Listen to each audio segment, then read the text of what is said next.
And we are live. We certainly are. Drew in the house saying another banned episode. Yeah, dude. So last week's episode got banned by YouTube. Guess why? I didn't even know that myself. We were banned? From the pictures of Crazy Uncle Jim's arm. Oh, for gosh. Yeah. So YouTube took that episode down because of those images of his exposed innards. Stu Fisher in the house. David Marr in the house. I wonder if they even knew what the exposed, innards were. They just saw blood and thought it was probably something sexual. Why, Dave? Is there a lot of blood during your sexual fantasies? Well, they would think so. I mean, for gosh sakes, people, did you see the comment I made today that on your post about, that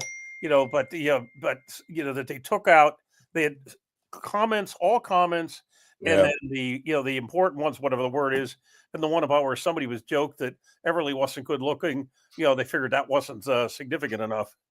It's like, what? Yeah. This crap. But anyway. Should be able to see whatever we want. Yeah. Anyway. So, yeah, that got taken down. But we probably won't be on too late tonight anyway. We have a tournament tomorrow. Domestic disturbance at the Broken Goblet. So, cool thing. They got some kind of college or local newspaper coming out to do a story on the tournament. So that'll be kind of cool. We'll see. We had, what else for news? We had the second meeting of the roundtable, the arm wrestling roundtable, with a bunch of promoters from all over the country. And one of the hot topics was, some of the hot topics, one was scheduling, how to figure out how to schedule. And because there's the website that already exists, armfighter.com, that puts many of the country's tournaments on there. As a whole, all of us promoters decided that we're going to all start trying to get our tournaments listed on there. More often than not, sometimes we forget and it doesn't make it onto that list. So we're going to try hard as a group to get all of our things on that list so that we can schedule events. There's scheduling tournaments. It's so multi-layered because there's like major events, there's smaller events, there's backyard barbecue events, but we're going to try to get more promoters in the United States posting their events on that website so that we all can go there and see what's going on before we pick dates and step on each other. Now, obviously, a tournament in California the same day as a tournament in Pennsylvania is not going to matter unless it was like a major event that was like something that's for the like a world type event or a regionals or something that would attract people from all over the country. So, but the more we discuss these things, the more we'll be able to avoid conflict as a whole in the United States and stop fighting each other.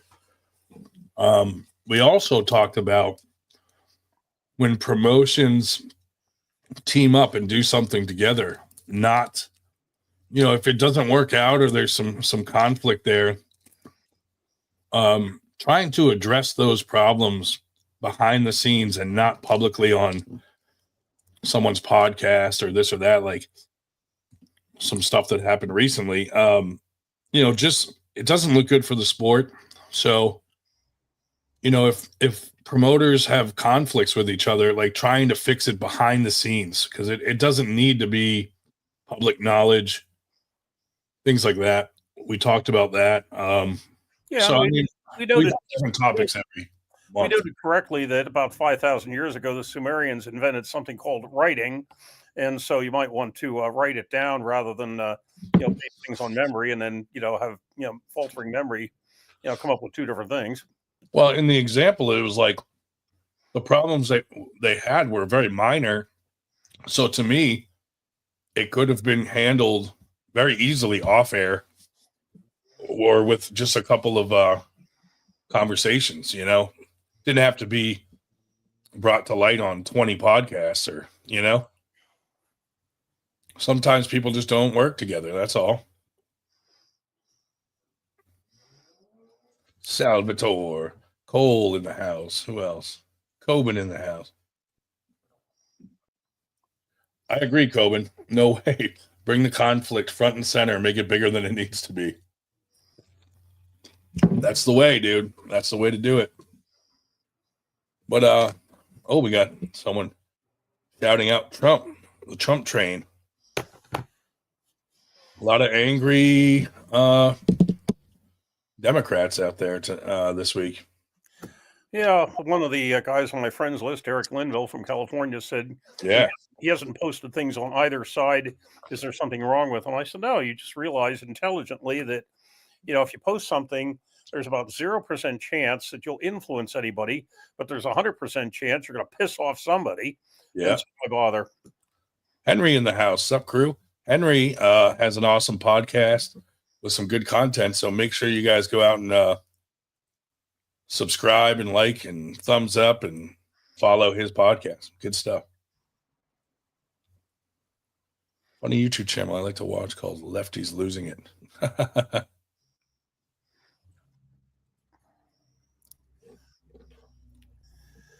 But so anyway, so we're prepping for our tournament tomorrow. We got the trailer all loaded up, ready to go. Let's hope it goes smooth, man. We got some good super matches going on.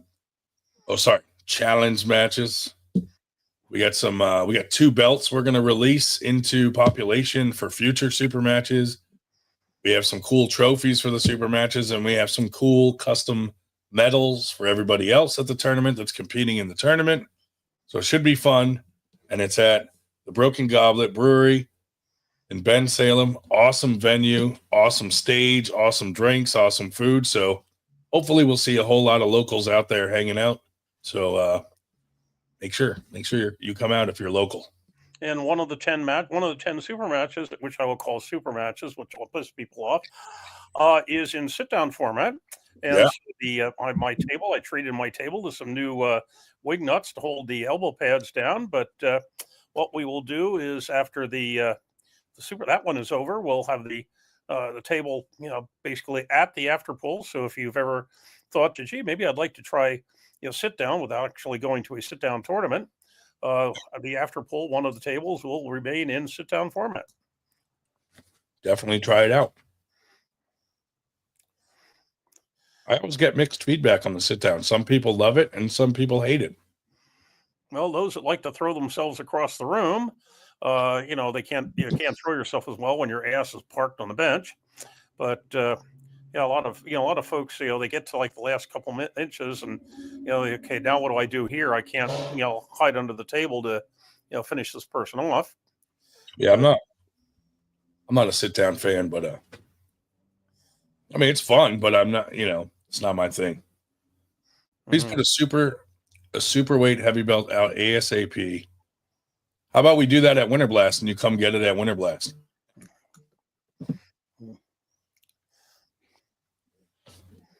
Sit down is for pussies. That's funny. Henry, I hate sit down. Yeah, I'm not that much of a fan. The best part about it is when the ref puts his hand under your ass and you accidentally sit on it and they give you a little squeeze. Mm-hmm. Yeah, everything's to specifications except the benches tomorrow will not be attached to the table, and they don't have a seat belt. So you're gonna have to park your ass on the bench without raising it off, without the assistance of a seat belt. But yeah. Here, let me put the link out there. If anybody wants to join us and come chat, feel free to come on. This is our Friday Night Live open forum for anyone that wants to come and have a conversation with us. Yeah, I'm Captain Obvious. I've never really found that the seatbelt did really felt like it did much good anyway.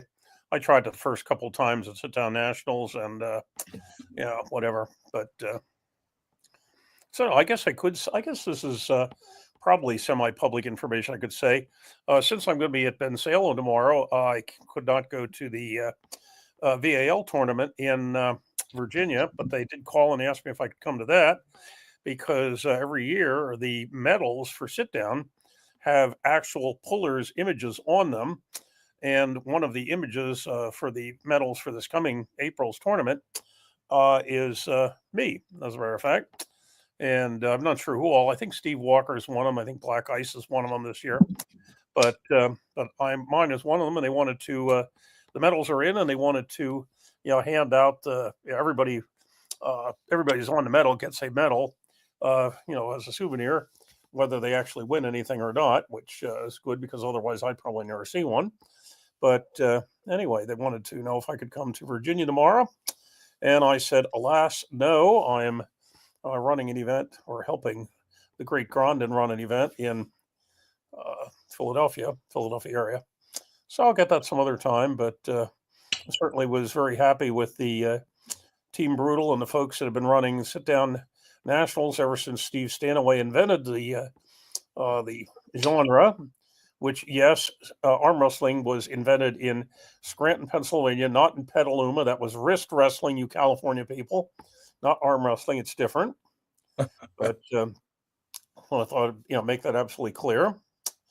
Let's see. In other news, a friend of mine, saw that there's a tournament named after me. Well, not really, but a tournament in Mankato, Minnesota. It's coming up that basically is at the Shell Brewing Company called Shell's Strong Arm Competition. And let's see, when was that coming up? I don't think I'll get all the way to Mankato. That's Wednesday. Yeah, Wednesday the 27th. In fact, it's the day before. Better make it, dude. Nah. It's your tournament. Yeah, Wednesday, the day before Thanksgiving. I'm not even going to make it to the tournament on Long Island the day before Thanksgiving, which is probably a very good, well, not tournament, super match event. Probably a very good event, except getting there from Pennsylvania will definitely not be half the fun on the evening before Thanksgiving. So I think I'll pass on that. But I will, however, next week, those of you who are interested, I will be at the tournament in the Poughkeepsie area, next week on the 16th. Although we don't talk about that one because one of the super matches is, well, we won't mention any names here. Shouldn't have even brought it up, Dave. Whatever. But anyway, that's the 16th, and no, this is not getting around with Dave Shell. No, nope. Whatever. Fuck those guys. Anyway, what else is going on? Any drama? Any juiciness? AWU had their matchups, and very surprised at some of the outcomes of the matches, to be honest. Mm-hmm. Well, not so much. I mean, despite Damon Ransom's match, I mean, he was going against a non-arm wrestler. So, I mean, just because you arm wrestle in a bar does not mean you're an arm wrestler. You know? Ivan Marrero in the house. We'll be seeing him tomorrow. He's got a match against Ray Romanowski. Jesse Claudio said he got hacked on Instagram. Did you get hacked from Paul Cruz's? Paul Cruz got hacked too, and a bunch of his friends. I look at my Instagram account about once every, 9 months. So I don't know if I've been hacked or not. Yeah, a bunch of people got hacked, dude. Nice. Killed everybody. Nice. That's awesome. Now my account is disabled. That sucks, dude. Are you coming tomorrow to Domestic Disturbance?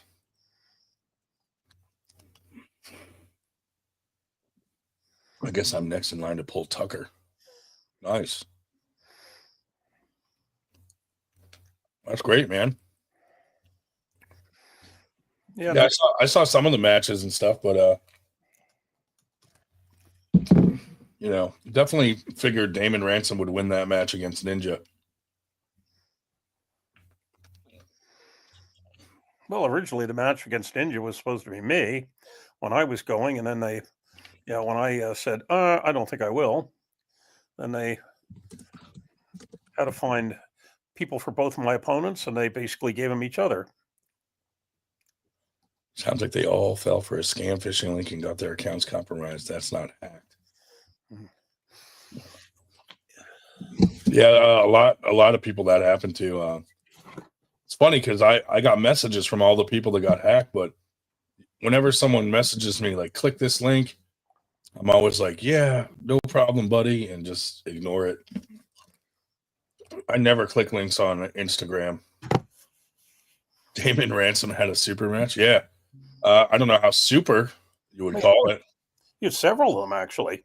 Yeah. You also had another one against Austin Jennings' fiance. How'd that one go? I think. I would imagine he won, right? Won that one too. Yeah. Now Damon, for his size, he's not bad, but he's a little dude, so doesn't feel overwhelmingly powerful to anybody that's bigger than him. And his exercises are fucking weird. Whenever he says he's doing something specific, for some reason, it's always a little different than what you would actually do for that particular exercise. But yeah, good on him for beating Ninja, I guess. Eric Harlan won his matches. Didn't think that would happen against Pickering. But from what I understand, Pickering kind of tweaked his wrist in the first match, in the first round, and then just was crap after that. So he was like, "Fuck it, I'll take the loss and beat him next time." Harlan seems unstoppable lately. That's funny. Yeah, in fact, they've asked if. Actually, I shouldn't say they. Pickering asked if he could have his rematch with competent referees at one of our events, and we're pondering whether we want Eric Harlan to be anywhere in the neighborhood. Yeah, Nanya no show. Apparently, he hit a deer and got his phone hacked or something. I don't know. There's a big thing about it. The deer and the phone hack were probably unrelated, but you think the deer is behind it? It's certainly possible. One of the deer's relatives, like the deer hit his vehicle.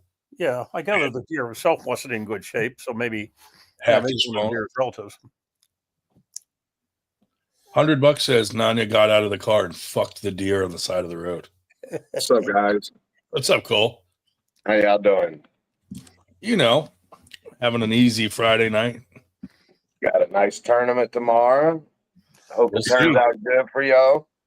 Thanks, buddy. Wish I could be there, but y'all live so damn far away. But, I know what a blast. Luckily, y'all got the biggest tournament in America, I would say. So that's going to bring me out there. It'd be a good one, dude, this year. Yeah, I need some recommendations on where to stay and stuff, Ryan. Okay. We do have a discount on the hotel at the place. Okay. But there's probably cheaper ones if you're looking for cheaper. Yeah, we usually get around $100, a night. Yeah, there's some. I think like one of the biggest malls in America is right there in King of Prussia. Oh, and there's wow. probably like 10 hotels right in that area. That's a big city, man. Where you at? Yeah, never mind. It is. It's giant. King of Prussia is not that big. It's more. It's such a big mall, and then they've just built up around it like other stores and stuff. It's more like a shopping town. But where the event is in Valley Forge, which is just like fields and fucking deer, lots of deer. Oh, that's cool. Yeah. They got a good name too, Valley Forge. I like that name. Yeah, well, it's a federal park, so there's a lot of acreage that can't be developed. Oh, look, you got a challenge, dude. Sal versus Cole, 500 right hand right now. You ready? He says this every day. Are you 22? Every day. In a year from now, I'm gonna be the one saying it every day. Watch. Oh, maybe you'll meet him on the table at Winter Blast. Yeah, maybe. That'll be the first time we met. Oh, here you go, man. Thank you, sir. Thank you. You too. Yeah, we ain't seen each other on the table yet. That's why he's fucking with me too. I told him at least let me hit 3 years. I still haven't hit 2 years. Damn. So But Wiggles got my ass good, man. Wiggles is a strong dude. He leveled up a lot from what people said. Yeah, his lefty's legit. It was tough, man. I got the hit on him too. I was hitting good on him. I just could not pin him. How long is Winter Blast usually? All day long. 6, 7, 8 hours, huh? I think last year it was like 10, 11 hours. Yeah. But that includes the super matches we had at it, which we're not doing this year. Yeah, that's going to cut it down a lot because super matches at Winter Blast this year. They are going to be the night before, done by Arm Gods. They're going to do a big card Friday night, and then Winter Blast will be Saturday all day. and that also do they have that card already filled and everything, Ryan? Or what's going on with all that? On it, but they have a bunch of stuff already in the works. So I'm sure they'll be advertising that soon. we will not be breaking in the middle of the day either for a fire drill. Yeah, and we're adding more tables. We got way more reps coming. So, all we can do is try to look at how each year is and then see what we can do to improve it or make it faster. And Well, stuff. just taking the super matches out of it's going to be a big game changer, especially I watched because of I wanted to see Nanya and Paul Italia, so I made sure to watch that part for sure. Yeah. So y'all stopped the whole tournament for just a minute, and then all that BS happened. So y'all started it. Sean's like, okay, y'all keep sending them, come on. And y'all started it back up, then y'all stopped again, and then they got on the table, and that was a big debacle. That was a big debacle. It was very annoying. Because everything was actually going pretty smooth. I was like, holy shit, look at all these people. I started watching, and Sean, he's pretty good, Thank you. Yeah. You're good, thank you. Yeah, it was going pretty good. But, he's good at moving it along pretty good, Yep. I thought he was doing a great job. It's just whenever the competitors or whatever don't respect it enough, you know what I mean? I ain't gonna say they don't respect it, but you know what I mean. Sorta. Yeah. But he's flying in like 4 of the top refs in the country with him. And so we're gonna have like a master ref at each table ready to go. It'll be a good time, man. I can't wait. I don't think I'm gonna really do nothing until then, to be honest with you, except train. Yeah. I mean, with the holidays coming, like we don't do much around the holidays anyway, because I'm not gonna throw a tournament like right before Christmas, you know what I mean? Right. Or Thanksgiving. So we kind of we might do like a big practice or like a super match thing, but we're not probably gonna do any more tournaments till Winter Blast. Yeah. And if we did maybe January, but there's a lot of stuff in January too. Like Knuckles Up has their thing at the end of January, so we might just wait and just do Winter Blast. It'll be our next thing. Yeah. Then after that, Antietam probably in May. You expect a good turnout tomorrow? I mean, it's one of our smaller tournaments, so Yeah. 60, 70 people maybe. Oh, okay. Nice. It's hit or miss, with the small ones. You just never know, what's, if someone else has a tournament around. Yeah. Why is it called Winter Blast? So Sue Fisher used to have a tournament called Winter Blast that she threw for years and years and years. And it was like one of the better tournaments up here in the Northeast and very popular. And it was back in the day. So then she stopped doing it for a long time. And then, we met her and she wanted to bring it back. So we teamed up to bring back that tournament, Winter Blast. And every year it's gotten like substantially. Every year it's gone up about 100 people. That's awesome. First one was like 200. The next one was in the 300s. The next one was in the 400s. And then last year we hit that 585 mark. So this year, let's try to get into the 600s, dude. That'd be awesome, dude. That would be. It's like every year, like we're like creating history. You know, it's getting bigger and bigger. And last year, I know the biggest. I know me and Ben's going. Sal might be going. It looks like. So we're gonna try to bring a few. Tillman might go. Yeah, dude, come up with a crew. That'd be great. We always try. That's what we did over there at AWU in Texas. You know, we had a big old crew over there. Yeah. I wanted to rebrand it as Facial Blast, but Sue was like, no.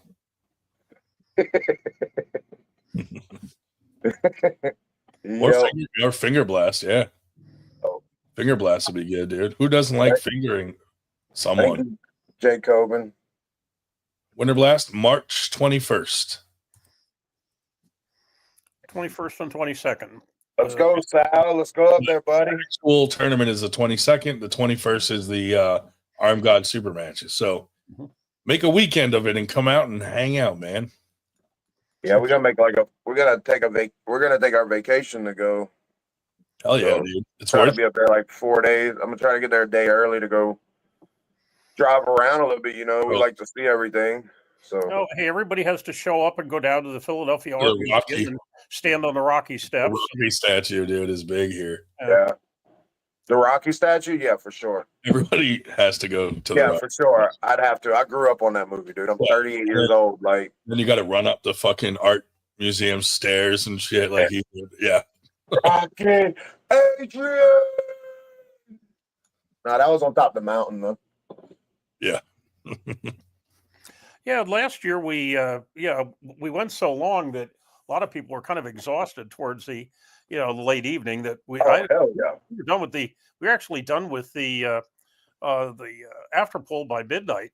The year before, we finally shut down the after pool at 5 o'clock in the morning because Ryan had to go to sleep before he had to clean the place up by 11. Oh wow. Yeah, we had it all night. How many entries in supers last year, Dave? I'd have to. I don't know. Have any guess? I mean, we had some classes that had 30 people in it, dude. Yeah. Sue said Winter Blast 2025 is going to be fantastic. That is right, Sue. Yes, indeed. Sue Fisher, the legend, in the house. It's going to be fun, man. Shout out to Sue. Thank you for teaming up with us to bring Winter Blast back. That's awesome. Thank you, Susan. That's right. That's awesome. Sue. Is there any other tournament with that many people? I think Michigan has come close. Yeah. Last year, though, we beat them by quite a bit. They were a little bit over 500. We were the largest one in the United States. Now, Canada, which has only one national tournament as opposed to 6 of them, they were larger. Jack told us about that shit, man. They got thousands. Bro, so imagine if the United States teamed up to have one nationals. Like, it would be huge. But we are all idiots and fight each other. And that's kind of the point of starting the roundtable thing is, maybe in the future we could make something like that happen. Yeah. Do y'all know who won all y'all's classes last year? Who won supers? I'm curious about who won most of them. I'm gonna have to go back and watch it again. Supers. I got to think about that, dude. Dave, can you look that up? No, I don't have the results. I don't know all the brackets from last year. I'm doing a little bit of research now, see what I can find. Y'all remember any big names that was there for heavyweights, super heavyweights? Oh, dude, a bunch of people can't. Oh, it's hard to say. So many people come out, dude. It's like, somewhere did Brandon Allen come out and stuff like that? He's been before. Nick Stone won. Nick Stone, yep. Nick Stone, he's a beast, dude. Yeah, he is. We've had Paul Passmore, Mike Aiello. Mm-hmm. We've had some. We've had Austin Jaggers. We've had Derek Smith come out. Nice. Did Derek Smith win? No, he lost to Austin Jaggers. Oh yeah, yeah. Yeah. I could see that. Jody Williams in the house. Hey. What's up, Jody? Nice. 500 people, yeah. See if the United States could get our shit together, dude, we could have tournaments that big, Yeah, they're not gonna do it like that though. I know. Too many, too much of this don't go to this tournament, you'll get banned for this, or and now all that shit is gone because you're not getting banned from a tournament unless that tournament is a national tournament, and none of them are. So like we don't have to worry about that, but you still got these promoters that send out warnings for some reason, which is stupid. I don't know, but things are getting even weirder to me. They're getting weirder and weirder. Everything's getting strange.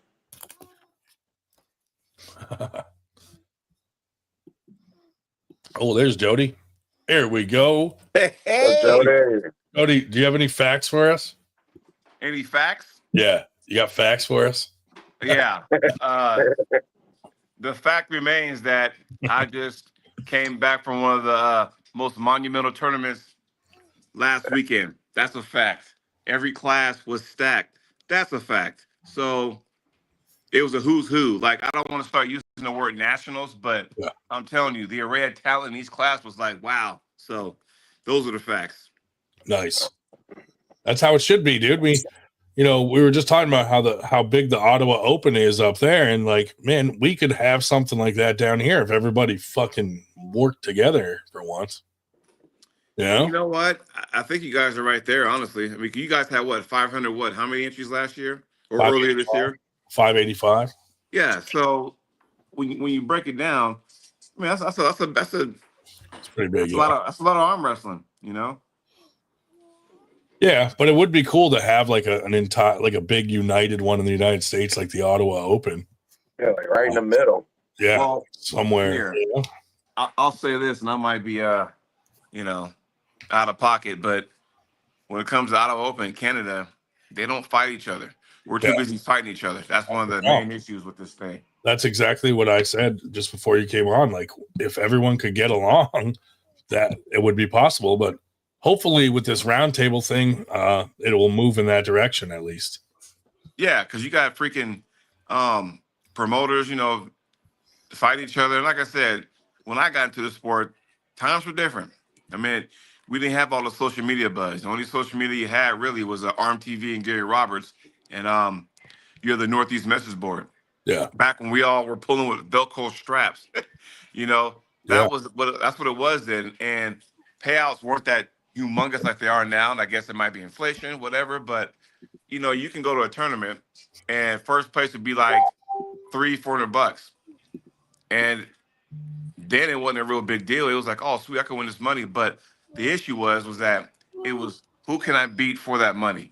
Yeah. It was all about bragging rights. And now, I've said before in the past, when UAL came along and WAL came along, and like I said, I mean, there's some good things and bad things about it. But I think one of the things they did, it was good until it wasn't. Where once you start offering all this money to these guys, first through eighth place, and we're talking thousands of dollars. Yeah. Now those guys don't want to pull anywhere else. Yeah. Because it's like, well, I'm not going to pull this tournament because it doesn't pay for my trip there. I'm like, okay, unless you work the weekends, you got to miss a day. Fine, I get that. But it's like, some people are like that. And I'm not faulting them for it, because once you get a piece of the pie, fine. And then here, I'll give you an example. When we talk about the worlds, right? We talk about WIF, IFA, whatever. They want to know why our team is so weak, as in USA. How come we don't send our killers? I'm like, because our guys have been there and done that. So think about it. Yeah. Because I'm about to tell y'all these are the facts. Here we go. Y'all ready? Yep. Okay, these are the facts. Dave Chafee, WAF World Champion. Cody Merritt, WAF World Champion. Travis Bajan, WAF World Champion. Ron Bath, John Brezink, WAF World Champions. So when you in the grand scheme of things, Jerry Cataract, WAF World Champion. So those names I just mentioned, I'm sure there's more too. They've been there and done that. So now those guys on the upper echelon, which means that, okay, if I can get paid all this money to go pull and compete and then have a bonus money if I win, why would I want to go to, Wild Furls? And I totally get that, I'm not faulting them for that, but you got to understand where these guys are. So when people ask that kind of question, that's, to me anyway, that's what I always tell them. Like, hey, these guys have been there and done that. Yeah. So, and when the WAL was a thing, you could stay in country. It's like, oh, well, all I got to do is hop on the plane and go to Richmond, Virginia or Chicago, wherever, and then win this money too without leaving the country. I'm in. So that's another reason why. But like I said, I mean, that's just where I'm sitting at, how I view things. I could be wrong, but those are the facts. Yeah. I agree. I hate too, like people that get ranked and then they just never fucking compete again. They get that rank they wanted and they just sit there. Well, are we talking about in the hook or are we talking about arm fighter?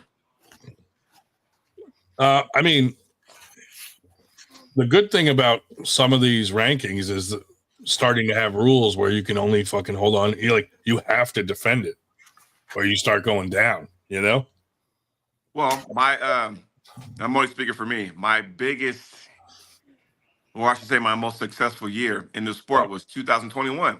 Mm-hmm. Because I was going to this tournament and that tournament across the country, and I was taking top 3. So at one point in 2021, I was in the hook rankings, left hand 242. I was as high as 11th. Nice. But you also got to realize that, to maintain that, you got to constantly go to these tournaments and perform well. Mm-hmm. Problem is, there are a bunch of guys in those rankings that don't fucking hardly compete, and they're still there for whatever reason. But, be that as it may. I don't know if you have to beat them head on to take the ranking or move up or whatever. And then another thing, not fault nobody, but once again, because you know me, these are the facts. If you go look at the in the hook rankings, those are your basic classes that we all, grew up in. Yeah. You go to Arm Fighter, which is just the US rankings.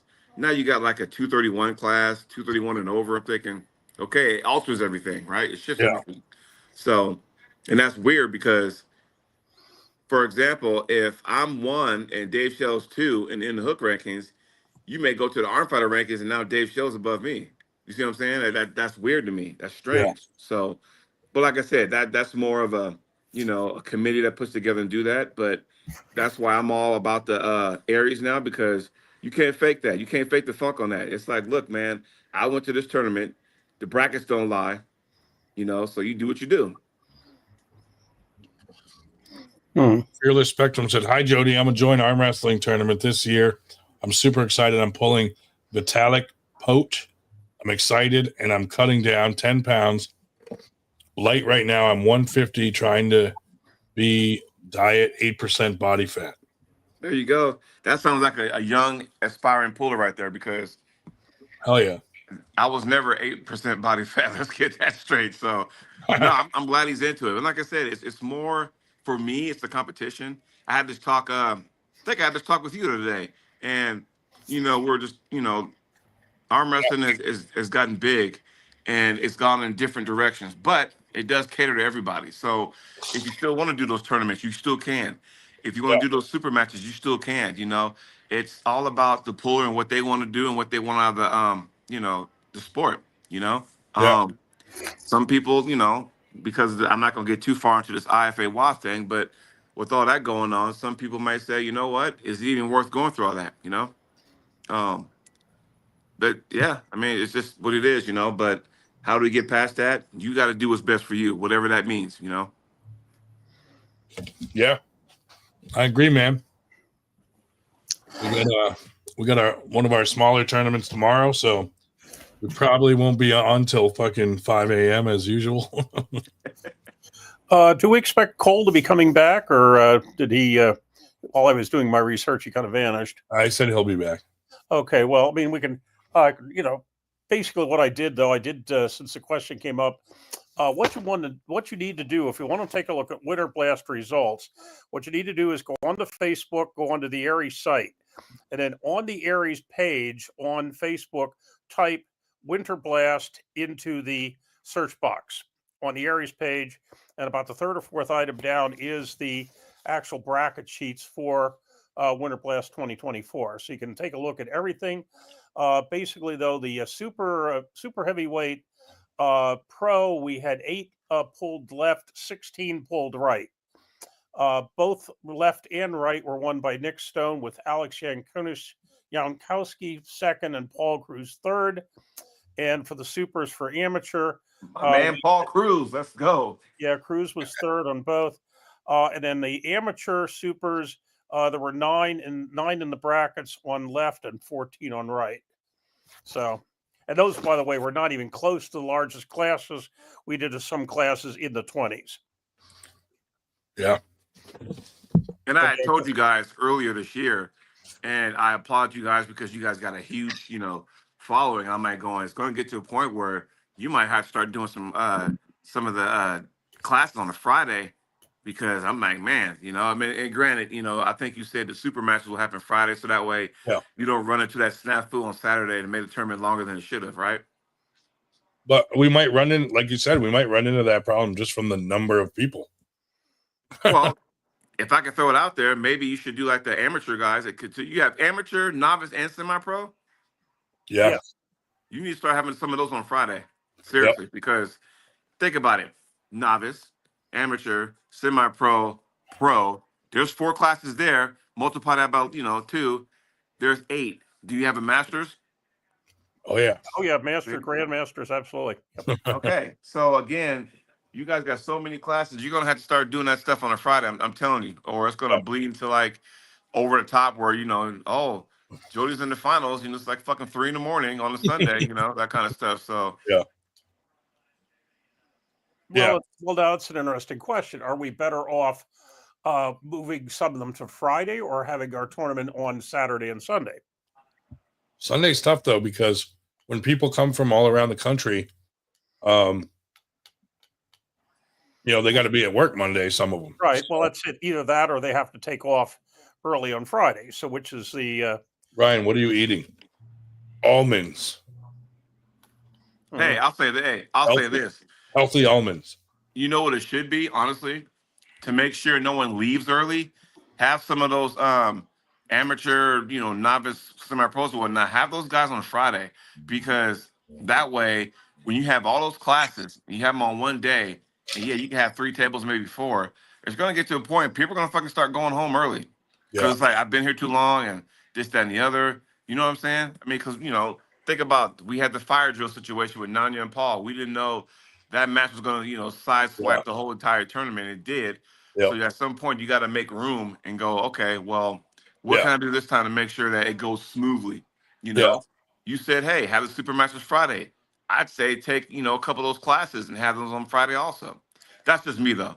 Because then the one thing you don't want to do, because like you said, when you have awards and you're an organizer, the last thing you want to do is when you pack everything up and go home, now you're stuck with a bunch of awards you can't get rid of now.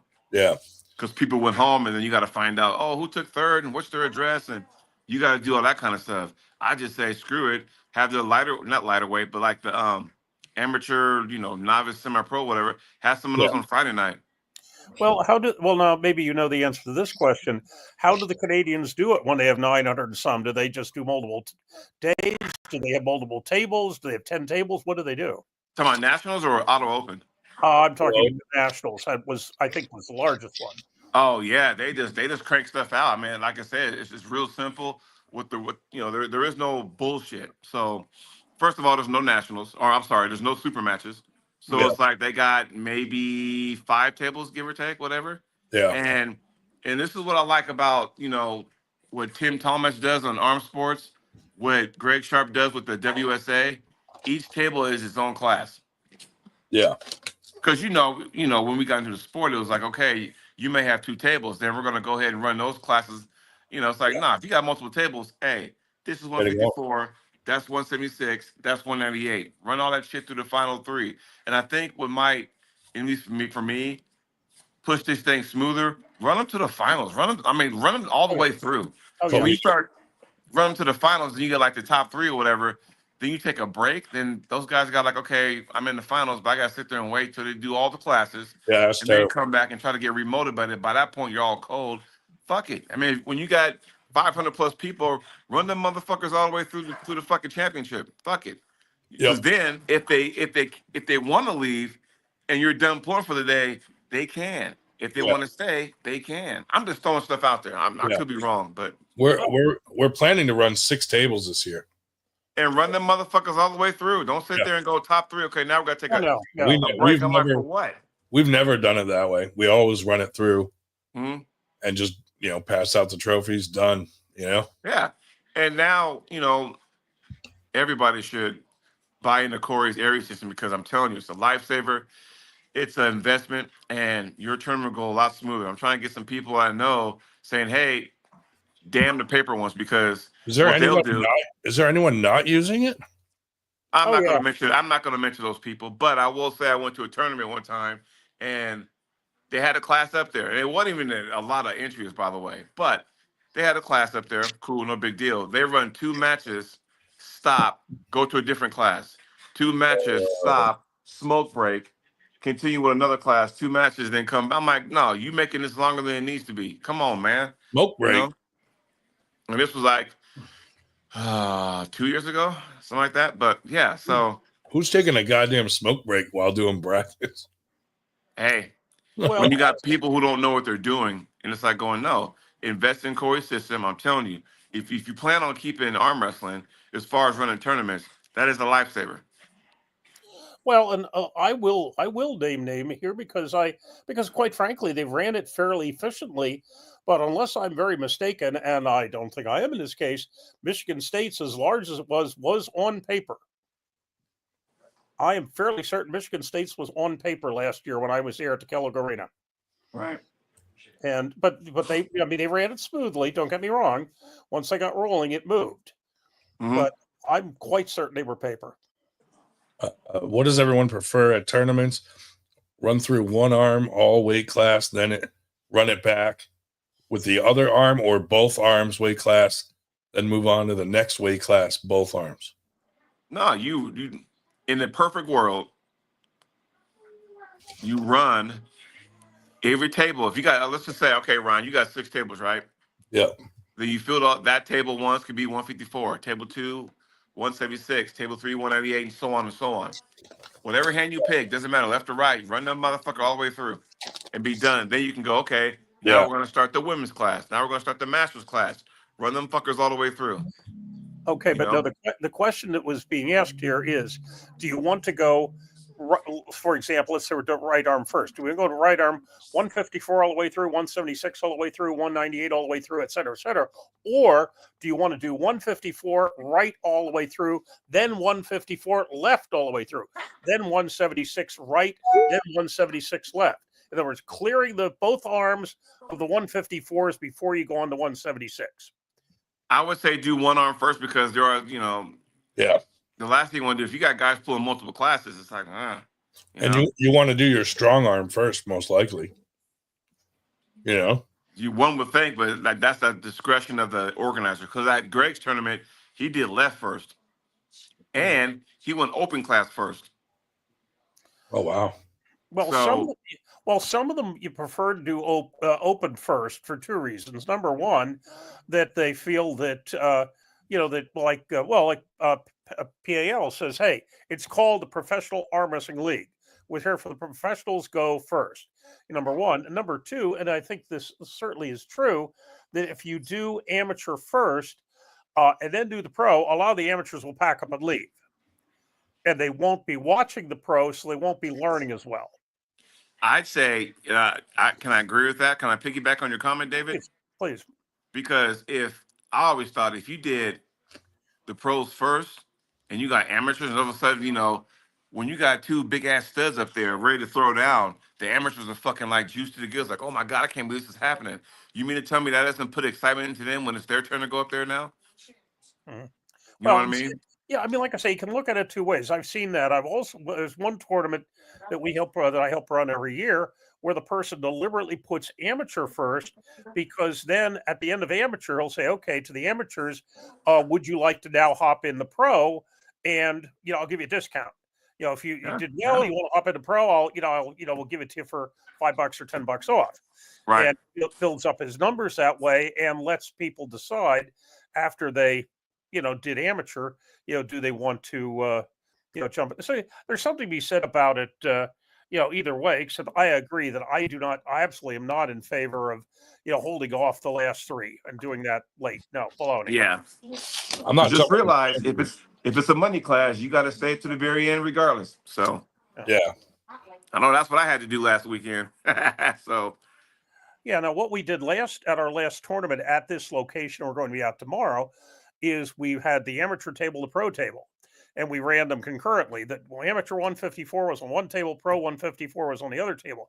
Ran them all the way through, but the only time we got in any difficulty at all, if you can call it that, is we did have one guy in one of the weight classes that wanted to do both, amateur and pro. So he was running back and forth from table to table to table between amateur and pro. But with that exception, and the only way that's really a problem also is if your amateur and pro are pretty much the same size.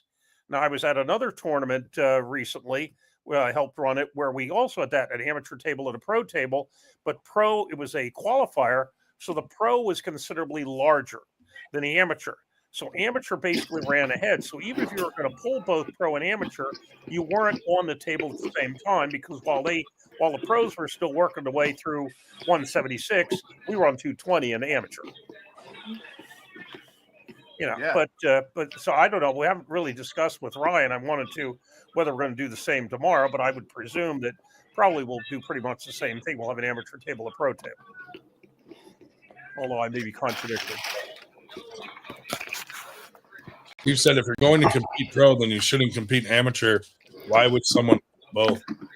Some amateurs will pull amateurs and then try pro to just see where they're at.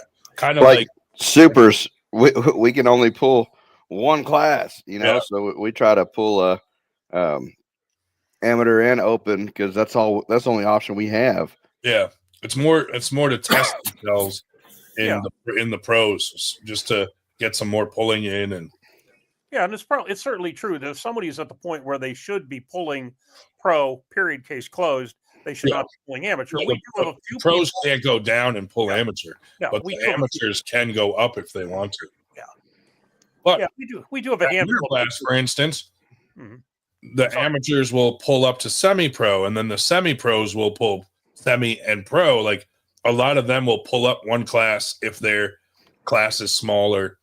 Like super heavies, you only get one class, so a lot of them will pull up to get more pulling in. I'm gonna pull novice and then pro. I got an honest question about this. So, is it me or is it like novice and amateur? You pretty much pulling the same people, and amateur and semi-pro, you're pretty much pulling the same people.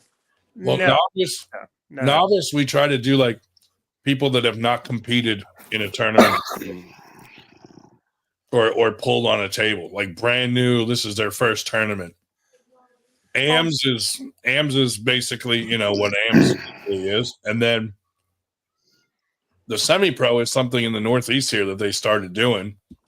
And I guess just because we're in the Northeast, we started doing it because with our 98 theme, it kind of goes with our theme, like giving more opportunities for the lower level guys to kind of level up. But we only do that for Winter Blast. The rest of our tournaments have no semi-pro or all these other classes. Right. And that's of course is the big question. How do you determine what is a novice? And what we've generally tried to, there aren't that many people that try to stick in the lower classes. Surprisingly, there are some that will, the trophy hogs or whatever, that will do it. They're relatively rare, I think. But it's certainly better than, the one outfit up here, which has tried to, which I will not name, which has tried to go by years. And if you're up to 2 years, you're a novice. 2 to 3 is, amateur. 3 to 4 is semi-pro. 4 more is pro. And you end up with really stupid situations where on my own team, we had a guy that had won down nationals, but he had less than 2 years in.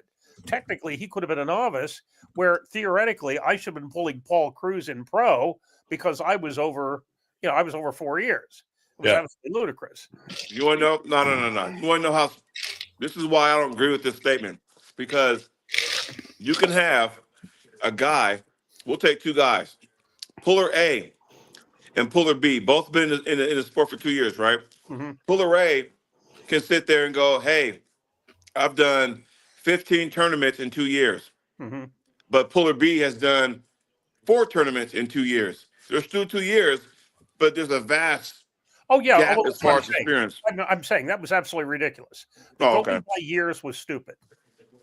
It was absolutely So Yeah. the way we do it with the TAL is you have to place, and say you place in 2 to 3 tournaments. Once you place in those tournaments, or you place at state in an amateur status, you are automatically bumped up to the open class. You are no longer able to pull in the amateur class.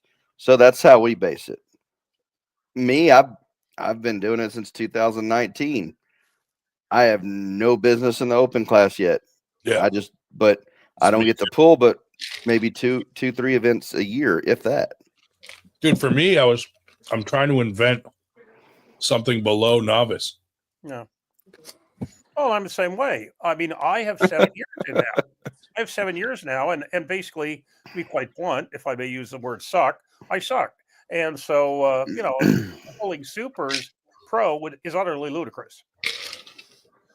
Of course, lately I've been working the tournaments most of the time, not actually competing. Whether it's ours or somebody else's, I've been helping run brackets because, quite frankly, I'm much better at brackets than I am at pulling. Well, I don't know, Dave. Mm-hmm. But no, I mean, yeah, like, dude, like, I'm not going to pull pro. Every time I've had to go into an open tournament, I got my ass whooped. But I would pull amateur and possibly like a semi-pro, maybe. I mean, I'll try pro. When that's all that's available, I'll try it and just jump in and see how it goes. Hey, just remember that WAL event back in Las Vegas? They had like 6 or 7 broken arms. Yeah. This is what happens when you combine open pullers Yeah. and amateur pullers, and there's a bunch of money up for grabs. You Yeah. have that disaster. Yeah. That also happens well, I don't know. It depends on the refs some too. We on our amateurs. What's up, Ben? What's up, dude? Yeah, on our amateurs, we definitely we'll foul them if they don't listen to our warnings on get up from the break arm position, this and that, and we'll for amateurs we straight up stop the match. Yeah. Now on the open, we'll let it go a little bit, but we warn them after we give them a couple warnings. It's foul, and then obviously, yeah. And I'm glad you guys do that. But here's the issues I'm having these days with arm wrestling is the reffing. And when I say this, you guys got to hear me out. It's the referees need to take back control. I understand you don't want the refs, you don't want the you don't want the match coming out to a ref call, right? Controversial one at that. Problem is that some of these refs are way too lenient. We all grew up and says, hey, when the ref said, like in a ref script, ref says don't move, guess what? That's what you don't move. You don't move. Right. And the problem is that how many times have we seen this on the elite level? You got 2 guys moving and the ref is kind of, okay, let's reset. I'm thinking, no, that is the fucking problem. That's why those matches on some of those big events, they take longer than they should. Yeah, those are more entertainment matches than I mean, stat I'm matches. sorry, but yeah, I agree. It's the example that you're setting. Right. It's like, no, don't move means don't move. Okay, fine. Now I know what not to do.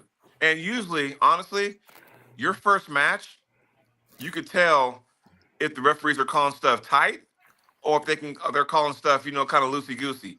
Like my rule of thumb was like in football, the first 5 minutes of a football game, you'll know how the game's going to be ref the entire. Is it going to be a tight, or are they going to let them play? Same thing with arm wrestling, man. Are the refs going to let you get away with a bunny hop elbow as long as you don't gain position, or if you bunny hop as a foul? At least that way you know what's going on, and then you can kind of set the tone for the rest of the tournament.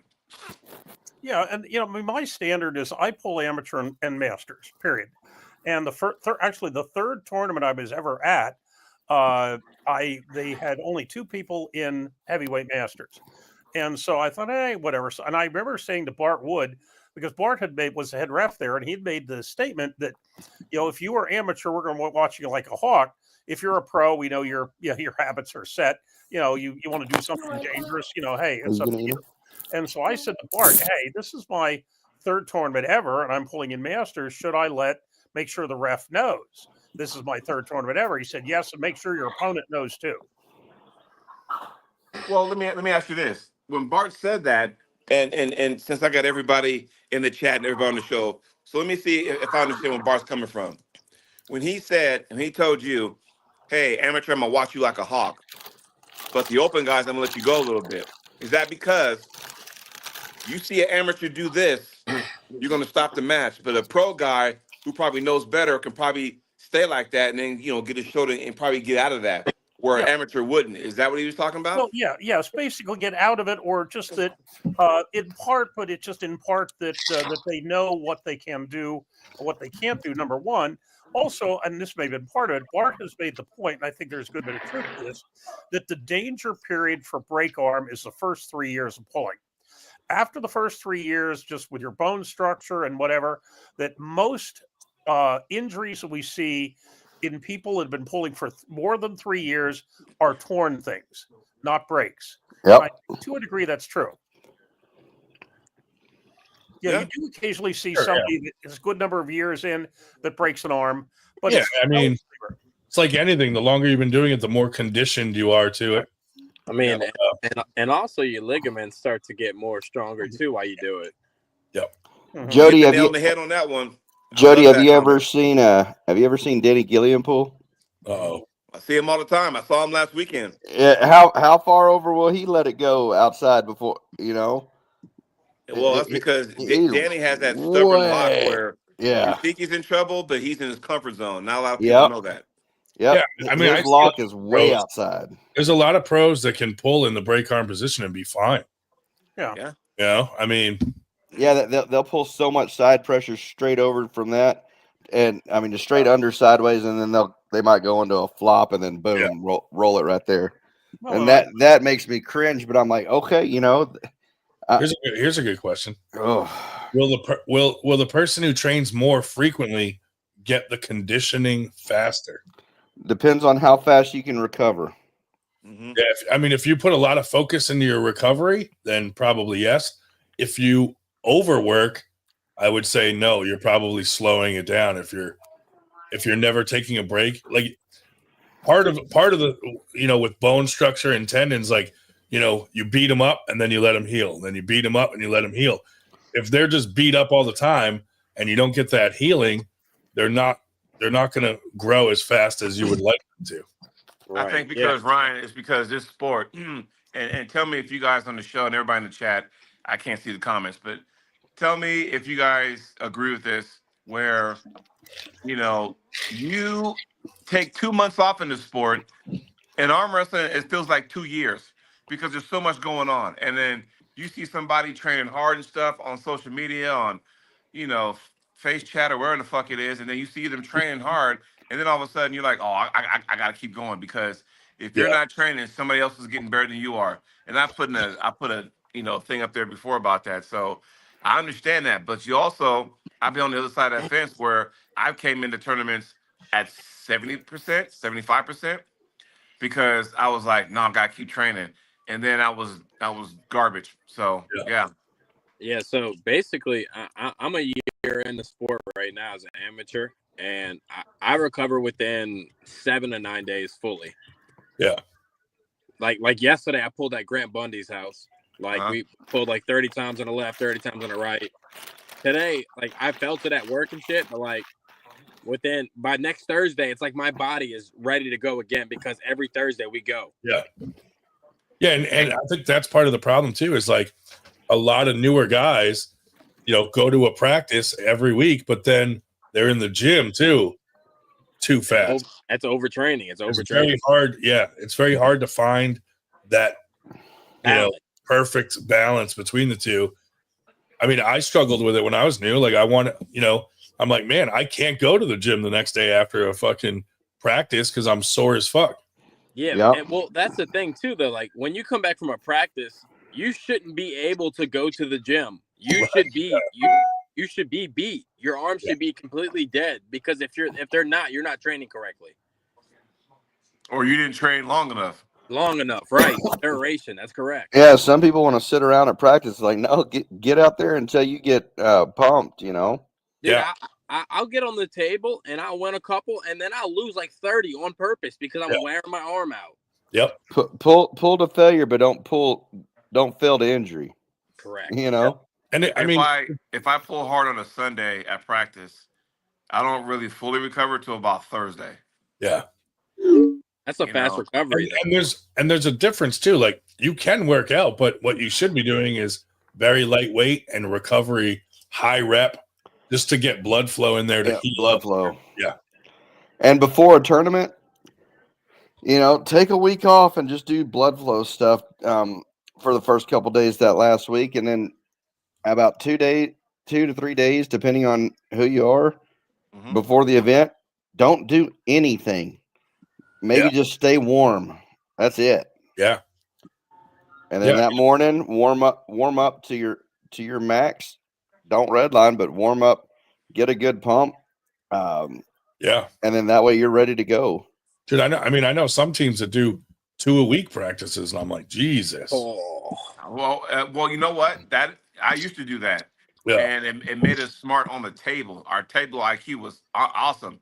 Yeah. But then over the years, we kind of went down to 1, and it kind of like, okay. Yeah, you kind of feel like your body was beaten up, but your table IQ was awesome. So you didn't have to like go to the gym, because if you're training on a Wednesday night and a Saturday afternoon twice a week, hell, I mean, what time do you got time to go to the gym? We never really did the gym stuff because we all, did that. And then of course, as years went on, we kind of go, okay, we need to implement some strength in this program. And then we cut it down to once a week. And, now it's kind of like everybody's doing their own thing. And then we all meet up. So it changes.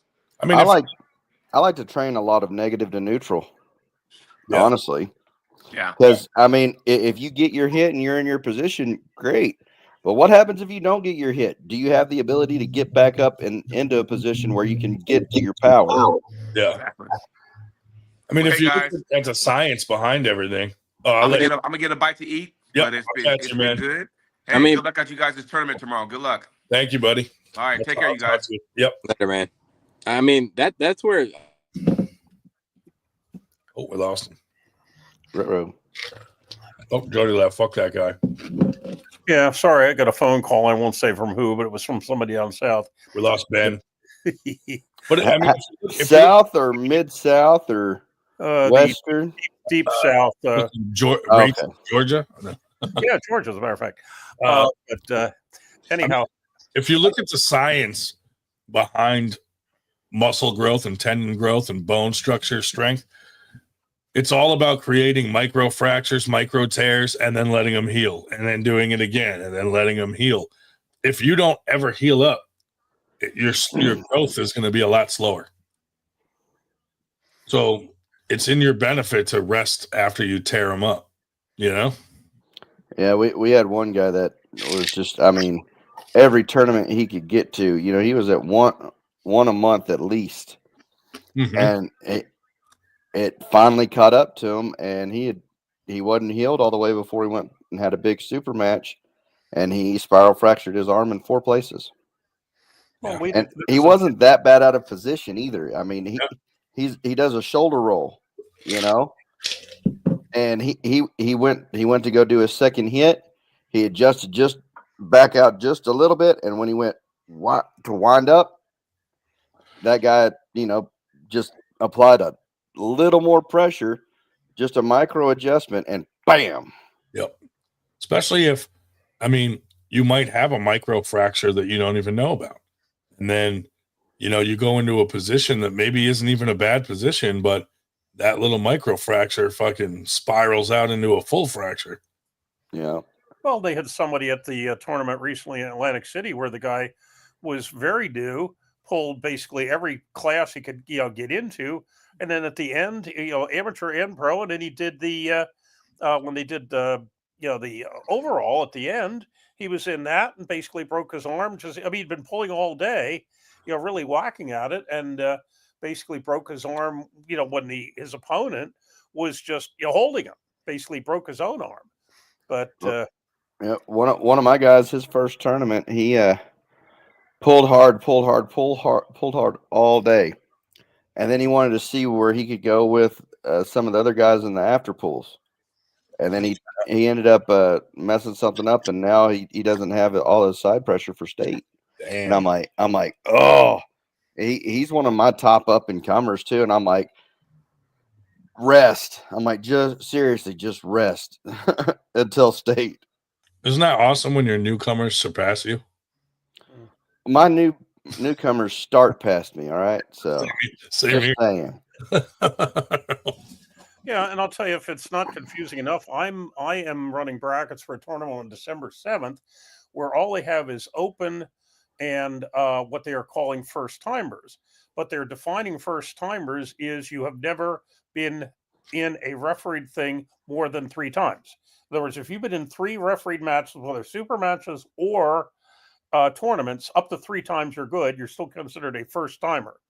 I just think they could have called it something else, but I guess they wanted to get away from the old idea that, amateur was anybody that's not pro, that they wanted to still limit it to somebody who did not have much experience.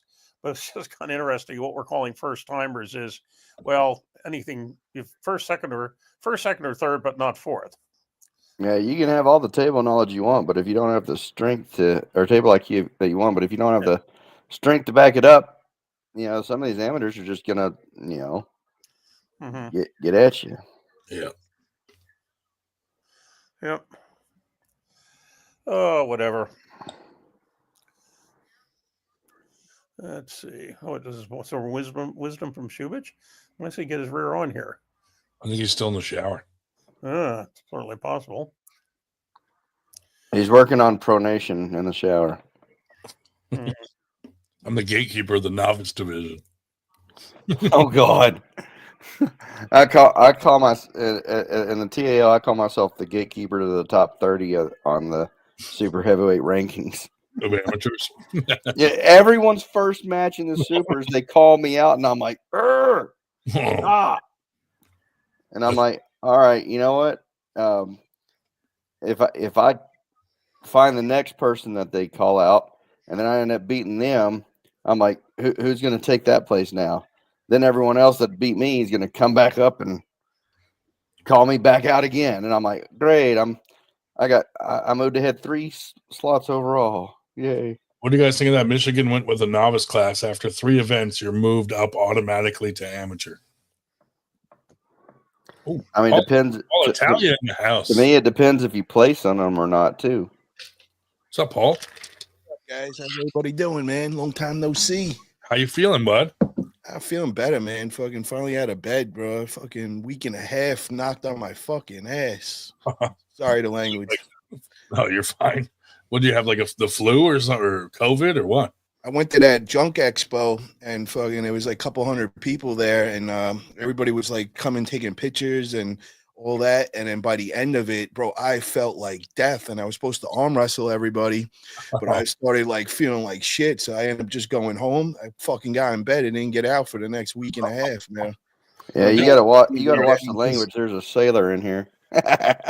They're all rolling around in trash all week, and then they come shake your hand. Yeah, right. 300 trash pickers in the same fucking room. Yeah, bro. What a fucking! It was nuts, bro. They came from everywhere, all over the fucking world. It was nuts. Was it fun? Oh yeah, bro. I felt like I was in the arm wrestling world.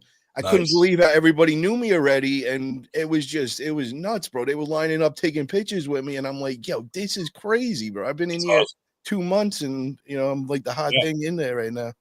I've been following your podcast, man. Good stuff.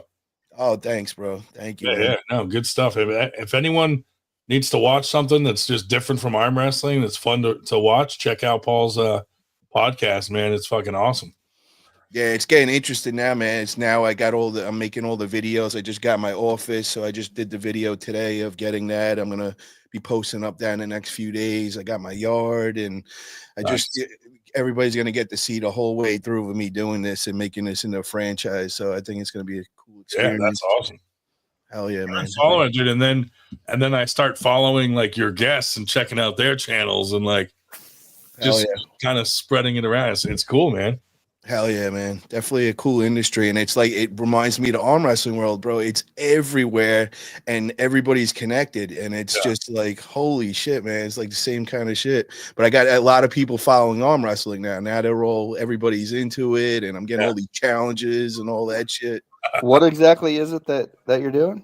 Junk removal. So it's okay. junk removal industry. There's also people that just got into the sanitation and all, and that's like the next level above it. But are you going to do any environmental stuff like asbestos and stuff like that, or just no hazmat shit? We keeping it real simple. It's so much money you can make, but when you get into those chemicals and all that, that's where they murder you with the pricing and all that. Yeah, that's what I did for a while, was environmental remediation. Yeah, but it was down here in the oil field. So there you go. There you go. If we have some trashy arm wrestlers show up at an event, can you come pick them up with the truck? I'm right in the dump truck in the back. Forget about it. Get rid of anything. Well, much as I'm sorry to hear, come up on the carpet first. We're good.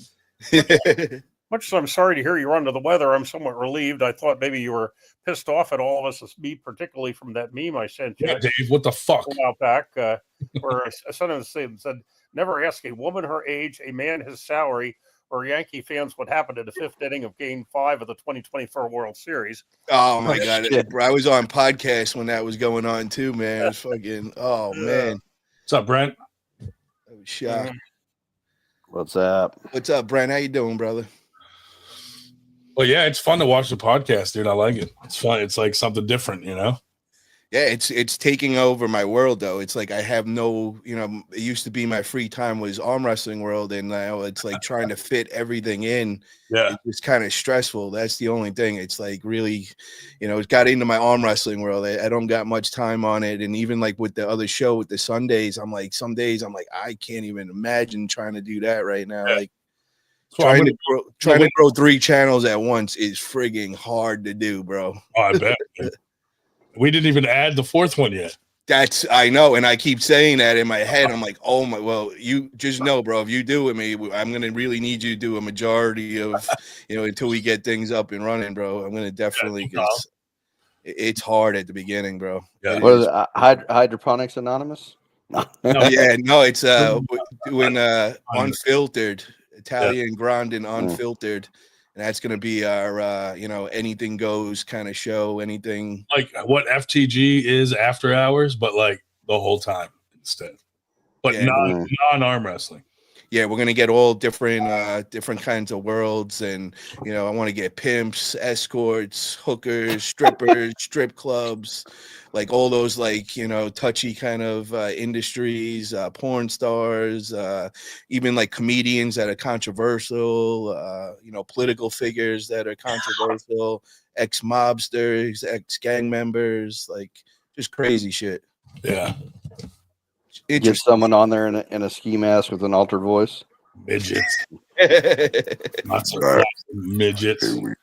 So I was trying to recruit some people the other day. We got some controversial bill they were trying to pass out here, and it was called Say Yes on J, and that's to get rid of all the animals, like they mass produce them out here for food. And well, we got all these like special interest groups that are against that. And I'm like, it doesn't make any sense, because if you get rid of it locally, all you're doing is destroying all the businesses here, and somewhere across the country is just going to pick up what they're doing and just ship everything here. So I'm pulling up to these people when they got all their signs and protests, and I'm like trying to have a conversation with them, and I'm like, yo, so what's your plan and all? And they're taking it as I'm coming there to beef with them, so they just start yelling shit at me. Like, it was like, oh my God. I'm like, bro, I got a podcast. I want to bring you guys on, and I want to, have a debate with you guys, because, I just don't get what you think is going to happen if it stop killing animals here. You know what I mean? Just isn't that the in Springfield, Ohio? Isn't that the pound? No. So wait, what? Paul, how are the Dems taking Trump's win in California? What's crazy, bro, is the first time that I've actually seen Trump flags like a lot everywhere, like on my block. Yeah. A couple of the dudes got it, and I had no idea. And I just been like, going up to everybody like, fuck yeah, we did it, man. And Magically, 17 million voters didn't vote this year. disappeared. Yep. Yeah. It's like, they all died. Mail-in Yeah. ballots. They didn't die. The dead didn't vote this year. Pretty sure my Yep. dad voted last time, dude. Well, the governor's called it. Governor Newsom has called a special session of the legislature to Trump-proof California. They want to beef up, for example, give a lot more money to the Attorney General's office so they can basically sue up a storm or defend against suits that they're expecting Washington's going to throw at them, and whatever. It's like, okay, Newsom, whatever. Crazy, dude. Crazy. You got to see them. They did like a whole of where everybody voted, and then before it was all blue all over Cali. It's all red now. I've never seen that ever happen in Cali, bro.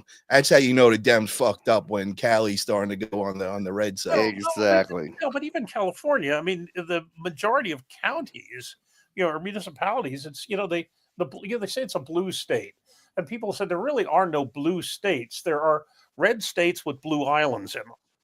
Yes, because it's the major cities. Yeah, New York will never vote Republican, but basically just about everything above Westchester does. Well, all Long Island is all Trump world and all, but the city, there's such a big population that they go Dems, but it's a complete opposite here, Dave. It's all blue in Cali, bro. We have a couple of towns out here. Like the one town I live in, I think is the only town that's actually a red town in the whole country. I mean, in the whole state. You know what I mean? So it's, it's when you get up to the mountains and you get to the farmlands, everybody's got the Trump flags. Yeah. But anybody in the towns, everybody's blue, bro. And they're nuts. Like, Well, here once again, I mean, I can remember, I'm once again, one of these stories I start with, I'm so old I can remember when Orange County was Republican.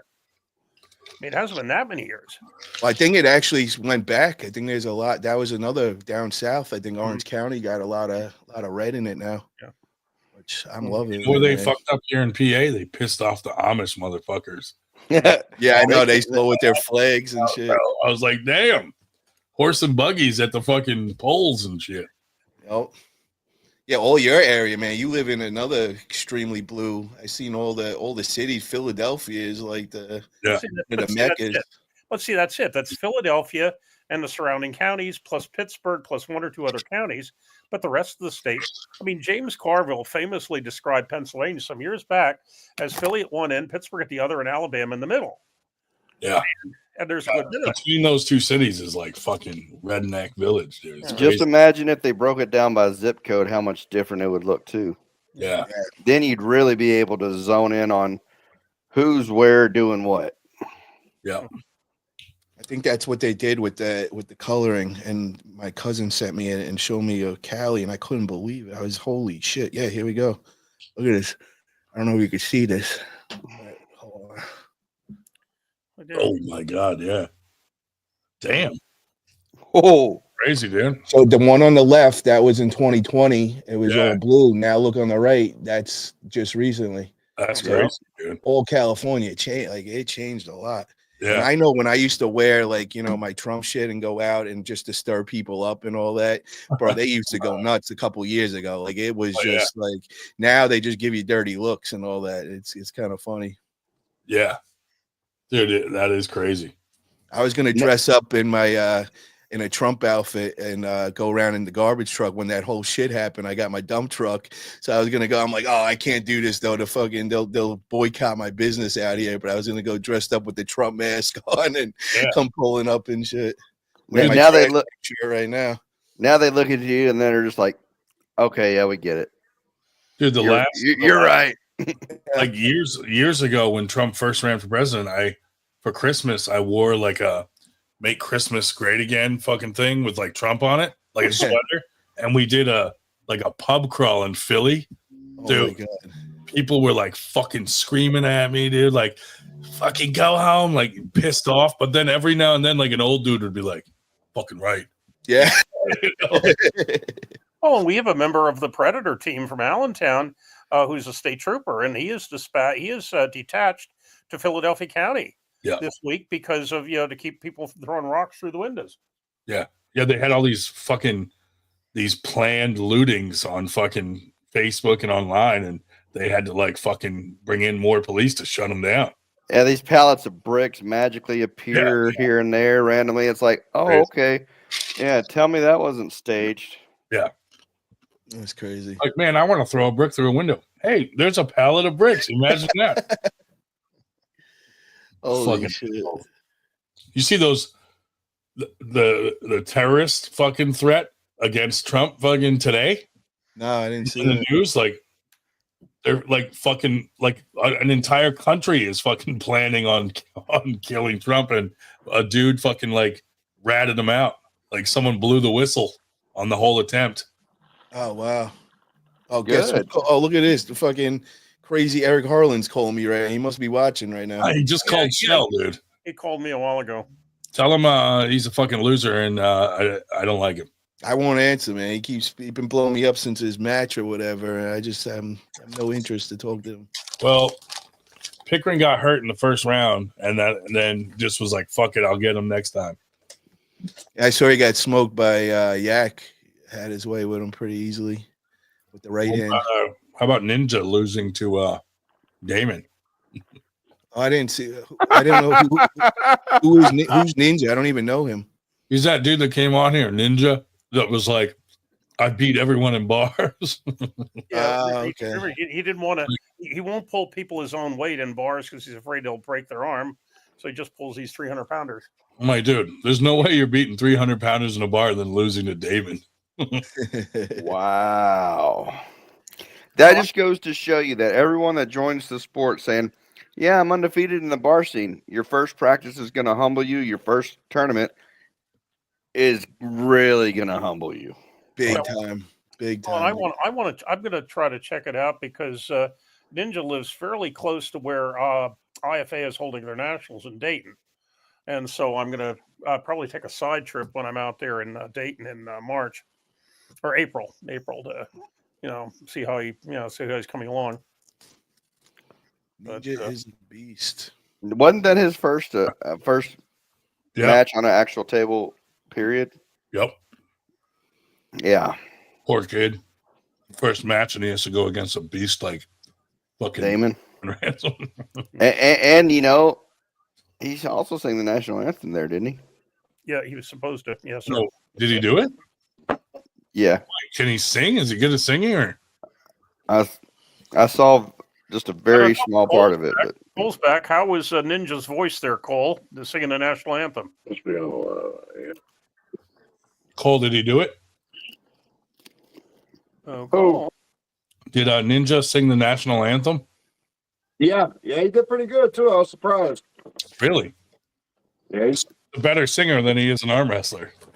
for sure. Did you pull him at all? Yeah, I pulled with him a little bit. What did it feel like? spaghetti. Like a ninja. I didn't even see him. Did you pull Damon? Nah. I pulled Alex and I pulled a lot of people right-handed and left. Yeah. How'd you do that? Hey, Did you grip up a Tucker? No, Tucker. I tried. He just he wouldn't. I don't think he wants me to know anything. I don't know. How'd you do it? Guess you got to pay for it. How'd you do with Alex? Yeah, he's like a baby.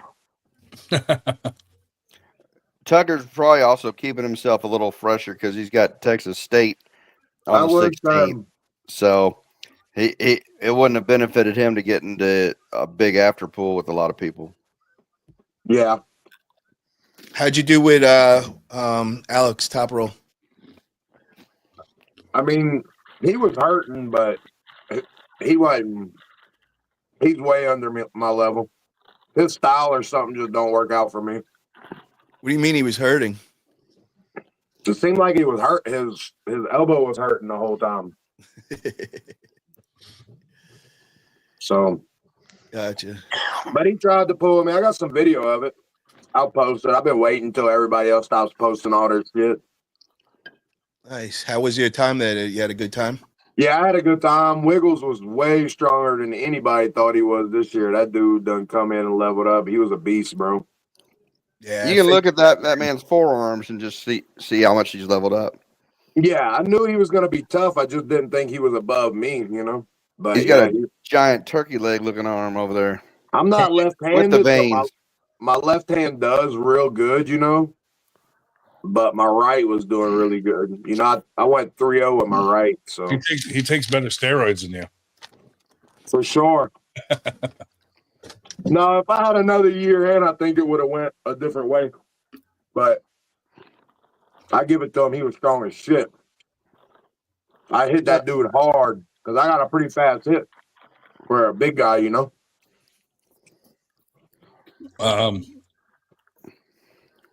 Sal said he holds you like a baby. Not like a baby, but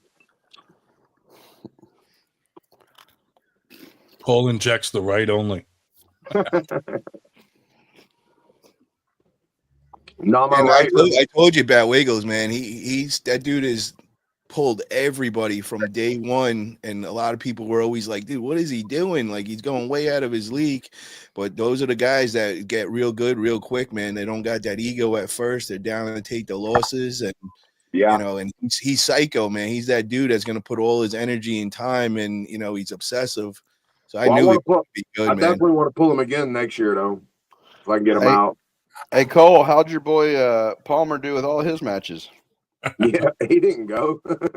No, No, they call me the Palmer. What they call? I don't know. you retired him. Yeah, I guess so. How did Nanya do? He didn't show up, right? He backed out. Didn't he? Yeah. Is he showing up to that match that he's got with what's his name? Peter. That's Bromley. more local, isn't it? That's more local to him, so he might, but I don't know for sure. Well, I'll let you know. I'll be there. It'd be pretty funny if he bails on that one. And that's coming, all right? That's like a week or so. Yes, next weekend. So you're still going to be out in Cali then? You're not coming to that, are you? I'll actually be in New York Wednesday. I'll be out there. I'm going for a week. David, I pulled Jack. He's like a baby, too. Well, he's posted that he wants to have that AW North or AW Canada in Nova Scotia in summer, well, late spring, early summer. Good. Move AWU up to Canada. I'll vote for that. So I said, if Nanya's not there, I'll show up. But no, but you won't be at the thing on the 16th then, Paul. Nah, I got other. I'm coming in for like a wedding and all that kind of stuff. When I saw you're one of the sponsors for the 27th. Yeah, I'm gonna just miss that. I'll be splitting out of there before then, though.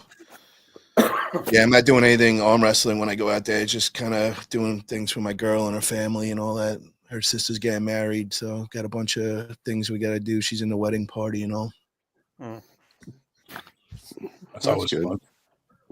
That'd be a nice break for you.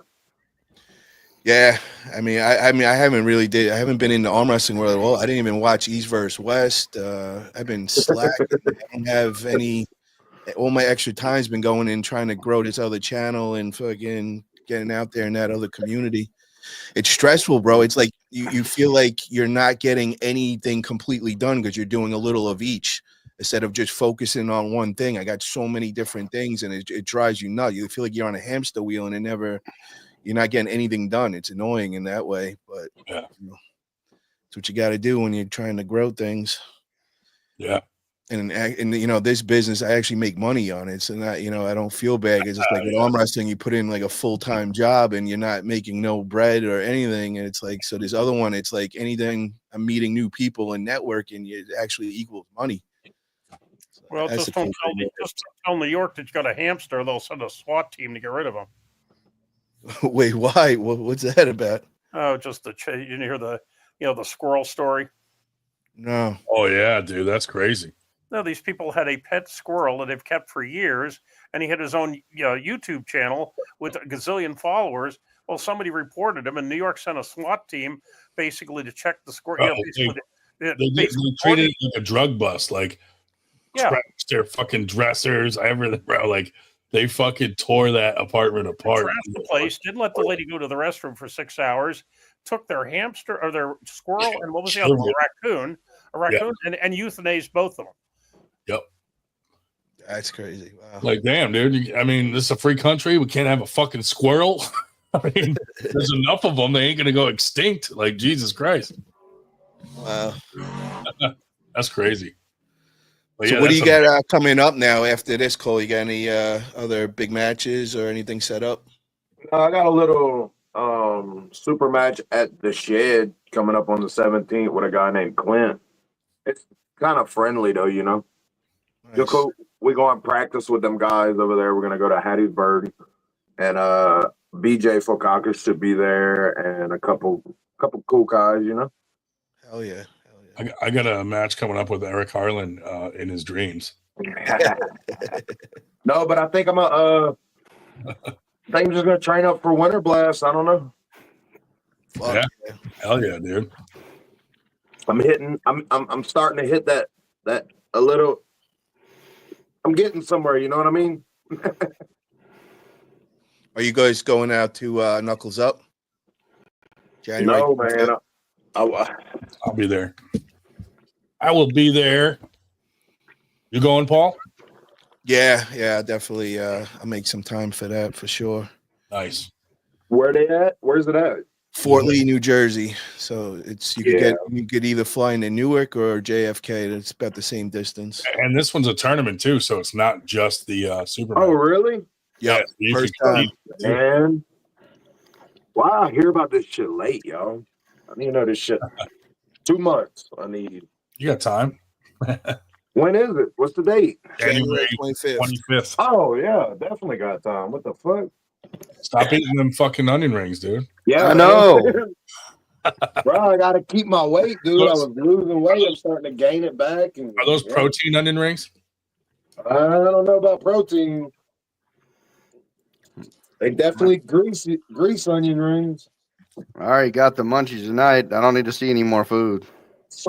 I went to one of them Korean barbecues last night. It was fucking great.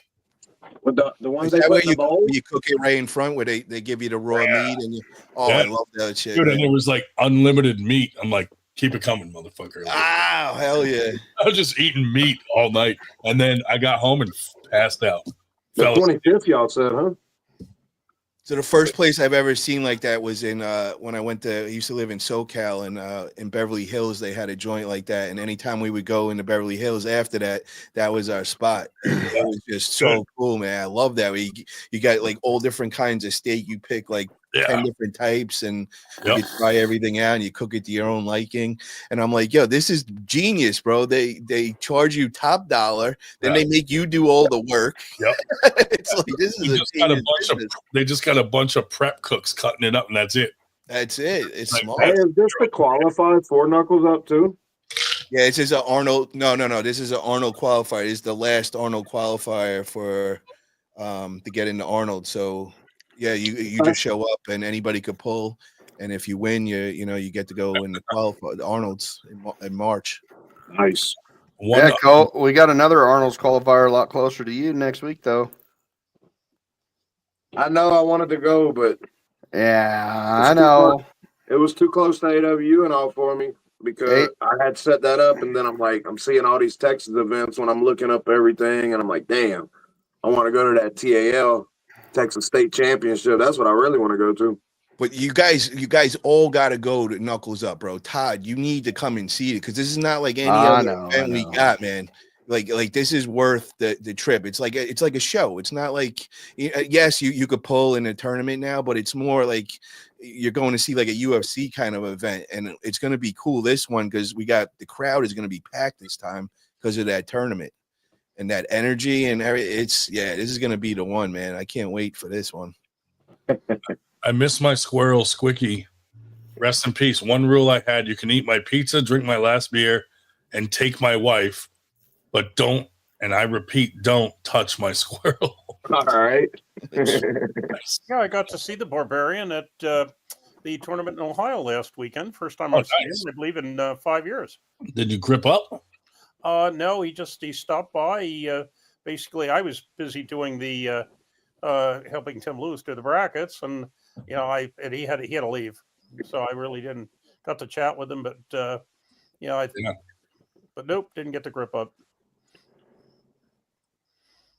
I saw some thing on Facebook talking about in 200 years there's going to be a history question about which animal influenced the 2024 election. Was it Harambe? Was it some squirrel or something else? And I was like, oh, that's some crazy shit.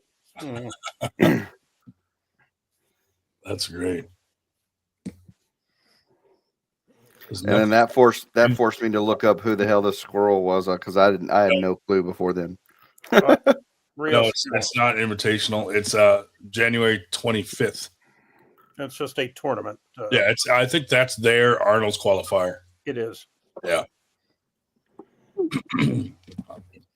I'll be there, man. Maybe I'll be. I don't know. I just got my MRI the other day, so Tuesday I find out what's going on with my shoulder again, and then hopefully surgery, and then I'm good.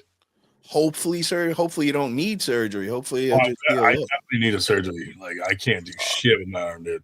It's not the shoulder though. The shoulder, like the cuff, is fine. It's that bicep situation.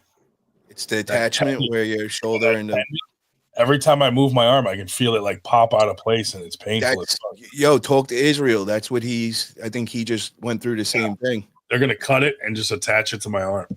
Well, talk to him because they did. I think the kind of the same thing they did with you, and he might have to redo it. I don't know. There was something. Oh, really? Yeah, talk to him. Yeah, I will. Yeah, definitely. Because I know he was a little. With that. Get him on here. Yeah, right.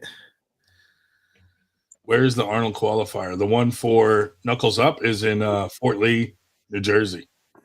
January 25th, Fort Lee, New Jersey. So, what is it? No, Saturday. They're doing it Saturday during the day. Early is the tournament, and then I think right after that is the actual super match event, right? Yep. Okay. It's gonna be awesome. Yeah. So Friday night, everybody comes, hangs out. You can weigh yourself, all that. They got like a dinner and all, and then Saturday it's gonna be a full day of we got a tournament, so go pull there, and then after we get to go and watch our super match show and enjoy all that. Yep. Yeah. That's what put me onto the Korean barbecue was going to Knuckles Up at the times where they had the dinner after at the Korean barbecue there. Rios, it's the Barrymore Film Center, I believe, is where it actually is. Can they still do the tournament at the same location? A really nice setup there. I'm thinking on the stage, I think they're going to do it. I'm not sure, though. Yeah. Don't quote me on this. I'm going to get them on, though, in the next, 2 weeks or so. I'll get them on the channel, on the Buzz Show, and we'll get all the details and all that. Yeah, it's an excellent location for the for the super match sort of thing. I just didn't know if it was big enough for a tournament up on the stage. Yeah, if they do it on the stage, I mean, you could at least 4 or 5 tables up there. I mean, they'll probably just do 3, but they could have a few going a lot. I just don't know if they could set that up and still have the production right after. I'm not really sure all the details. I haven't seen a tournament with them yet. Yeah, it looks like a little over 8 hours for you, Barbarian, to Fort Lee. So kind of distant. What's Israel's Facebook? Israel Chavez. Just Maya, he's going through shit with his family, and as far as with the hospital and all, he told everybody on. Oh, really? So, he'll get back to you, but he might be in the hospital right now. Yeah, I'll wait. I'll send him a message and ask him what's going on with his arm. Yeah, because he was kind of going into it, and I remember it was similar with your story and all, and I know they fixed it, but he kept saying something was popping out here and there, and he kept telling them that he needs to get it fixed, but it kind of sounds like the same thing they did with you the first time where, and now it's still not 100% or something. I don't know. Yeah, sounds similar, dude. Yep. Rondon, did you see Engen cast a Turkish spell on Devin when he was trying to stop Devin and Morozov? No, I didn't. He was spazzing. I seen a quick clip from it, and he was you could see, and he started saying shit in Turkish. He was I know how he gets when he's for real. That was for real. He was pissed, bro. Yeah. I gotta say, dude, Engen's hair plugs look really good, dude. Yeah, Yeah. He looks like what's it? Bert from Bert and Ernie, or is he Ernie? No, I think he's Bert. Yeah. With the eyebrows and all that shit. Every time I see him, I keep thinking of that. I'm like, fucking Bert and Ernie over here. Yeah. Do you think the hair that they plugged him with is his eyebrow hair? Probably save some money right there. Yeah, bro, the whole country of Turkey is going to start harvesting his fucking eyebrows. Yo, they don't talk about this shit, but I got all these alerts with because I went to Turkey that time, so now I get all those alerts, and they keep saying there's all this terrorist shit. Well, fucking, I think 2 months ago they whacked the friggin' vice president in the airport there, and it's nobody in the news is talking about it here. I'm like, bro, that's a vice president. Isn't that like a major fucking thing the world should know about going on? Holy shit. Right in the airport, the one that we fly into when we went there and shit. I was like, yo, why isn't anybody? But that could be why they're starting to transfer everything over to North America, I was thinking. Yeah. That'd be a good reason. It'll be all right, though. Trump's about to stop all these wars. They already. I saw that. I'm like, yo, this is crazy. He doesn't even have to get in there, and he's probably going to stop the fucking Ukraine and Russia. Already saying he can't wait to talk to Trump about diplomatic. I just double checked. It was an Iranian dude they pulled in, and they fucking questioned him, and he fucking blew the whistle and said Iran is offered to pay him a bundle of money to try to kill Trump. Oh, wow. So that implements Iran, and then I'm like, dude, when he gets in presidency, he's gonna fucking blow up Iran and take their oil.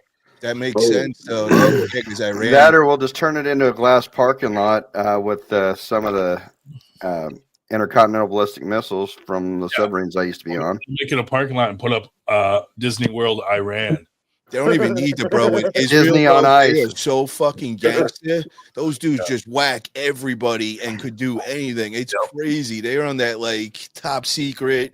I'm gonna whack your whole friggin' government without you guys even finding out. Like they're on some next level shit. Those guys. Yeah. Are you talking about the Israelis? Israelis, bro. Like they're You don't mess with Israel. Shit. Yeah, they don't play. That's why the U.S. steps in so much between Israel and other countries, is because they do not care what happens or what collateral damage there is. And they got all the big time intelligence. They're in like with everything. How about that whole thing with the beepers and pagers? They whack like 2,000 friggin' members by blowing up their beepers. Like what the fuck? Hey, I just want to shout out to Paul Cruz, who got the entire arm wrestling community hacked on fucking Instagram. I seen that, bro. I kept getting all these friggin' messages from you and all that, and I seen that somebody hacked your shit. I was like, oh, thank God I didn't open that shit. Like I felt because I know you don't send shit like that. So I had a feeling something was up. 3 other people came on today that said they got hacked from Paul Cruz. Wow. There's some idiots. They hack themselves. Oh, shit. Paul, congratulations on doing well over there at the World Series of Arm Wrestling, dude. Yeah, man, not bad. I had a good day. That was actually a great turnout over there. It was definitely awesome. Hell yeah, bro. So when's your super match with Ron Bass? I would love that. I would definitely love that. Yo, did you walk away? Did you win? Did you win any of the classes? Are you allowed to say anything? I took second. So how, if you don't mind me asking, how much did you walk away with? Because I heard it was huge money involved. Top 8 got paid. It was first place, I think, was $2,500. Second place was $1,350. Okay, because somebody walked away with $15K. I heard. No, nobody walked away with $15K. Oh, 8K. Wow. I heard it was 8,000. Corey West. That's what I was thinking. Corey West won overall right and left, which was $1,500 an arm, and he won first place right and left, which was $25 an arm. Oh yeah. Nice. So plus he got 2 World Series of Arm Wrestling watches, which were over $1,500 a piece. Nice. Hell yeah. Good for him. It's nice to be. It's nice to be on top, huh? Yeah. Well, I'll tell you, freaking Greg put on some hell of a fucking event, man. It was awesome. $1,350 ain't too bad neither, buddy. Yeah. Well, all That's it. It's paid for the weekend. Pay for my flights and all the spending money. Hey, so that's what's up, though. That's a good weekend in my eyes.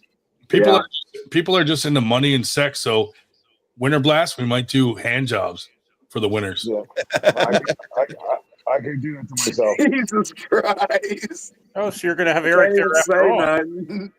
My old lady's watching. That ain't gonna go down well. Well, it's with Dave Shell. It's hand jobs by Dave Shell. Come on, man. He's gonna have Eric there. He's gonna have Eric there Soft after. hand shell. Fucking Eric gold wants bond our- powder. Pickering wants a match with Eric. We can Soft shell hands. That's it. Soft shell hands. 2 hand jobs for entry fees. If you register, He must be why he keeps sending me all pictures. Harlan keeps sending me, and he just said some Oh man. stepping into your calling, and it's cool to watch the growth. What are you talking about? There's another that agrees with a statement you made explicitly in a voice message to me. What are you fucking talking about? shut up, Eric. What's Weirdo. He must be in the chat. He's listening right now. He's got to be. Definitely. Yeah, when he called me, he wanted to make some comment about training and overtraining, but I ignored him. Shouldn't he be out there sending out dick pics of his unimpressive penis to people? Is he?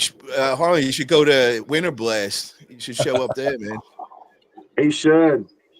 That'd be funny to watch. Harlan did good over there. It's just funny. Which wants to know, good? Hand jobs from the competing hand or the offhand? Yeah, we got like second or third place for picking the winner. The top, you get to pick the winners. Yeah. And I picked Harlan on mine, so we got some good prizes because I picked the right matches. Oh, nice. They were giving away I won the liquor. I remember that last. Yeah, bottles of liquor, a knife, or some of that amino. What's it called? Pre-workout from NatFit. Some NatFit nice. pre-workout.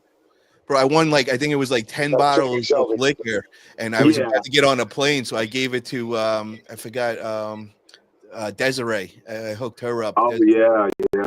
They got a whole. They were so happy when I gave them all that.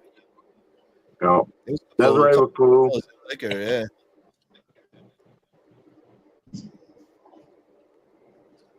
So, Paul, that's cool that you won, though. At least it covered your trip out there and all that, right? Absolutely. That's covered everything. Covered the car, the airfare, the rental car, what I did the whole weekend, everything. I pretty much did everything I did the whole weekend, and it cost me nothing. That's awesome. You go for your casting? Did you put in for the casting of that show, The House? No. What are you doing, bro? Get on that, man. You gotta go. It's in Riverside, bro. Now. What's that? It's in Riverside. It's in Riverside. Yeah, but they fly you. They pay for all that. If you get accepted in the house. Oh, yeah. What's the email again? So the emails go under. It's that girl Melissa or something, but go under Greg Sharp's page. You can find it there, and Greg it's going to go down in. I think it's March, sometime March or April. It would, if you get picked and you're on the show. I think it's only 2 weeks of filming in it, and they pay. They cover everything to get there, and everything. I should at least try. I should at least send the email in and try. Fuck it. Is it a casting couch situation? Wait, what? Paul, do you know if you got to be 2 weeks straight? Paul, what'd you say, bro? Do you know if you got to be there 2 weeks straight? Yeah, it's 2 weeks straight. It's but I can't even do that. Can't do it. You couldn't take vacation time or something, man? Not 2 weeks straight. I think I quit. I quit my job for 2 weeks. If you get cold on it, you figure you can figure out something and see if it works. But bro, these are the opportunities you got to jump on, bro. These are you want to get yourself out there. This is it. Also, I got to keep food on my table first.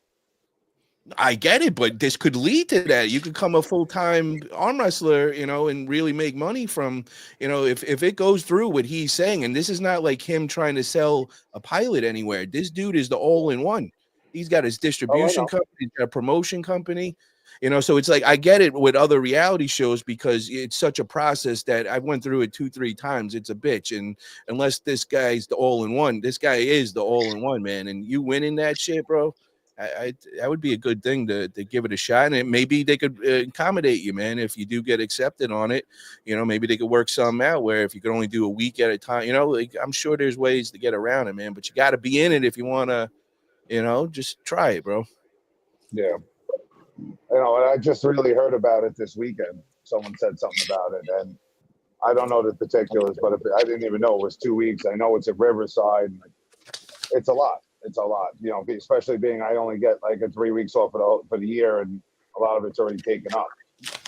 Yeah, but they cover everything, bro. If you are, you know, accepted, they pay. It's not like it's gonna be any money out of your pocket. They cover everything. Well, time I don't have off of work. That's the problem. I got it. But I'm telling you, man, if you want to get out there, you know, this is shit you got to jump on, like things like this. And, you know, this could be life changing and like not even see it coming. I mean, think of like with Mike Aiello when he went on with Game of Arms. You know what I mean, bro? That was game changing and shit back then, you know, and this is almost this is a guarantee, bro. It's on TV, no matter that where. Wasn't game changing. He barely made any money doing that. Bro, his whole arm wrestling career came from that. So anytime he's flying anywhere, getting paid, he wouldn't have had any of that, bro. It might not be a big glorious shit, but I mean, bro, he was at least getting paid going, you know, couple $1,000 places and free, you know, events and flights and all that. That came from that, bro.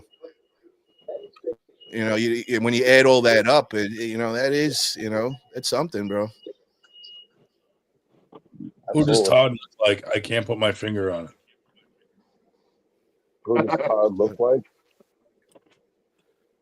Bobby Hill? I don't know. Yeah, Billy Ray Cyrus with a little bit of meat on him. I was gonna say Corky Thatcher. Cole, you smoked today? I'm just kidding.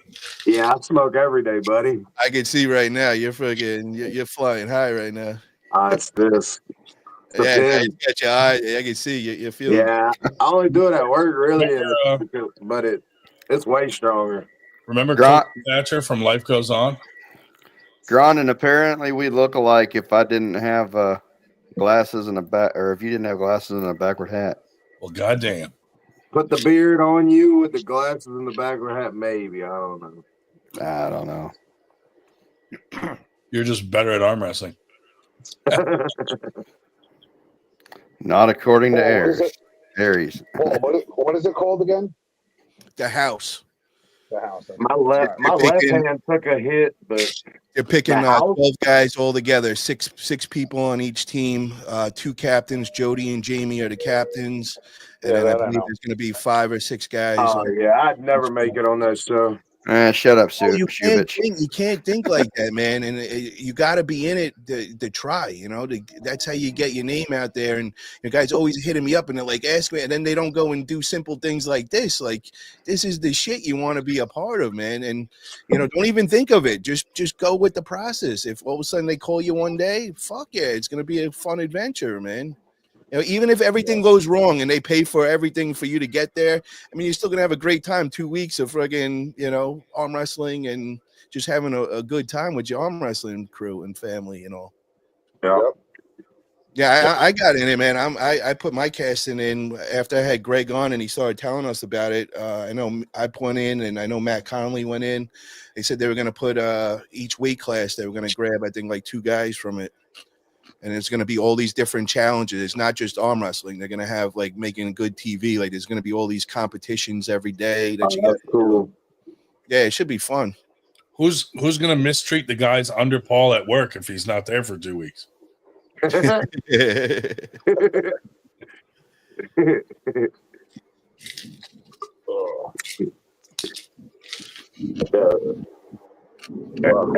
looks like everybody's tired, man. Yo, I fucking worked all night last night. Like work. I love the people in the news when they're like, "Oh, they busted a guy with this new pink cocaine," and I'm like, some asshole's putting fucking food coloring in it and making $1 million off it. I heard about that shit. It's like some next level, like it's a different drug or something. What did they call it? The real name of it or something? Rosé. Okay, that's like some Puff Daddy shit right there. They got That's what it sounds like. special sauce, the P Diddy special, baby. They just sprinkle more fish scale in it and then re-rock it. Oh my god! And they put fucking food coloring. I'm starting to think this 125 milligram edible might have been a little much. Oh, where are you at in a fucking curtained off area? Oh, so I work a couple days from home a week, right? And so I just have a little room divider thing. God. I was like, man, is he at like some fucking trade show or something right now? No. Yeah, let me show. I got a couple edibles right here. Hold on. That's a good idea, though. I want to put up a curtain so I don't have to have this fake background and I can put my logo on it or something. Yeah.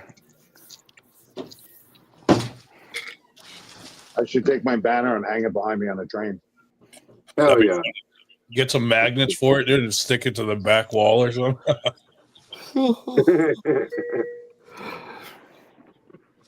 But yeah, dude, I saw that you did well there, and Jody Williams called me and he said you were fucking crushing it. Yeah. He flashed my lap, caught me sleeping like a motherfucker. Yeah. But Yeah, look at my these legs hurt anyway. Yeah. 1,000 milligrams. Oh, that's boof. Come on. 1,000 milligrams. 1,000 milligrams for the whole package, maybe.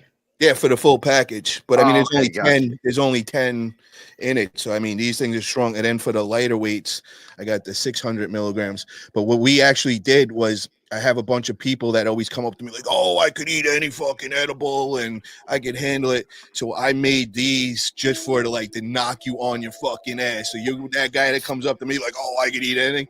These are real legit 1,000 milligrams, and So these will put you in the couch. 30% of the population does not have the proper enzymes in their gut to digest the edibles for it to affect the way it's supposed to. Now, if you give that same person 50 milligrams on a tincture sublingual, they're going to get slumped. But they could eat 1,000 milligrams of edibles and not get phased.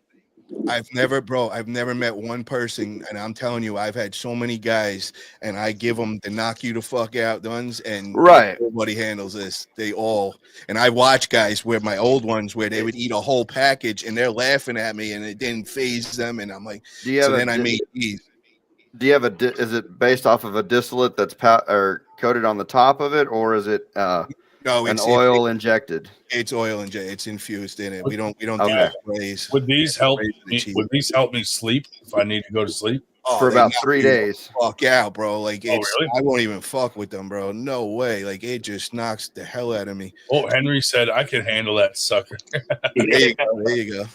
But I made it just for these guys that go around, because I got some dudes out here that they just smoke oil nonstop all day, Deb. So flour doesn't even phase them or nothing. Yeah. But I had to come out with some shit like, here, bro, this is for you. Those are for the Diddy parties at Paul's house. Oh yeah, bro. These things make you stupid. Yeah, a buddy of mine, he has a grow up there in Northern California. It's all ocean grown shit that he's got. What part? Humboldt. Can't even. No, it's. I don't know if you've ever seen the Woke Smoke brand. There's so many different brands. Yeah, I don't even. They got a dispensary. They do a lot of CBD and other decaf out here, but they have a grow up there in. Let me ask him. Shit, I forget. Yeah, just so you know, so when I'm in the cultivation side, so we don't actually deal with the dispensary themselves. We deal with a distributor, and that works. He takes the state's cutout, and then they go give it to the dispensary, and they put their own name on everything, like it's their shit. Yeah, these folks they go from I mean, they grow it, they package it, they have a couple old Mexican ladies that are rolling everything up. Yeah, you know, it's hand rolled or hand packed, machine rolled. It's I mean, none of their stuff canoes, nothing. I mean, it's just it's good. we have a group of people called the Mongols, and they all live out here. And what they do is they come like during right now it's like it was just Croptober, so everybody's in harvest season, and they would come with the buses in the middle of the night, and there'd be about 20 80-year-old ladies, and that's their trim teams. And they come, and that's you see these buses rolling up in the middle of nowhere in the middle of the night. You're like, oh, there goes a trim team right there, and it's like a whole. They used to have their own country, and I guess they don't have it anymore. But they all came to North Cal, and now they're all in the marijuana business. Yeah. So we even had some talkies that were we put a distillate on them. Okay. The little 200 milligram packs, and then we had different kind of like Doritos, and I mean some of the stuff that you would see that looks like boof, but they had the nerd ropes, they had the other stuff, but it wasn't the typical stuff. But what I liked was the Takis myself, and then they had smoked pineapple pieces, and then some maple infused smoked bacon. So Type stuff and jerky and all kind of stuff. A lot of people do. They get the commercial candy from Amazon, and then they spray them with the distillate and all that, and then they repackage. Exactly. I got a lady that she does everything for us. She makes them, and she's like so good at this. She's like a scientist. And also what I do is I give her all my trim, or if I got some like really fire ass indoors or something, and I put a certain amount for that and just make some kick your ass, the edibles and all. Then you got Dragon Dave out there that's got some good stuff too, but yeah. Oh, yeah, there's so many different So people. if I need to sleep, you recommend what for me? Indica. Yeah. Indica. So, I mean, if like something I just want to eat. I mean, anything, bro. Like anything with an indica strain, like because indica. So this is what we always call indica means in the couch. That's gonna put you in the couch. Sativa wakes you up, and that's how you know the difference. If you want to get up early in the morning, you go have a sativa, and then that'll give you. It's like having coffee. And if you want to be in the couch, have you seen that little Facebook video of those two little girls in the car seat? One's like all just the other one's like the difference between indica and sativa. Captain Obvious says CBD as that's decaf. Fuck CBD, bro. That's cafe shit, bro. I always say if you're gonna do it, go all the way, man. CBD is bullshit. You're missing the real important part. The THC in it is. I don't believe. Listen, I ain't gonna lie. I was in drug court for 5 years, and I had to smoke CBD at the beginning.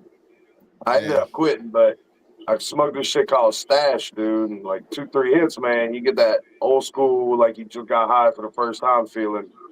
Well, they're making it official now, but when it first came out, there's no regulation. So they could just give you anything they want. But now there's actually guys that just have CBD farms and all. But what the CBD farmers do is they hide, man. They put the CBD on the outskirts of their property, and then on the inside they got the THC, and they sneak that shit, because you need different licensing and all that.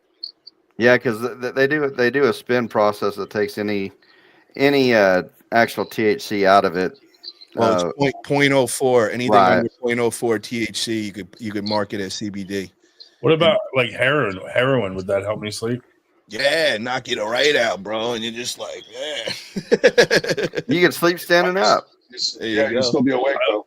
I want to take whatever fucking Bill Cosby gave to those chicks. Oh God. Listen, did they say that Puff Daddy in his oil bottles he had the GHB or some shit like that? Yeah, dude, he's a slickster. Yeah. Can you imagine, dude? Like you go to a party and they're trying to make you oil up. Ryan's gonna roofie himself. Watch. I would, dude. Dr. Phil, the court wanted me to stop smoking weed, so I took up crack. Oh my God. Jesus. And that marijuana, that's just a gateway drug, isn't it? I'm just kidding. Yeah, right. Yeah, I'm 3.5 months now without weed. Cocaine's definitely the gateway drug. Cocaine. Yeah. No comment. Yeah, I always stayed away from it. I knew if I ever took a bump of that shit, I'd be fucking Scarface next. I'd be taking over the world and start my own cartel. So I was like, I will stay away from that shit. Meth's way better. Get your money's worth, man. At least stay up for a few days. You stay up for 3 days for $50, bro. Like, come on. Bro, I never even knew what meth, like what it did to people until I moved out here. Now, when you know right away when a meth head walks into a 7-Eleven, everybody walks to the other side or leaves. Like these dudes are fucking crazy out here with that shit. I was crazy because I was 215 pounds of meth head for 5 years running around. So yeah, like they're all like 115-pound dudes and girl, whatever. Yep. So they then you got the magic mushrooms. They all thought I was the police too, so it was funny as hell. Yeah, but the magic mushroom people are all the weed guys, so they're not really looking for problems. The meth heads are the ones that they're just looking for a psychedelic. Yeah, if they haven't slept in a week, bro, these dudes get delusional and they're fucking nuts, bro. And I can't tell you how many friends I've had, for months, and I didn't know they were on that shit. I had this one dude, he would always go into the bathroom when we're in the gym. And I'm like, what is this guy doing here? Is he fucking shooting juice? I'm like, juice doesn't make you come out and be instantly like, well, he was shooting fucking meth in there in the fucking, I realized, and I'm like, oh, wow, that guy is so fucking nuts, bro. He was shooting meth and working out? Bro, he would go into the bathroom every time, and I'm like, what is this dude? Gangster, bro. That dude's a gangster, What is he hiding from me? Dude, yeah, I'm telling you. Oh, he's originally from New York, bro. The dude was from my town, and I met him out there, and I'm like, where are you from? And he's like, I was like, get the fuck out of here. You're from my town. But, bro, this dude, somebody was blocking my mirror one day. These 3 Spanish dudes in there. Bro, this dude drops the weights, goes right up there before I say, he's like, get the fuck out of his way, bro. And I'm looking at him like, why are you so mad? They're blocking my fucking mirror. He really was gonna fight the whole place. Bro, you feel? I ain't gonna lie. When you on like that second day, when you finally you're good and high on that shit, you feel like Superman, bro. Nobody can fuck with you, dog. Oh, bro, then you got all the cats energy to fuck the world up for about a day and a half. You can just fuck everything up. Tell us how he's running for politics. And I'm looking at this dude like, wait, what? And this dude would be dead ass serious, like, I'm gonna be the fucking next governor over here. And I'm looking at him like, okay. All right, governor. Yeah. Well, over here they was always seeing red dots in the bushes and ninjas, like shadow ninjas, they called it. Wow. So, see, we're used on the East Coast, man. We're used to the crackheads, man. We know we get high and go fishing, man. That's what we did. We get. You want to go fishing? Let's go fishing. Go fishing, yeah. We go fishing in Grand Isle over here, man. But I was going to walk through Kensington, dude, and just push all those fuckers over. They're like zombies in Kensington, dude. They're just fucking doing yoga, and stuck in a yoga position, and they're fucking out. Just all heroin, fucking ketamine, fucking. I'm gonna go fuck around and find out in Bakersfield. No. Oh my god, yeah, those are no. See, it's cool with the dope heads and all, because they're not trying to hurt nobody. They leave you alone. They don't want to come near. The meth heads, bro, are fucking aggressive, bro. Like if they're in one of their modes where they haven't slept in a while and they're feeling a little spicy, it's wild with those. We had a meth head, a guy that was working at our tattoo shop. And, bro, he would tattoo straight for like a week without going to sleep. No breaks. But then he would crash for a week. Oh yeah. I was like, where is he? Oh, he didn't come to work this week, but last week he was there for fucking. No, this is how it goes, Ryan. To be honest with you, I'd go to work Monday. I'd just get high for the first time. It'd be a great day. The next day would be even better. I'd be kicking ass, working my ass off. The third day, I'd come in there. I'd start dragging ass, but I'd have an okay day. Thursday, I'd come in that bitch dead, not worth the shit. And Friday, I'd miss work. Yeah. And I got fired after like a couple months of that, my boy was like, he used to work as like one of our trimmers, and he would always look over my grow, and it was the same thing. In the beginning of the week, this dude would be fucking doing everybody's job, wired, running around the house. And then I'd come in, bro. He'd pass out at the front door. He'd walk in, not even go in his room, just go right on the floor, and we'd come walking in. This dude sleeping on the. I'm like, bro, what the fuck are you doing? Like, after a few months, I started realizing, I know your little secret. I know what you're doing. Yeah, there was a lot of folks out here in the oil fields that, I mean, just wired to the max, man. Oh yeah. You'd see some semi trucks on the side of a lease road, and a dude's just hanging halfway down it, passed out asleep. Go wake him up. He's like, "Oh shit, I got 3 hours to get over here." It's like, dude, you've been there for 3 days. What are you talking about? You got 3 hours to get there. I've something I didn't tell anybody really, but I'm 7 months into recovery right now myself for pedophilia. I knew it was something stupid. I was hoping you were going to say you weaned yourself off gay porn, but I didn't know. No, they had rehabs for pedophiles. Right? It's so stupid, man. What you do is they wean you off it. So like the first month you're in there, it's like a young one, and then the second month a little bit it's older. a midget. And by the time you're fully recovered, you're at the 18-year-olds. So when they let you back out, you're with adults. You're back to the adult age. Is that why you like midgets so much? Midgets is like cheating, dude. It's like you can imagine that you're doing the wrong thing, but they're of age. But yeah, crazy, dude. I didn't know. Oh Lord, No, they had that. He's killing me. it's not even midnight. Well, I don't pick up my daughter from school often because they won't let me. I won't let. I'm gonna go on mute here, so I don't make any noise. But I won't. Let you. Know. What are you doing? Where you going, Dave? Hey, what are you doing there, bud? He's got his pipe. Is that a nebula? He started talking about meth. Are you wheezing, Dave? Let's just help Dude, you. see, you fucking talk about pedophiles and his heart rate goes up. You're all listening to your fun and games.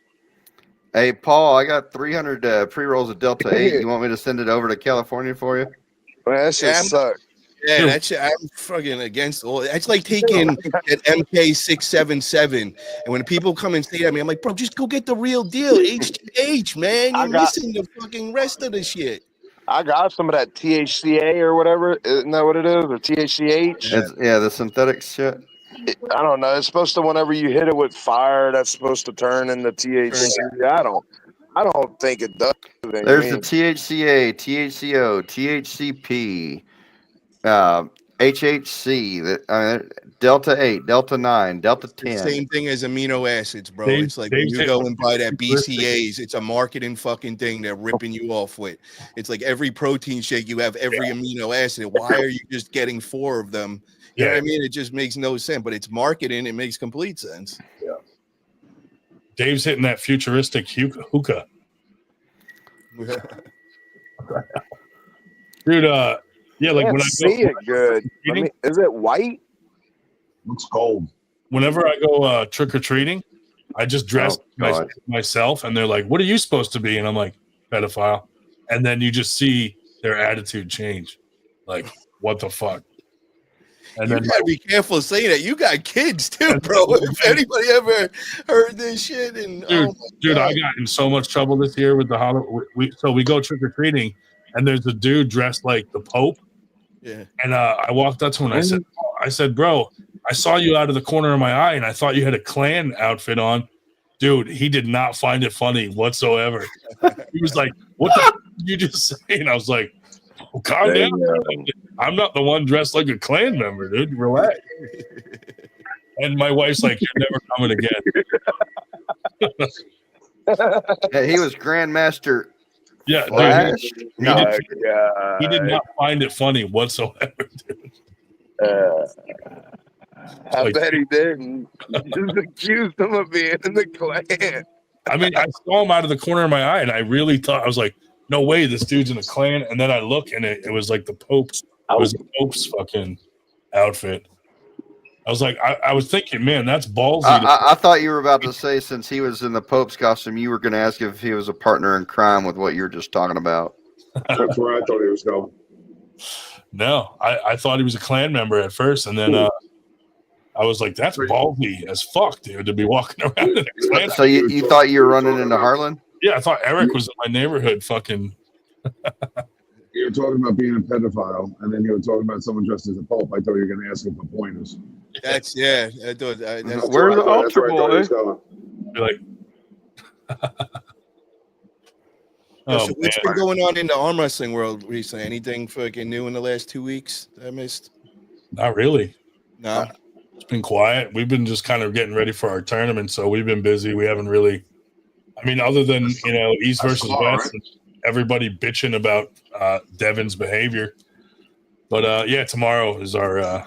Yeah, what happened at the end of that pay-per-view? Did he almost get in a fight or something? Hold on. Did anybody see the podcast where it started with John Brezink and? Yeah. It was a couple years back. Okay. Yeah, but I don't know. I mean, Devin is taking it a little far with the fucking antics at the table. Like he's just blatantly not listening to the refs and tightening the strap himself, fucking touching his arm. Then he's like, they got him in the strap and he's fucking like stretching out and obviously getting, maybe he didn't have what he wanted in the strap, and then he's getting it by moving his arm all around and fucking re-grab it. I'm like, dude, that's why people are getting irritated. He's definitely probably got the most knowledge of anyone on strap manipulation.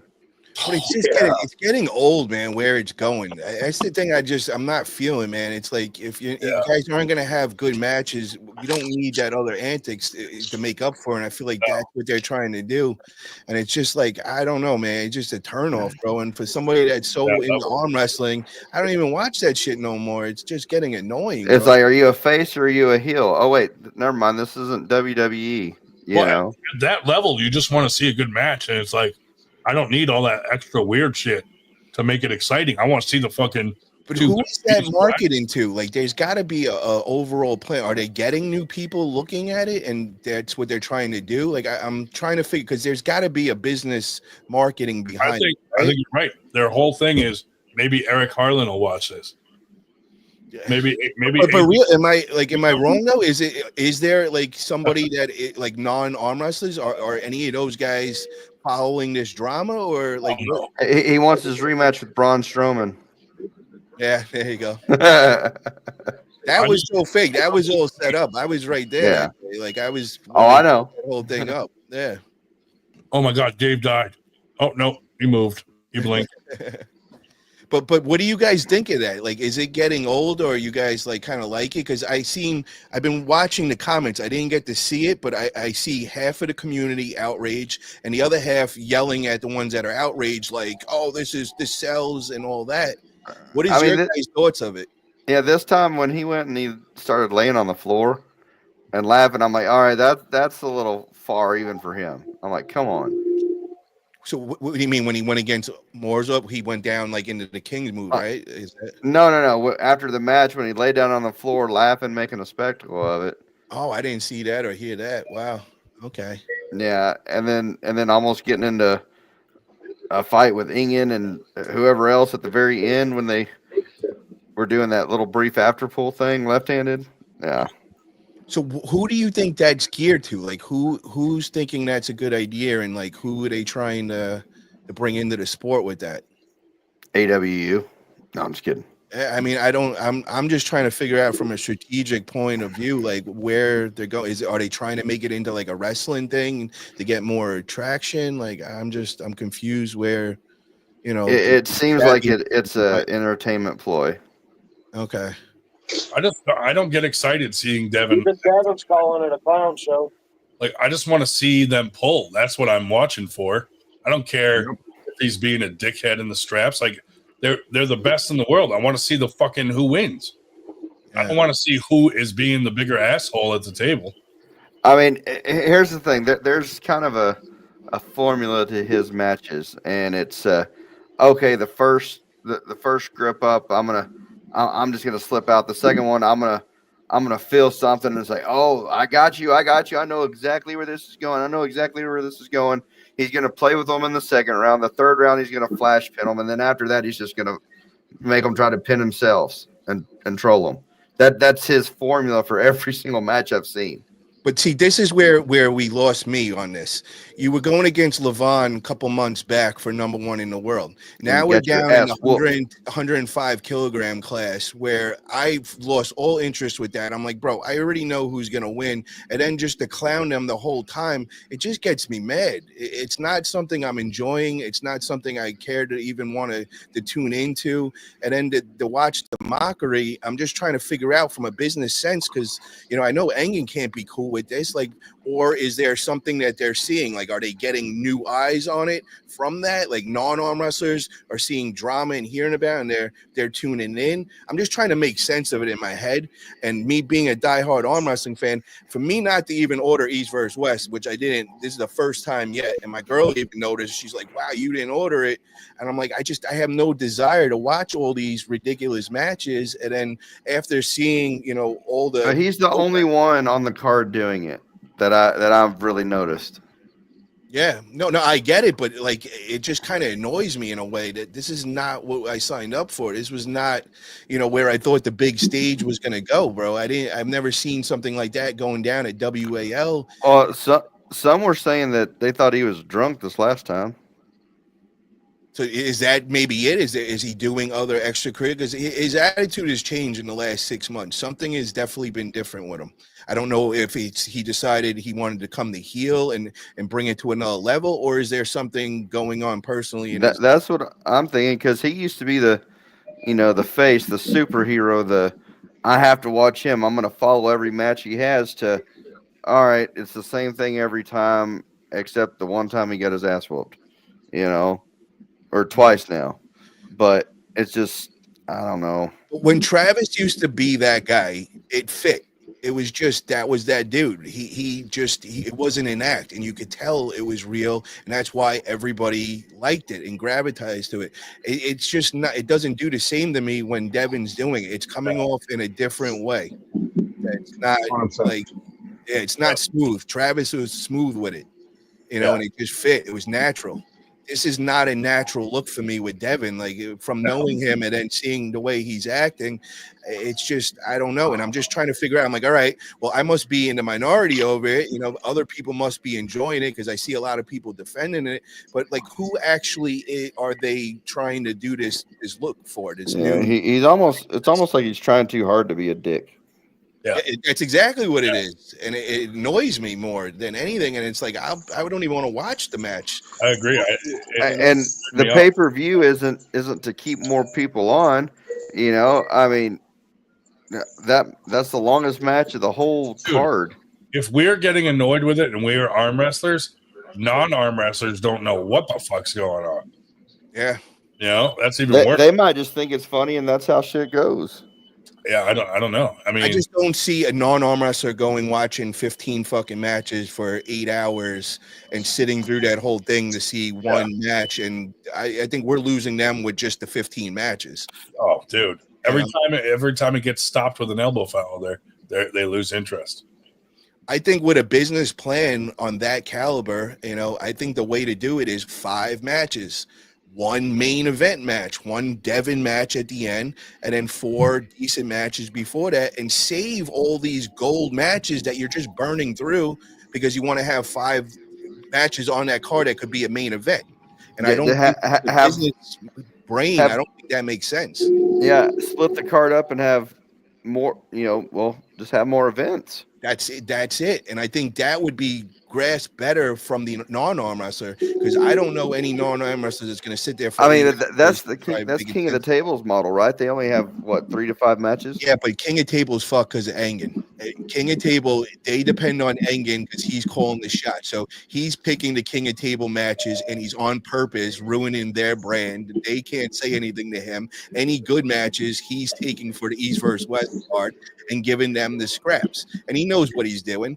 And King of Table can't dare, Core Sports can't say anything to him because, he'll get Engen like. So I think he's just sabotaging King of Table on purpose. That's my eyes. He's trying to build his own brand. See, for the longest time, I thought Larry Wheels was the King of the Table guy. He originally was. And okay. Hold on to this. East versus West 4. I'm friends with Adam Silver and all. Adam and Larry come up to me, and Adam's like, bro, it's hard to even get a good match because, and he looks over at Engen and just rolled his eyes to me. And I was just like, I felt exactly, and I knew what was going on there. And I think that's kind of why they kind of split and went, their own direction, because they weren't getting the matches they wanted. And I think Core Sports just kind of listens to Engen, because he's doing all these big things with East versus West, and he's throwing their scraps for the King of Table. And I think after this last King of Table, they had to come out with something big. So Engen allowed Levon and Jerry to go on that. Now, that's just me looking in, but that's my guess is what's going on with that. Larry Wheels quit arm wrestling now. Really? Yeah, he's stepping back. He's like, I think maybe he thought he was going to progress faster. I don't know. But he can't arm wrestle and then also be at the top of his game and all the other stuff he does. So he chose to go back to full-time, full-time PR power and all that. Yeah. Needs to make some changes, man. Like the way it's going, it's East versus West was amazing at first, but it's not made to get into new viewers, and that's where I just keep seeing an issue. And that's our big stage, and it's just going the wrong way. I'm hoping now with Robert Baxter coming in, maybe they'll change their whole setup and, do it more of a business sense kind of thing. But we don't have anything that's bringing in the new arm wrestlers other than Devin. Well, in the beginning, they were doing a qualifier series. You qualify, then you get a match, and they were doing that, and then that just pretty much ended. Well, because nobody could afford it, bro. Anybody that's stepping up, North America, chancing them, they got to go burn whoever's going to put up that sponsor money. So they get them to put up the $75K on it. Now, if Devin doesn't have a big match on it, they're not going to see that money back. They'll be lucky to get $30K back. Now that sponsor just lost $45,000, and now they're trying to get him to do it again. He's looking at them like, get the fuck out of here. Because Engen was, in Turkey, you could get away with that. He's got the government paying for the hotel, their food, and all that kind of shit. And it's a lot cheaper to do things here. Reality's kicking in North America. Everything's quadrupled the price. So now they had to go to the big pockets. They went and got Robert Baxter, who could, afford anything. But how long is that going to last? That guy's got to make money. He's not going to let what's going on, because I don't see them, progressive, man. You can't just depend on one dude, and now this one dude is just kind of doing anything he wants. It's like his own playground, and a lot of people are getting turned off. But I keep saying to myself, are non-arm wrestlers tuning in? I might be wrong, but I just don't see it. Do you guys agree at all? Didn't you have something like those slap matches that just instantly take off? It's like, okay. And that they don't have any antics in there. They just get up and do what they do. And it's become stupid popular. And now you got a bunch of pirates walking around because damn eyes are getting exploded and shit. I'm like, look at why can't we get half of that recognition? Because it's fucking boring. Yep. Or pickleball. I mean, but bro, listen to this. At least when you're watching slap fight, you're getting a climax every fucking hit. When we're going in and fighting for 10 minutes to say go, we're losing everybody. And there's no and then the match is over in half a second. Yeah, these East versus West. I mean, us arm wrestlers love 15 matches, but I'm at the point where I'm like, I'm over this. I get to see all the big names going against each other. It's getting boring for me. Yep. Something's got to switch, bro, to formula, and just repeating the same thing for the last 40 years and think, I figured it out because we're doing a different name organization. And it's not. We haven't figured out shit. We're just tricking ourselves. Yep. Something's got to change, man. I don't even like the Eddie Hall versus Brian Shaw, because I mean it's good if you want to just get eyes on the pay-per-view from their sport, but for us, I'm like, I want to know where these guys are at. So them arm wrestling each other doesn't tell us shit. I want to see them go against other arm wrestlers so we can see what level they're at. But Ryan, it's the same thing we did with Juju Mufu. We did with Larry Wheels. And where are they now? They're both gone. They both gone. Yep. We're going to do the same thing with Eddie Hall, and we're going to just keep telling ourselves, oh, well, they're the biggest powerlifters, so they're going to bring in so much shit. And bro, this is the same cycle over. We already watch them compete on World's Strongest Man. See, what I would want to see from like a Brian Shaw is send him to a local fucking tournament and see where he places, and then let him come up through the ranks like everybody else and see how that works. Not put him in a fucking super match right off the cuff against anybody in the world and he gets smashed by fucking Devin or something. Well, the thing that they're getting off of that is they're tapping into arm wrestling followers. So they want more followers. So that's what they're getting out of that. Yeah, and they want the strongmen to come over. Yeah, they don't want to. Yeah, but bro, does strongman really do that? So let's say this. We go and we get a few strongmen. Yo, bro, come sit down and watch East versus West. Go watch this next 8 hours with me and watch these matches. Do you think those guys are watching this shit and like, fuck yeah, this is great? It's boring as fucking. They don't even know what the hell. Know the rules. They don't know nothing. And then they see Devin acting the way he does. Are you going to go and just be like, yeah, bro, sign me up? It's not it. Yeah, at first, what they're going to do is they're going to be like, oh, that's funny. Oh, that's cool. And about the second or third time, then they're going to be like, all right, I'm over it. Yeah, bro. When I have my girl or somebody watching, they lose interest as soon as the shenanigans start in the setup. They're looking at me like, and she says it all the time, this is what needs to change. Right there, you cannot do this. This is boring. And then to do that 15 fucking times for 8 hours, and this is our big stage. No, I mean, you could keep everybody for an hour and a half to 2 hours max. You need to get it down to 5 matches. Make those 5 matches fun. Throw Brian Shaw and Eddie Hall on that. Then have Devin as the main event, but have Devin in a real match, not where he's talking in German to somebody, humiliating them, making them look retarded. Yeah. That's not, I don't see anybody getting happy watching that other than like, dude, what a dick. So here's my question. Seen something in the chat. And it's saying East versus West, WAUAL. Now, I'm trying to figure out how UAL is as similar to those other two. Yeah, let's read it. I would be pwned if there was no East versus West. Well, UAL knuckles up like I have been. Sometimes just don't force growth. Let it grow organically and not push it with figureheads that ultimately don't care. I'm just trying to, because maybe I'm wrong, but I didn't think UAL was all that crazy or out there. I mean, never knew since I've been in 4 years. Bill Collins is a hell of a ref, hell of a guy. But it's not one of those events. It's not that top organization. Maybe 10 years ago when they had Robert Drake in there and they were doing the same exact thing that they're doing in East versus West thing, and it's the first time they've ever did it. Robert Drake came and did this, dropped 100,000 on each event and everything, gave out Mustang cars and all this shit. Yeah. It didn't work. It comes in for a couple of years and then it fades right out. And then whatever athletes you had, they're just moving to the next organization and now they'll be loyal to them. Yeah, I like watching the old UAL stuff. I think it's pretty cool. But bro, it's not. We're arm wrestlers. We will watch armor. We could watch guys in Ryan Grondin's garage right now, and we'll fucking love that.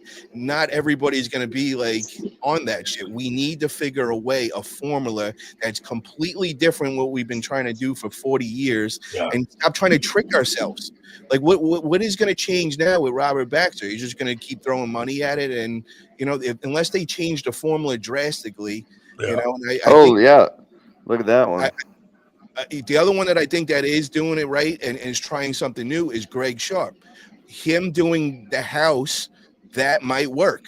You know what I mean? You're going to get that's how you're going to get non-arm wrestlers watching the reality show. Now we got to get them interested in watching the World Series of Arm Wrestling from that. Will that stick? And you might be able to get in a surge of people. That's kind of what they did with Game of Arms.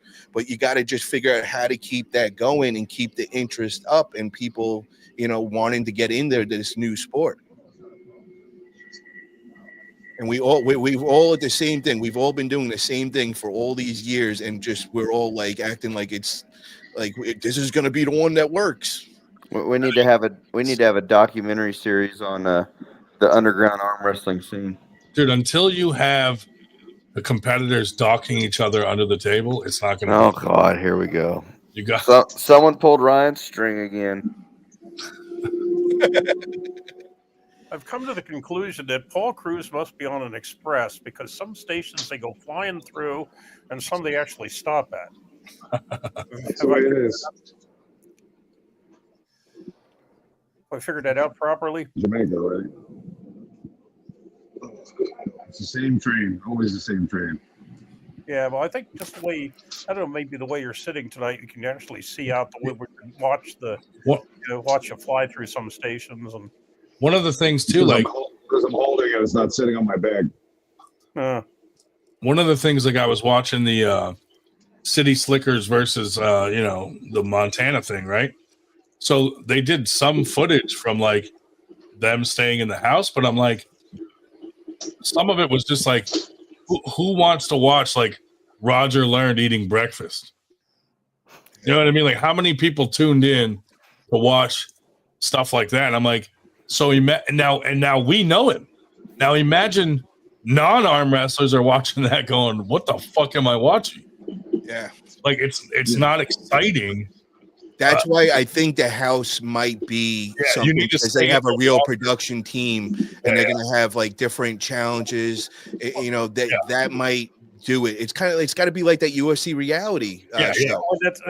And the only reason that worked is they were in there for a longer amount of time, and you had both teams. The City Slickers were in there alone, so you're only seeing one side of the team. There's no animosity, and they, I'm like, I don't care what they're eating for fucking breakfast.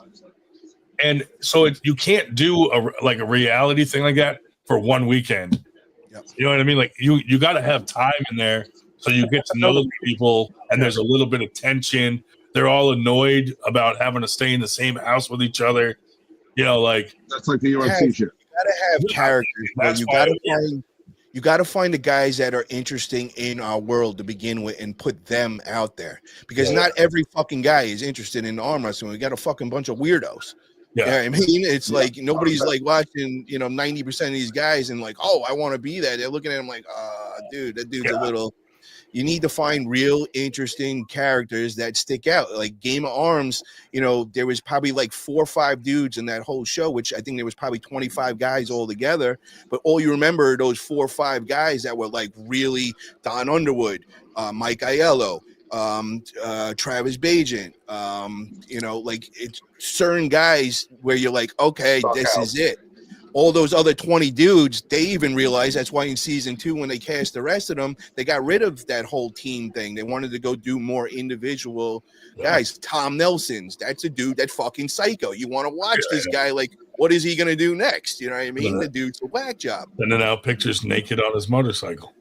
You know what I mean? And then, people watching stuff for the first time, and you're like, oh, and it is pronated surge, and look at the cupping on this or that. They're like, what the hell are we talking about? Foreplay here or something? Yeah, they don't even know what you're talking about. Look at that pronation, and they're like, huh?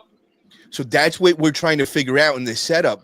We all know the different things that are going on, but if you don't know cupping, pronation, or anything, and now you're trying to understand why these guys can't just hold hands and say go, they're like, we're fighting for 5 minutes each.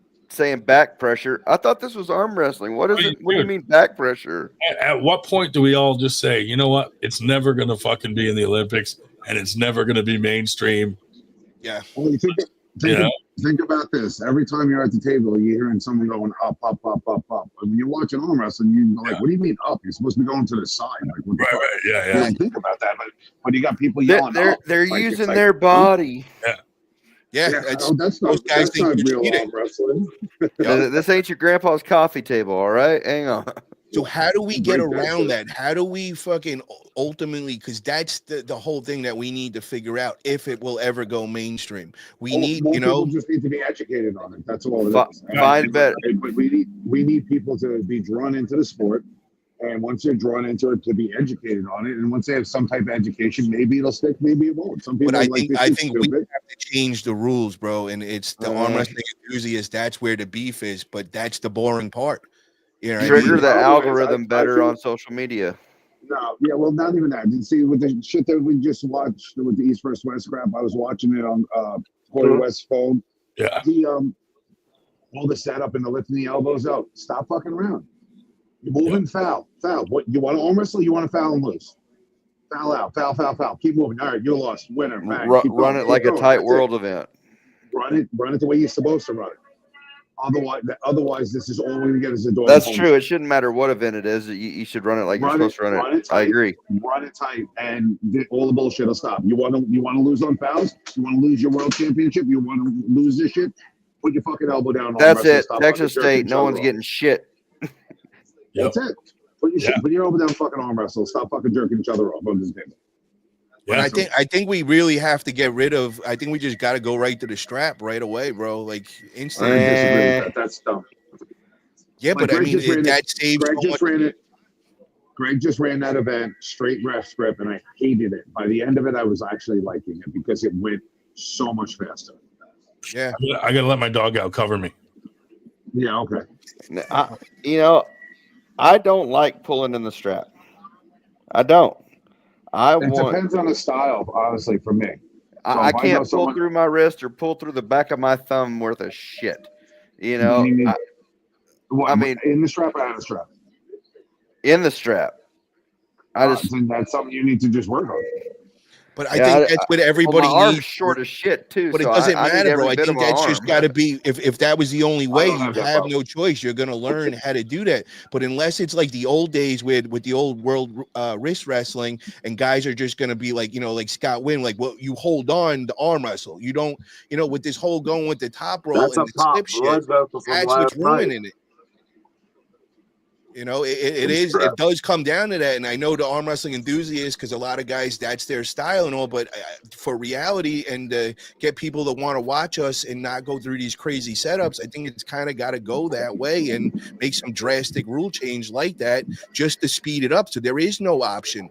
You just, as soon as you get on there, we got the strap on and go. There is no bullshit. There ain't no slipping. There ain't none of that shit. That's going to save so much fucking time. Here's the problem. So every big promotion in arm wrestling is only focusing on the 2%er. I knew that was coming. And so they're fighting with each other. Yeah. So, like, how do you build any sport, dude? Like soccer. You start with the fucking kids and then the amateurs and, the teens, and you work your way up. You build it from the bottom. You don't try to build it from the top. Like, nobody's focusing on, hey, how do we get more people into this sport? So like in our area, because we focus on getting new people in the sport, our tournaments usually have a good turnout because there's a lot of fucking arm wrestlers around here that want to come because they're all new and into the sport. If you only focus on the 2%ers, like you're doing it backwards. Like the sport's the other problem is, Ryan, is every fucking organization has their own rule set. Yeah, there's no universal. So when you try explaining that to a non-arm wrestler, they don't get it. Yeah, bro, they're never gonna get it. You know what I mean? We all got to go and agree on one way, but it's all with these egos because every promotion wants to be different. Everybody wants to do their own thing, and that's the thing that's hurting us. Money, dude, into starting like a league for kids, or like like teams for kids in school, or like we're trying to do with the Boy Scouts. Like if someone came along and put money into that, that's how you grow this sport because you get more people in it. You have to call it. You have to call it just the Scouts now, man. Right. Yeah. I mean, I'm not allowed around them, but if I were, no. But I'm telling you, midget arm wrestling league. We need to tap into that demographic. Like you can still have these top level things, but I think someone needs to come along and help on the lower end to get more people into the sport. Definitely. Yeah, but it all equals to making it fun and not boring. Right. That's where we're all getting lost with that. We need to figure out a universal way of making it that people are gonna, because us weirdos, we got into it no matter what. From the beginning, we were all just hooks. We're always gonna like arm wrestling. But there's 90% of the population that's not thinking like that, and they think it's just like a little junior high school thing that you do or you do at the bar when you're fucking drunk. That's where we got to figure out how do we make it more interesting to those dudes. And when you start with those setups and all that, we lose them like within 10 seconds. Especially like you watch, one tournament, East versus West, and then you watch an old date WAL, and you're like, the rules aren't even the same. So you're like, how come you got elbow fouled there and not here and blah, blah, blah. But, part of it too is like, there's so many fucking that just focus, like it's just being done over and over the same way. Like these super matches, these top level guys, like, and acting like we just figured out that we just changed the wheel. Like Engen and all them been in this sport 40 fucking years, and now they're acting like they figured it out. What have you did different? Yeah, you're just a new organization throwing the best super fucking matches we're right still now. not in the Olympics. We're like the sport's still not growing. The round robins are fire. Yeah, for us arm wrestlers, nobody even knows what a round robin is. That's a non-arm wrestler. They don't even know what the fuck is going on. Steve Kaplan with WAL got into it, realized he's not going to get a return on his investment, and he's out. Yeah, it's the same shit getting recycled over and over, and then thinking that we figured it out. We invented the wheel. And you're just, when I look back in the last year, and I've been seeing it, and now where I see it going with Devin playing all these antics and all, I'm like, bro, this is not what I signed up for. This is not where I thought this was going to go. I thought we were actually going to make some change, but when you look back, nothing has changed. Dude, we're doing the same fucking thing that UAL did friggin' 15 years ago. WAL came and did it right after them, and now we're acting like, oh, but no, East versus West is bigger. What is different? Dude, what is bigger? His behavior rubs off on other people. Like his son's starting to act like that, and you see other pullers getting to the table, and they're acting all aggressive in the fucking. It's like, dude, what? Wait till we have those non-arm wrestlers showing up at the practices these days, acting like that. Yeah, it's the McGregor O'Malley syndrome. Bro, the trick to get this sport, think about when you went to your first practice. You were hooked from that day on. The trick is to get people that don't arm wrestle to go to their first practice, and then they're hooked. That's where you figure out how to build this sport. You got to get that's where I see a problem too. I disagree with that. Or they're not going to do it at all. They're ever again. They're going to love it, and they're going to fucking the next day. They're not going to be able to move their arms. Then they're done. Shit. Yep. Or because that was me. I did a couple practices. I did a couple little tournaments, and the aches and the pains. I'm like, dude, I'm way too old for this shit, and I stopped. I stopped for like a year and a half. I'm like, this ain't for me. I was done. I was in. It was nothing. And then I got fucking begged to go to something, and I came dragged back into it, and then I got convinced to do it, and now I'm fucking balls deep, and that's it. I'm in. I'm not gonna fucking stop. I've lost so many guys where they'll come for 6 months to a year, and it's the same thing. Either they don't get good enough, or they're tired of always being hurt. And then, especially if you have a physical job, and now to start thinking like I'm practicing every week, and now for the next 3-4 days, I'm cursing myself at my job every day. That's the other problem. Yeah. And then if you get them to stick in it, within that first year, they're going to get hurt sometime because they want to come the best John Brzezinski and they're all overtraining and all. And then that's how you lose a lot of the guys, because they get that real injury. And then if you don't have health insurance, surprise, surprise, that injury, that surgery is going to cost you $50K. Now you're bankrupt. So, that's the other thing that we're dealing with too. So say I'm a heavy equipment mechanic, and Sunday we go at it. Monday, I can't even carry that 5-gallon pail of oil to replenish, let alone lift the damn thing up onto whatever equipment. Yep. Your job.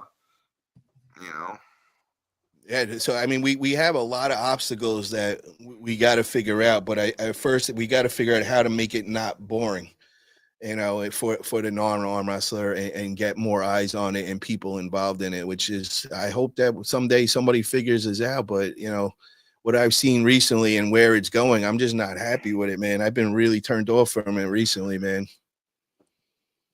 Yeah. I mean, there's got to be a way. It's just, it's got to be something that we all work together towards. Like, everybody tries to do it separately, and it's not working that way. Yeah, because there's not another NBA in America or another football league like that. Right. All our leagues are fighting each other. Yeah. I mean, not really, but like we're not fighting Texas Arm Wrestling League, but I mean, like the big organizations like IFA, WAF, like when you get up to that level, they're fighting each other. So how do you unite? You got to unite the clans, dude. Like, That's always been the problem. Everybody, and we're not even fighting for a pie. Like there's no money in it yet, but we're all at war with each other rather than trying to help each other and grow the sport overall. Everybody wants to be the next, king or running their own thing, and it's defeating everybody, and nobody's actually capitalizing it. But we're all at war with each other, acting like there's $1 million out there to go grab. Engen isn't operating at a profit. Where's the cash flow? It's not there. Supplemental cash from Dubai. Dubai bought out Robert Baxter's medical company. Saudi cash backs WAF, Sports Accord, Ames. Yeah, there is no. And, what I was hearing originally at the beginning with King of Table and all was there was a lot of side money going on in the backgrounds of big bets, millions on matches. That's what I would always hear in the background. So, it started making me believe that's really what's going on, because why else would they be, keep shelling out all this money and they're not making money? It's got to be something like that going on or some shit. I don't know, but all I know is it should show a lot that Engen went and got Robert Baxter, because obviously if he was profitable, he wouldn't be looking for somebody else to bring in on his shit. You know what I mean? He obviously had to go that route. We finally have a serious conversation and Shubich comes on to fucking troll everybody. That's it. I'm leaving. Fuck. All right, see ya. I'm pretty sure I'm stuck in my chair for a little bit right now. Man, like I'm not kidding. I've been getting really mad over this. Like the last, this last East versus West showed me how it really bothering me, because I was obsessed with watching all arm wrestling, but where it has gone with Devin's Playground taking over, like that shit is just not what I signed up for, and I'm like really kind of mad. Like I'm just angry over it. Like this is not turned off of the bro. This is not what the big stage. This was not what I envisioned. This was not. I didn't like it at all. And it's been going on since the Chance Shaw match. That's when that whole shit started. That was when we seen the switch. And every match it's just getting more and more ridiculous. If you guys remember at Chance, they had a wrestling match in between the match between Artem and Devin and Jody. So he had the Chance's fault, gummy bears this time too. Chance Shaw ruined arm wrestling. It started since Dave Chafee match back in the WAO. Yeah, but it wasn't the same, bro. It's wasn't got the same, to where it's a playground that's when now. it started.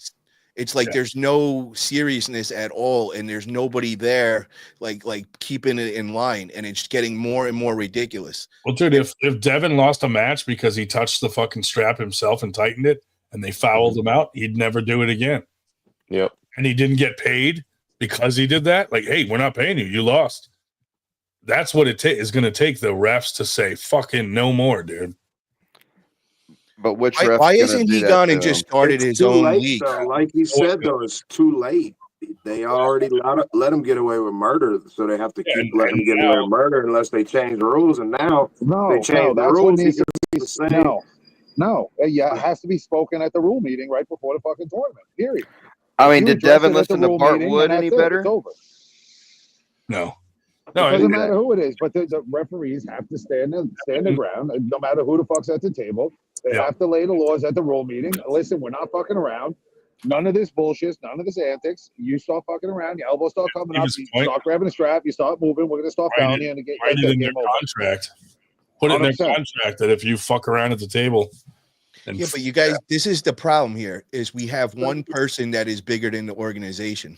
Yeah. So it doesn't matter what you say in that rules meeting when that one person is more powerful than your whole organization. It doesn't matter. They need him, like it or not. They need him, and he knows that.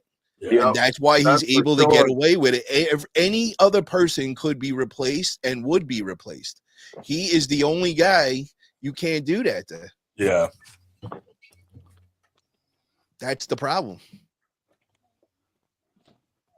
I mean, I don't know how you handle it. Like, you know what I mean? Like, how do you stop? You put on your big boy pants and you dress it the way it is and let him not get away with it. Period. As much as I love the guy, you just don't let him get away with it. Or you just turn into Levon. Paul, let's quit and we'll just start a non-arm wrestling podcast. Yeah. So what am I gonna do? I'm down, man. Paul, you gotta get bigger than fucking these assholes, and then you change what they're doing up there. Fuck it. Let's do You it. know? But bro, if I knew, I would have already did it. That's the problem. It's like, you know, I had the money that I could go and start anything I wanted. I've been trying to figure out, never found it, never seen it. Every time I tried, that's why I'm looking at East versus West, and it's like, dude, I could have went and did that 4 or 5 years ago. That's not the formula, bro. You Well, I know, think you're gonna do what Wall did. You're gonna thing, burn out. Yep. the UFC thing's not a bad idea with the house and all, but I don't know if we have enough dedicated arm wrestlers that'll quit their job and try to get on that show. And then And 12 But people. you gotta It's remember, only man, 12 the house is people. only 2 weeks. That's all, you know, because they understand that whole thing. So as long as you can take off that 2 weeks, that 2 weeks is going to be made in a few months of content. You know, Right. so that's not really the problem, man. I think that's, and the other thing is this dude is the only guy that I've met so far, and I've been in all the industries, that is the all-in-one that could just, he doesn't need a network to come in and say, okay, we could buy it. He is the network.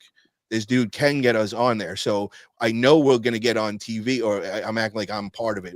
I know arm wrestling will get on TV through him. It's just a matter of where does it go and does it take off? You know what I mean? Do we get that same shit that UFC reality show got, you know, where everybody was like, oh shit, this is hot. You know what I mean? And it goes from there, you know, and the closest thing that we have to see as an example was Game of Arms and WAL.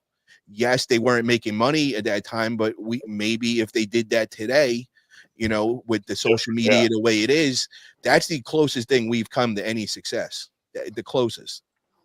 In my eyes, I could be wrong, but I could tell that's the only person I've seen that, holy shit, bro, you know, and I was disappointed. Obviously, they weren't making the money, but maybe if they did that for, you know, straight 5 years, it eventually would turn into money, or a big company like or a Dana White kind of dude comes around and is like, yo, I could build this. Let's do this. Yeah. But everything else I see doing and what we're telling ourselves, and everybody, I see all these fans, oh, Engen's the guy that's doing it. What the fuck is he doing different? Nothing. Big eyebrows. Yeah, but there's nothing. It's not, that's not it, bro.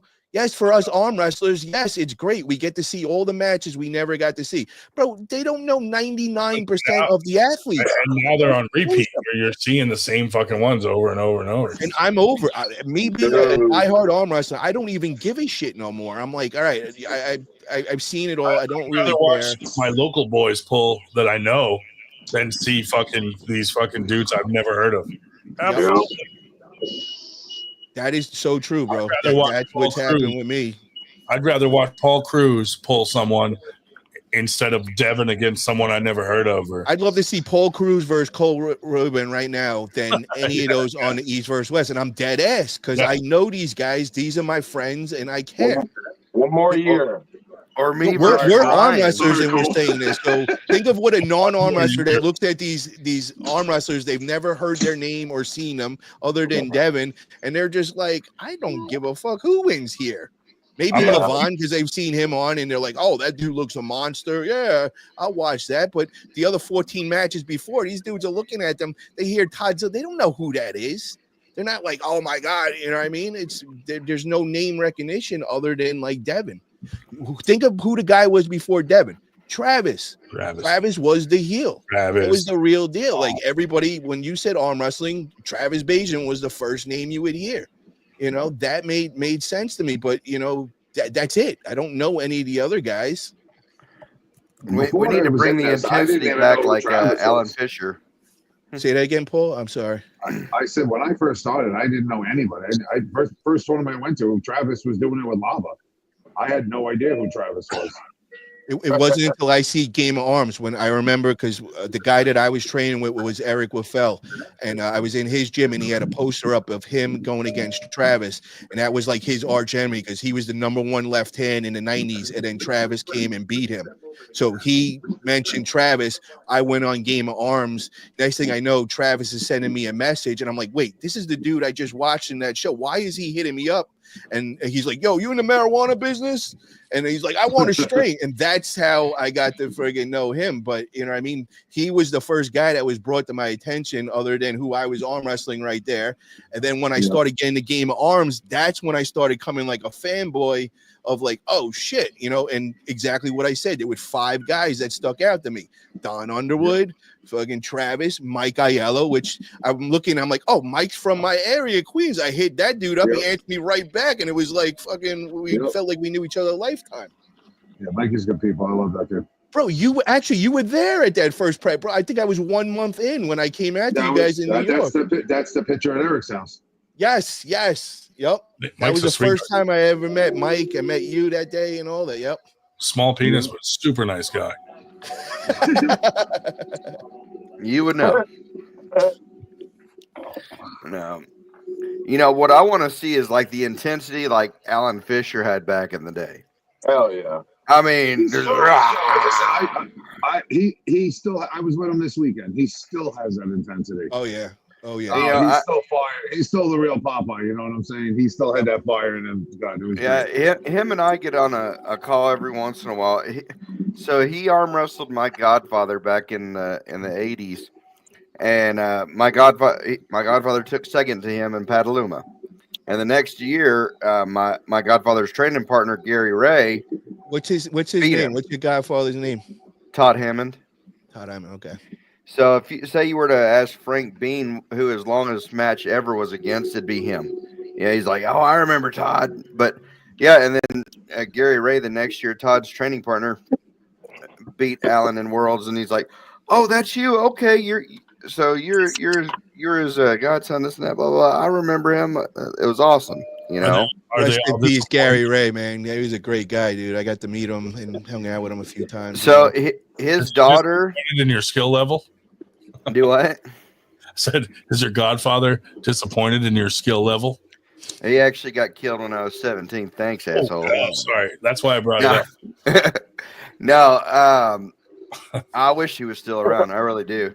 But Gary Ray's daughter, she is here in Lubbock. She goes to Texas Tech University. And so she helps us with the news stations and stuff like that. Well, she just got engaged and her fiance is in the club too. So I'm like, all right, you know, that's kind of cool. Hell yeah. I met her. They had that house next to that venue that in the middle of nowhere that we threw. Me and Travis went to TAL. Yeah. What was the name of that place? Yeah. Yeah, I remember that one. Hell yeah. That was, I'm on the way to the airport and Travis hits me up. He goes, bro, I got fucking COVID. You're going to have to run this. I said, bro, I've never even competed in a tournament. I can't run a fucking tournament, but you got this, bro. Matt Craig will be there. He'll help you through everything. And Gary was there, yeah. Yep. That was a good time. But yeah, that was stressful, that one. That was the Greg Gray match too, right? Greg Gray versus Matt Craig, and Matt Craig goes and loses, turns around at me and goes, I'm going back to the house. I said, bro, I need you to run the, nah, bro, I'm not feeling it today. And he just bounced and left me fucking there, and then it started pouring rain, and we had to bring everything inside and bring it upstairs, and what a disaster. But it ended up going smooth that day. I was like, holy shit. I was ready to kill Travis. I was so mad at him that day. I'm like, I can't believe you did that to me on the way fucking to the airport, bro. You mean Travis didn't make it to one of his own tournaments? Bro, and told me like, oh, you got this. I said, you motherfucker, bro. Like, how are you doing this to me right now? And then That's never happened before. And I called him later, bro, and he told me he was at COVID. This motherfucker answers, and he's at a bar somewhere. I said, you son of a bitch, you're not even sick right now. Why are you at a bar if you're fucking... So, guys. Hey, Big Rig. How long were you there? I didn't... Like 2 minutes. Oh, I just noticed you. Captain Ivy, that's a good one. Did Cruz pull Mega Mike this past weekend? Yes, he did. Yes, it did. How did it go? It went well. Nice. Right arm, left arm. So who won? Right arm. Well, we know he won if it went well. Right arm went well. I mean, he said he came in second. So who got first? Corey. Ron. No, I was heavyweight, not super. Yeah. Okay. Ron Yeah, so we know Corey went home with 5K then? Is the real 8K. number? 8K. Okay. Are you allowed to talk about this? He won. I don't know. Yeah, but everybody's been saying what they've been thinking in matches. Don Underwood came on and started saying all this shit the other day, so they can't be mad. He said Paul was a stud last weekend. Nice. What's up, Jody? How you doing, brother? My right was on fire. I just wish there was like a 3-hour break before the finals, and it took the wind out of my sails. Yeah. Yeah, no. Like I was ready to go, and I was ripping. I was like, if I would have, like, I was ready to like put my elbow right back down on that table and go to the final, and I would have took it. That was one of our topics earlier on how you should run an event, run it straight through the finals, give them their award, let them take pictures on the side, on to the next one. That's what I was saying on the last Buzz show, man. They went to the top 8 hours. It's so much faster. They ran it to the top 2. Then we had to go do interviews. After they ran everyone to the top 2, left and right, they did the interviews. And then as we were doing our interviews, they ran a little tournament part in between. And then we came back, started the final. They started left. And then by the time I went, I was fucking like, oh, I'm going? Like, oh, okay. See, I was like, your head's not even into it. You get your head out of it. You're interviewing, you're talking. It's Once you shoot your load, you're fucking done. There's no turning back on. It fucks you up for the whole day. Yeah, no, that's well, that's the same thing with Arnold's. You're going to be doing like 1 or 2 days of like getting to the finals, and then the final matches are going to be on the main stage the next day. That don't work, man. Well, that's how Arnold's has always been. That's how it was but last year. You know what I mean? We got to figure out new formulas for everything, bro. That's where I'm saying we're off with certain things. We've been doing the same formulas 40 fucking years, and we're still not in the right place. You need to change something then. You know what I mean? You can't. With the not knowing you, otherwise you would need a set number of people, a set number of time that each match has to take. If it takes over a certain amount of time, you would have to give one person a win or a loss, because you only have the stage for a set window of time. But, you know, Arnold's is a different situation, but any tournament, man, it should never go over 5 hours, end of story. 4 hours, sweet spot, 5 hours, that's it. I don't care what you got to do. If you can't do it under that time, then don't throw a tournament. You know, that's just how it is. Like, look at Winter Blast. He had how many fucking people? It's impossible to run at that. Unless you have fucking 100 tables running at once, you can't run that. Then that's what you got to do. You know what I mean? That's what you got to do, bro. Travis was always that guy, and I thought he was nuts at first, but that motherfucker would do everything in 2 hours, 2.5 hours, no matter what. If you got 500 fucking guys going like Winter Blast Experience, you got to go 10 tables. You might have to go and have a small army of referees and bracket people and all. You got to pay those referees. You're going to also have to. The referees are paid, 1, so that's taken out of anything you could possibly. You might end up losing your shirt. 2, if you're not going to have as many entries because some of these people that pull multiple classes aren't going to be able to pull multiple classes because all the classes are going to be falling at the same fucking time. But that's what it's, you know, that's the formula, bro. We have to figure that out because nobody's on that long time watching shit, and that's going to lose any new guys coming to a tournament. That's actually doing it. Yeah, hey, I like that whole pay the events for the pullers. Events are for the pullers. Events are 100% for the pullers. I agree, but I think that they need to stop fucking putting the amateurs first. I think they need to run with the pros. Yeah. Let the amateurs watch the pros, learn from the pros, and then do the amateurs afterwards. 2 separate days. Friday should be the amateurs. Saturday would be the pros. 2 separate days on it, man. No. Yeah, but then you're gonna have 2 different. You're gonna have split teams too. Then you have a whole different. I'm not problem. gonna. No offense to my teammates, and half my teammates are amateurs, and you got one guy who's got an amateur right and a pro left. You know what I'm saying? You're not gonna. They're not gonna go back 2 different days.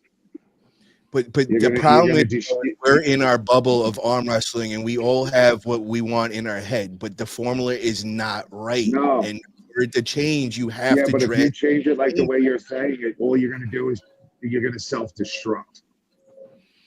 You have to I just self-destruct sitting at an event for 8 hours for that day, bro. I mean, it's fucking up and down. You're hungry. You had enough. You're not into it anymore. It's just, it's the same thing with these super matches. Watching these events, like 8-hour event, nobody wants to see that. Like, it's way too long. We got to figure out different formulas, bro. It's just. Listen, when you were pulling, you were like in the first 2 classes. When I was a super, I was the last one to go, so I was the last one to leave. That Winter Blast not last year, the year before, I didn't go. I didn't pull till I was the last match. Yeah, we didn't even want you there. Yeah. Hey, and if you need to run more than four tables, Ryan, where can they get some good numbers for the tables? Combat Arm Sports. There you go. Hey, dude.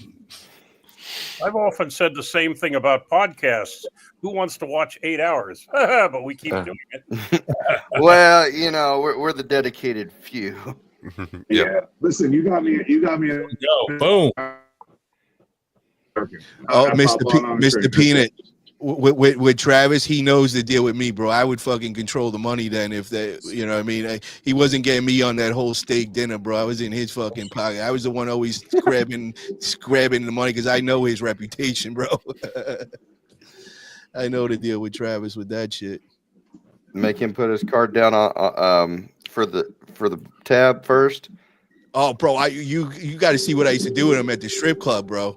He would leave. I'd be fucking ordering fucking bottle after bottle, and then he's like, yo, I'm getting out of here, thinking he's being all slick and shit that he's gonna bounce it. So I would grab the waitress and be like, yo, keep his tab open. We got this. We're gonna fucking party tonight. Get you a bottle or whatever, bro. This dude would hit me up the next day, bro. You ran up like fucking 5-6K at fucking Brett's strip club. What are you doing here? I was like, you just got wise guy, bro. Hey, is this I used to get him all the time on that shit. This crow landed on me. Is that bad luck? It's a good omen. Yeah. Is that for real? Yeah, dude. Fucking on my arm, dude, while I was eating lunch in the work van one day. Did he shit on your windshield before or after? I was like, damn, dude, this guy's ballsy. Yeah, Jody, there should be a limit. I'm five matches, bro, in my eyes, man, for a main card, one main event, 4 decent matches. Boom, we're done an hour and a half, 2 hour max. You get all non-arm wrestlers watching the matches and interested. Do it once a week. How many? They do 9, and it's in and out in a few hours. They're done. Well, with the East versus West, man. I mean, those go on like 8 hours, bro. Like, you know, those things go on way too. Yeah, man. I'm a diehard arm wrestling, but I used to just pick and choose. I'd be like 2-3 matches. I'm like, all right, I'm gonna go and eat now and not, you know, pay. It just was way too much. You know, where I look at the old UFC cards, that was it, man. 5 fucking matches. You know, you always leave wanting more, and that's what you want.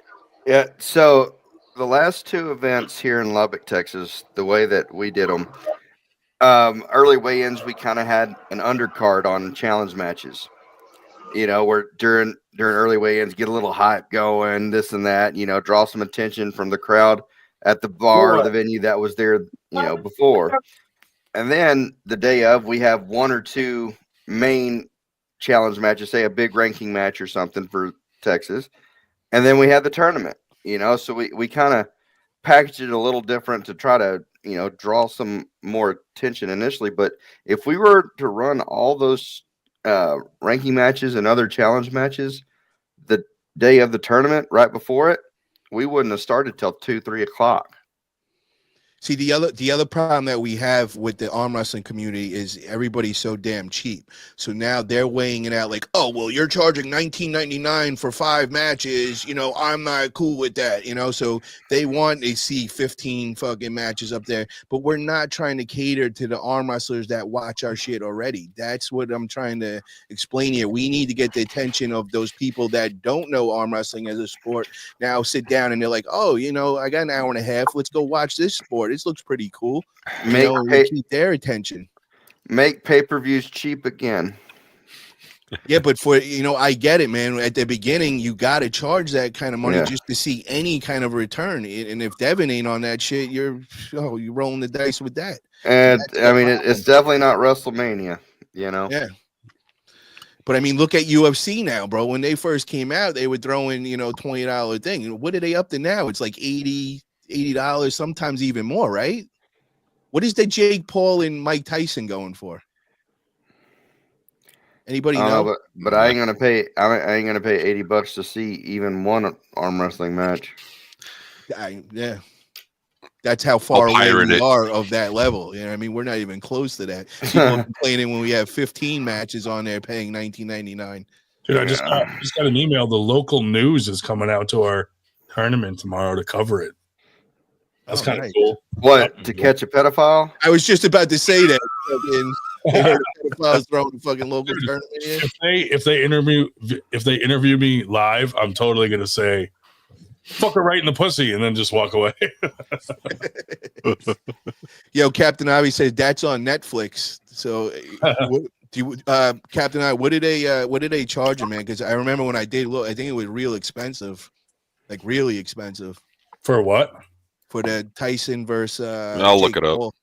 It might be like $100 or something like that. I'll just watch it the next day. You know? Hey Ryan, who's running the live stream tomorrow? Is there going to be a live stream of the matches or Yes, there will and whatnot? There'll Is it going to be on the YouTube? 90 YouTube. Yep. Sweet, We need to get a amazing. crowd in an arm wrestling event like you'd see at a damn Taylor Swift concert. Yeah. When do you guys start? 1:00. Oh, cool. Super matches Awesome. start at 11:30. Oh yeah. Well, what We'll time are live- y'all? we'll What live time are stream. y'all calling it tonight? Really, 11:30. That's amazing. I love that. We probably should have called it an hour ago. Oh, It's only so the fight's only going to be on Netflix. It's not going to be on any pay-per-view site. So how much is that Netflix? $6.99 a month. So that's it? You're not paying any extra? I thought it. Are you sure? Yeah, all viewers. It says right here, viewers with with a basic Netflix subscription with no additional cost to watch the fight. Really? Yeah. Because I remember when they first had it, it was like some crazy amount of money, but it wasn't on Netflix then. So I guess they're just going with getting more memberships or something like that. That's weird though. That's crazy. But Because I'm telling you, bro, when I first seen the first one and it was like $80 or $100, I was like, holy shit, I can't believe they're charging that. Now just to go basic and just say Netflix membership, like that's Netflix must be putting up some serious dough. I don't understand how that makes sense marketing wise though. I don't know. Because I was thinking, yeah, you got to be a Netflix member, but then you pay an actual fee just for that actual card. Then that's what I would think. Because that's gold, right? I think I'm already a Netflix member, so I don't even have to. When is that? The 16th? When is the fight? Know. November 15th. Yeah. Netflix bought it, so watch with subscription. Wow. That's something right there. They're trying to make up for their numbers of when they lost a whole shit ton of. Yeah. I was trying to figure out a little bit different way to say it, but yeah. That's how they're making money, dude. They have episodes you can watch right now. The countdown to Paul versus Tyson, a documentary series. They're milking. Think about the sponsorships too that are gonna fucking pay them. Yeah. And then they have the Untold like Bud Light. Yeah. Yeah. Sorry. So they get a shitload of like videos and movie, like almost like a little series leading up to it. So tons of people will be watching. I mean, I like that. You're getting your money's worth at least, though. And it's like I'm gonna go watch that shit. I'm like, put it in arm wrestling perspective. The Pro Nation training video. Dude, if they had two Learn guys, the cup.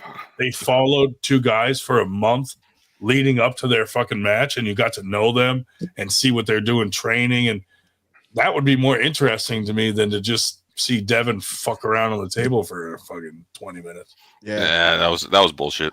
Yeah. Like a little mini documentary of Todd Hutchins. Oh yeah, Todd Hutchins with his sledgehammers and stuff like that when they're Yeah. Now, would they release that before the super match or after? Like if they showed dude like Eric Harlan getting shot by a lesbian and going through his whole life story, and then before. Yeah, it's. I think it's going on now. That all the episodes you could probably watch them now. Yeah, And then what was the crazy guy that was trolling you for a little while? Oh, don't say his name. I don't even want to say that name. Nice. Psycho. Yeah, just like him, Psycho. Don't you get Paul going, dude? Fuck this, Steve. Hey, my first name's Steven, but it's with a PH, so just, I'm good. I'm good. Stefan? Stefan, damn it. I I have not heard a word from him. Knock wood. Thank God. Let's not mention the names so that it doesn't I happen. refused to send $100 to one of his cronies. He put me down as where he's going to live when he gets out. Oh my God, Mr. Raccoon Eyes himself. Oh God! Instead of It saying seemed Bloody like Mary, every Bloody Mary, time say Steve Golub in the mirror 3 times. like Beetlejuice, like fuck. Like, yeah, I mean, every time you've seen a picture of him or something, Captain Spaulding, he had another bruise or another cut, another scrape. It just progressed, and then the next thing you know, you hear he's in jail, and it's like, well, that escalated quickly. Oh, yo, you guys got to watch this. Somebody put me on it the other day. That show, From. Did anybody ever see that series From? Yo, you guys got to go watch this shit, bro. Dude. This shit is good, creepy as fuck. You got to watch. I was too busy watching 2. No, is it? I'm telling you, this From shit, man. Were they locked in? Were they like? Nice, Todd. Would they get into like a small town and can't get out? Yes, yeah. Oh hell no! The junk industry guys put me on with that, and I started watching that shit, and I'm like, yo, this is fucking crazy. And I'm not into that like horror kind of shit, but do you call them junkies? I gotta go. Yeah, rich junkies though. I'm still watching Tulsa, dude. Yeah, so that I love that fucking show. I die laughing with that. That's a good The whole show. time I'm yelling at the TV like, "This is what I would do." What are you crazy, dude? You need to go fuck these guys up. Yep. I like that show. That shit is pretty funny. Do you have legal representation? I got plenty of experience with the law. Yeah. No, dude, that was the best part. His fucking closing statement is what won it for him, dude. Fucking like marijuana and Ozempic, man. That's his fucking guy right there. I'm still stuck Yeah, at right? Stars. Dude, that's brilliant. Getting the fucking the free energy from the windmills and shit. I liked when he first got out of jail and he comes in. He's been in for over 10 years, and he goes up and they bring him to the dispensary, and he's like, "This is for real? You're able to do it?" And he goes and shakes down the fucking guy in the dispensary. I was like, "Oh, this is great, bro." Yeah, that was a hell of an opening episode. Oh my God, it hits home for me, bro. It fucking, I'm coming from the East Coast, coming out. That looked like me in Colorado, fucking 15 years ago. Like, dude, I used to shake down the local drug dealers like he's doing to these dudes. Yep. You were shaking down the kids doing the damn fundraiser. Don't lie. Oh, dude, like Girl Scouts. Girl Scouts. He was shaking. No, I'm not paying you $1 for that chocolate bar. Here's a quarter. I would Give me grab the box. a box of cookies and be like, "Try to make me pay, bitch." It looks like you ate the Girl Scout cookies as I sold them. Some Girl Scout mom would come up and beat my ass. Karen's attack. But yeah, dude, you guys watch that show? Did everybody watch Tulsa King? Or The last show that I ever watched was Suits. Suits is good, dude. I didn't see that one. Yeah, that was a good one. Suits is real good. You would like it, Paul. Yeah, I watched Lincoln Lawyer. Lincoln Lawyer. Which Suits about though? They're like lawyers, but the dude, Harvard lawyers. The dude's not a real lawyer. He fakes it. He just like got caught like selling So he's weed. like a woman. And they let it, but he has like photographic memory, so he read the whole fucking thing and like passed the test, but he can't actually be a lawyer because he never. And then you got that real creepy guy that's always trying to bust him or something. Yeah. The villain. It's pretty good, dude. There's a lot of lawyers. Mufasa? Schubert, did you see Tulsa King? I have not yet. I haven't watched. Oh, bro, go watch. Yet. You would like that, man. Go watch that shit, bro. We're on season 2. It's a fucking good one. Oh, there's MG, dude. Butt stuff. Oh my goodness. Oh, I watched that season. Wow, she's been MIA. Where have you been? I'll tell you what. Last week, your illness. The NCIS Origins, I like that one so far. Yeah, I've been watching Tracker. Yes, pretty good. That's pretty good, right? So I got to write all these down. So yeah, dude. There's some good shit out there right now. The new Matlock coming out with. I'm a season behind on Yellowstone. Oh, I'm way on that. I'm like in the whatever the last one was, and I'm still waiting for the next fucking season.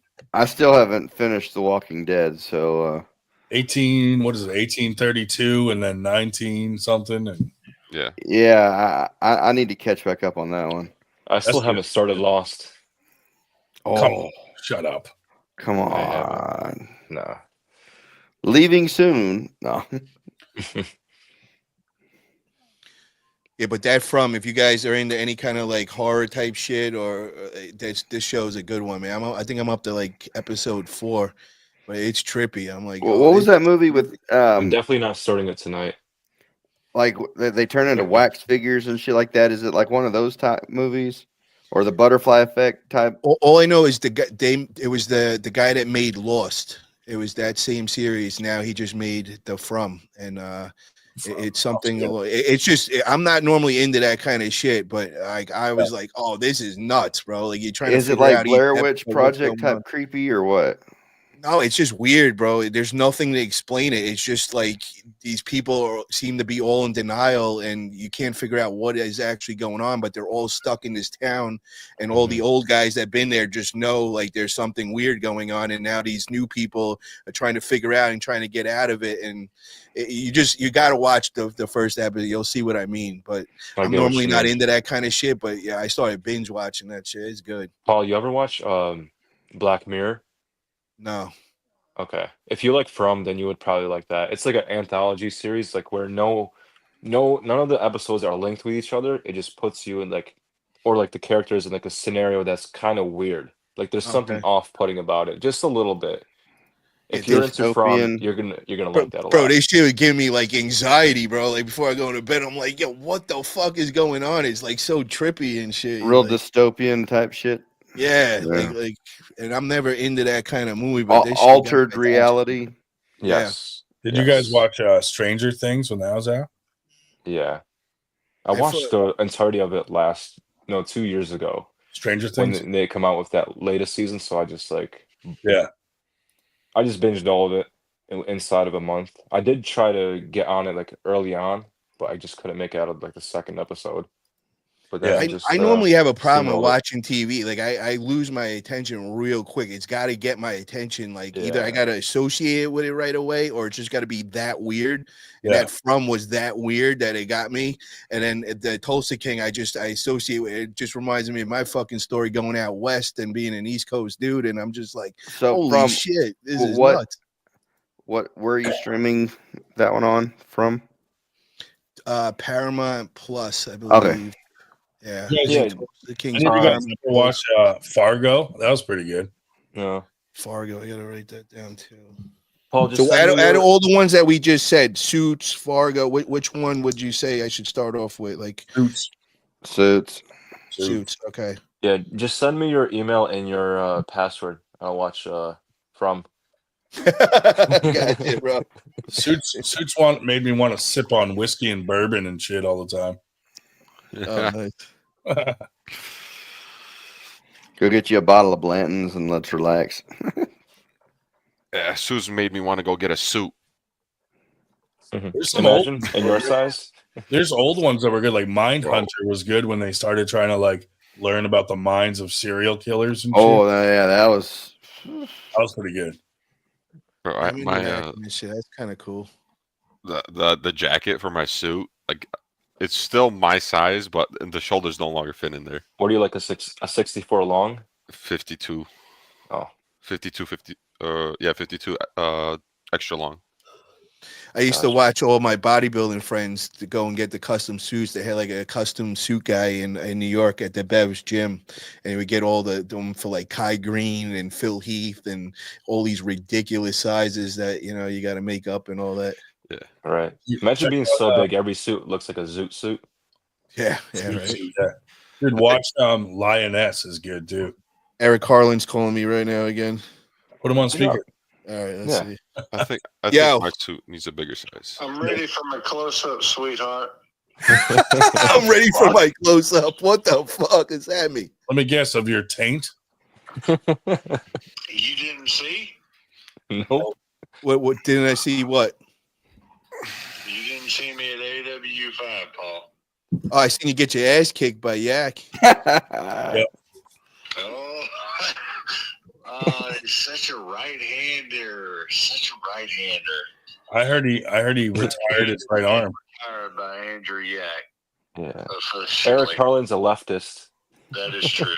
Anybody watch the Penguin? He's a lefty leftist. Going Travis Bayesian style, I though, might, baby. I might start the Penguin. Is it good? Didn't Yak say that it felt like there was just nothing Bringing there? the left-handed back into fashion. Well, whenever you're ready, bro, I'll still smoke you any fucking day you want, man. So you let me know. Show up in Florida and let's do this shit. I'll take that left for a fucking ride any day you want. That laugh makes me want to slit my throat, dude. You know what? The funny Chicken part butt. is I was so early in there. I didn't That's the realize laugh of someone you hear that wants to start a 12 gauge. at that point in time. Let's get shot by a lesbian. Oh God, what the hell? All right, I shouldn't be even entertaining you right now. Don't call me no more. Bye. Oh yeah, you didn't hear about the 125 milligram yourself, edible, did you? No, I came late. We need I was- to put up a That's poll. what she said. Poll on it. Dude, he calls you like, did you see it? Like, as if everyone in the world was watching his fucking match, bro. As if everyone was thinking what he was thinking at the moment. Yeah. And what's so funny is when I did pop over there, I've seen it, and it was like later, and that was the first match was him versus Yak, and I didn't even know he realized that he pulled Clinton before that and all. Then I heard after that he won against Clinton, but I didn't even realize that he did get a win for that. I was ready to talk so much shit to him. I was hoping Pickering would whoop his ass, but he got hurt in the first round. Damn. Tweaked his wrist. He called me and he wanted to know, do you like apples? And I said, well, yeah. I mean, I don't have any in the house at the moment. And he said, well, how you like them apples? And he meant, the You video. fell for that, Dave? Which I hadn't looked at. But so Don't ever fall for that, Dave. Oh God. Oh God. What else is good? It's like So this, did Pickering end up looking like Ransom? Ransom was impressive. Ransom blew through Ninja. yeah. Bro, I what saw is the deal with Damon, bro? I can't get over it, bro. He does all these fucking videos, and you're just scratching your head like, dude, he's got to be trolling everybody. And then you realize that he's dead ass, and he will defend his. And you're just like, bro, I've never met anything like this. Like this dude is. I mean, is he actually strong? Is anybody actually gripped up with him here? No, He's an enigma. I've pulled him, dude. He's not strong. So what the fuck is wrong with him? Stronger in the last couple of years. He had nothing for me, and that's pretty bad. Didn't he lose against Robert Kelly? He had nothing for you, and then beat Ninja. He beat Robert Kelly. Oh, he did. Okay. Okay. Yeah. Robert Kelly had fucking lupus or whatever it was. Yeah. Jesus Paul, you ever Christ. watch Peaky Blinders? No, Oh, I've that's heard that one. No, Though. that's a very good one. Peaky Blinders is good, dude. What is it? It's a TV It's like fucking series. like a gang, and they fucking You'd just like it. taking over shit, dude. Isn't it like British? Yes. Mhm. Oh, Yeah. yo, was that the one with that? On a real gang too, like I think I did hear something like that. Wasn't there like a movie also with that yeah, that was they based wore off like of it? those. They wore like those hats, and they had a razor blade in it. Okay. They would fucking take it off and hit people and blind them in their eyes with the razor blade. Oh wow! Holy shit! It's Yeah, take a pretty look good at that. though. Like the American, like the mafia goes after them, so then it's like them versus the like a killer from the mafia goes over there to fuck them up. You know? Oh wow! Fuck yeah! Yeah, it's pretty cool. The enforcer goes over. Yeah. They used to have that Irish gang here that used to work with the Italians. Oh my god, what was the? Oh, I can't remember their She name said right she now. would do unspeakable and unholy things to Killian. Killian Murphy, the actor. Yeah, Gotcha. he's great in that too, dude. That He shit's- was in Oppenheimer, in case you Yep. were trying to put a name or a face to the name. dude. But lately, I'm on Lioness is really good. That's like she's a special ops chick, and they like train women to like go in, like and be like all fucking like hot with like fucking terrorists. The super cougars. The terrorists have no idea that she's a fucking killer, you Oh, know? wow. And so they just think it's like a chick that's hanging out with their chicks, but it's a fucking like someone that could fucking assassinate them and shit. They have no idea. CIA like killers and shit. It's like the Lioness program, you know. Didn't one of the countries just recently do that? Didn't they, like the Russians or something? They were sending in, and We can neither confirm nor deny. Right, yeah. Yeah, I remember there was something with it. Anybody watching the Penguin? Someone said that was pretty good. I've seen the previews. The new one. I gotta check that out. There's so many of these films that I wrote down a bunch right here. I gotta go check out now. Watch out, Double Midgetation. It's these two midgets. No.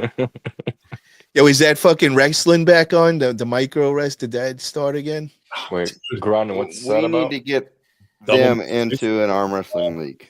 Bro, those motherfuckers are big time. They're laughing at us, bro. They're selling $500 a ticket, selling out everywhere they go. They came in locally over here. I was gone fucking for a couple of weeks, and they threw a big show at the Mystic Theater over here, and everybody was just talking about $500 a ticket, and there was only standing room available. It was so packed. I believe I saw a poster too. They were in my area too. They go every week. They're somewhere else around the country. Yeah, the and midget selling out wrestlers. everywhere, making tons of dough, bro. And they're all making a couple $100,000 a year salaries as they do it. And you look at us arm wrestlers, and you're just like, "What the fuck?" We pay to arm wrestle. Yeah, It makes me want to cut my shins off. You got any of you guys sad that Ray Gunn quit breakdancing? Oh God! Now he's calling me. Dave, put him on speaker. Put him on speaker, Dave. Hey, did you see me? Yo, put him on speaker, and I'll answer. I'll say witness me. Dave puts him on speaker, and Harlan's like, "Hey, Dave, I had a really good time hooking up with you last weekend." Okay. What's up, Harlan? What's up, bro? You calling me again? I just would like to speak up for Damon Ransom, my roommate, and he's a very great lover. 154 guy. Tight asshole. Yeah, his Face wheels like a pig. A pair of BSLs. Y'all should have seen. I should have made it. Which way did he go? Did you retwist his dreads? Is a very Why do we got to wait 10 minutes between sentences? yeah. Okay, Ryan. So, you weird fucking, you weird queer. Oh, we're gonna see you soon, son. What are you gonna do? yeah, you better Nothing. boy. Ryan Grindin, no excuses, bro. $1,500 you shoot away. I don't need $1,500. I'll smash you for free. Where is he gonna see you? Where is this? Where does he think he's gonna see you, bro? Like, while I'm taking the trash out at 6 a.m. in the morning and he's in my bushes. No, I'm not gonna be in your bushes. I'm gonna be in your face, asshole. Oh no, not it. As long as your He's gonna asshole's put not in his bush in your face. That's big rig. That happens to me all the time. Are you showing up at Winter Blast? Am I wrong, big rig? People get in my face all the time. Yeah. Ryan Grindin ain't gonna let Clinton Pickering get in the hole because I'm right behind him, figuratively. Hey, shut up. Shut the fuck up, you weirdo. Yeah, okay. Better. I just wanted to defend it. I heard you retired your right arm, so we'll never pull anywhere. He's a good dude, very modest. He's a small 154 guy, so y'all. I bet you're. But Eric, all I'm saying is none of the exercise he does makes any sense, and everybody tries helping him with it, and he just tells you of how he knows everything. Yeah, like half your sentences. To be honest, the only thing that I would say about Damon Ransom that he has above me that's like is intelligence. Holy shit! Is the fact that Ingen Terzi trolled him before me. Yeah, but you got to say to yourself, who was the man that put Damon Ransom on a pay-per-view card? Exactly. No, Paul Italia, bitch. I mean, luckily, Damon's such a small dude that you have the perfect size penis to penetrate him. Yeah. Okay, Ryan. We saw your dick I'll pic. see you in person, sweetheart. Yo, your girlfriend was even saying how tiny it was, calling her a little guy. How are we going to have a match? I heard you retired your right arm. Didn't you retire your right arm? Shit, because No, it was just retarded. All right, I'm gonna head out, guys. I guess we'll never pull since you retired your right arm. Oh, yeah, that's right, mister. Oh, my shoulder.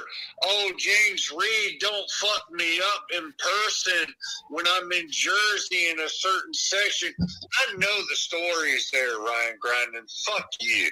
Well, then you should know the truth. He went outside with all those guys, bro. No one did shit. One thing about me is, sir, is I will not spare your ass. I promise you that.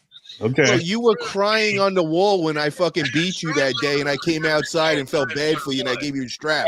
Someone will have to call 911. I promise you that, right? Oh, stop, Eric. You're a wall hugger. You're a pussy, bro. You don't do anything. You go and you cry and soap. Just like the lesbian had to dial 911 when she shot you, bro. It's the same thing. You were my cheerleader at one point in time, and everybody's seen it on your channel and 98 more so. And now look at you. You're just and check this out, right? I'm pretty sure Mr. Chris Gregory is sure to follow. I'm pretty sure. Nobody gives a fuck about anything you're saying, buddy. Yeah, because you're all snakes. Wait till I see you. Wait till I see you in my bushes, dude. Grinding's gonna fuck you up. Fuck you up with my fucking gimpy arm. Paul Italia is still the puppet master.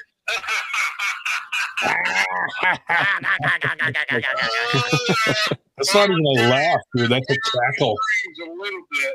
Stop cackling. It's a Kamala laugh. He's got the Kamala laugh down. Dude, listen how confident he sounds like right now. He must have just banged his 2 elderly roommates.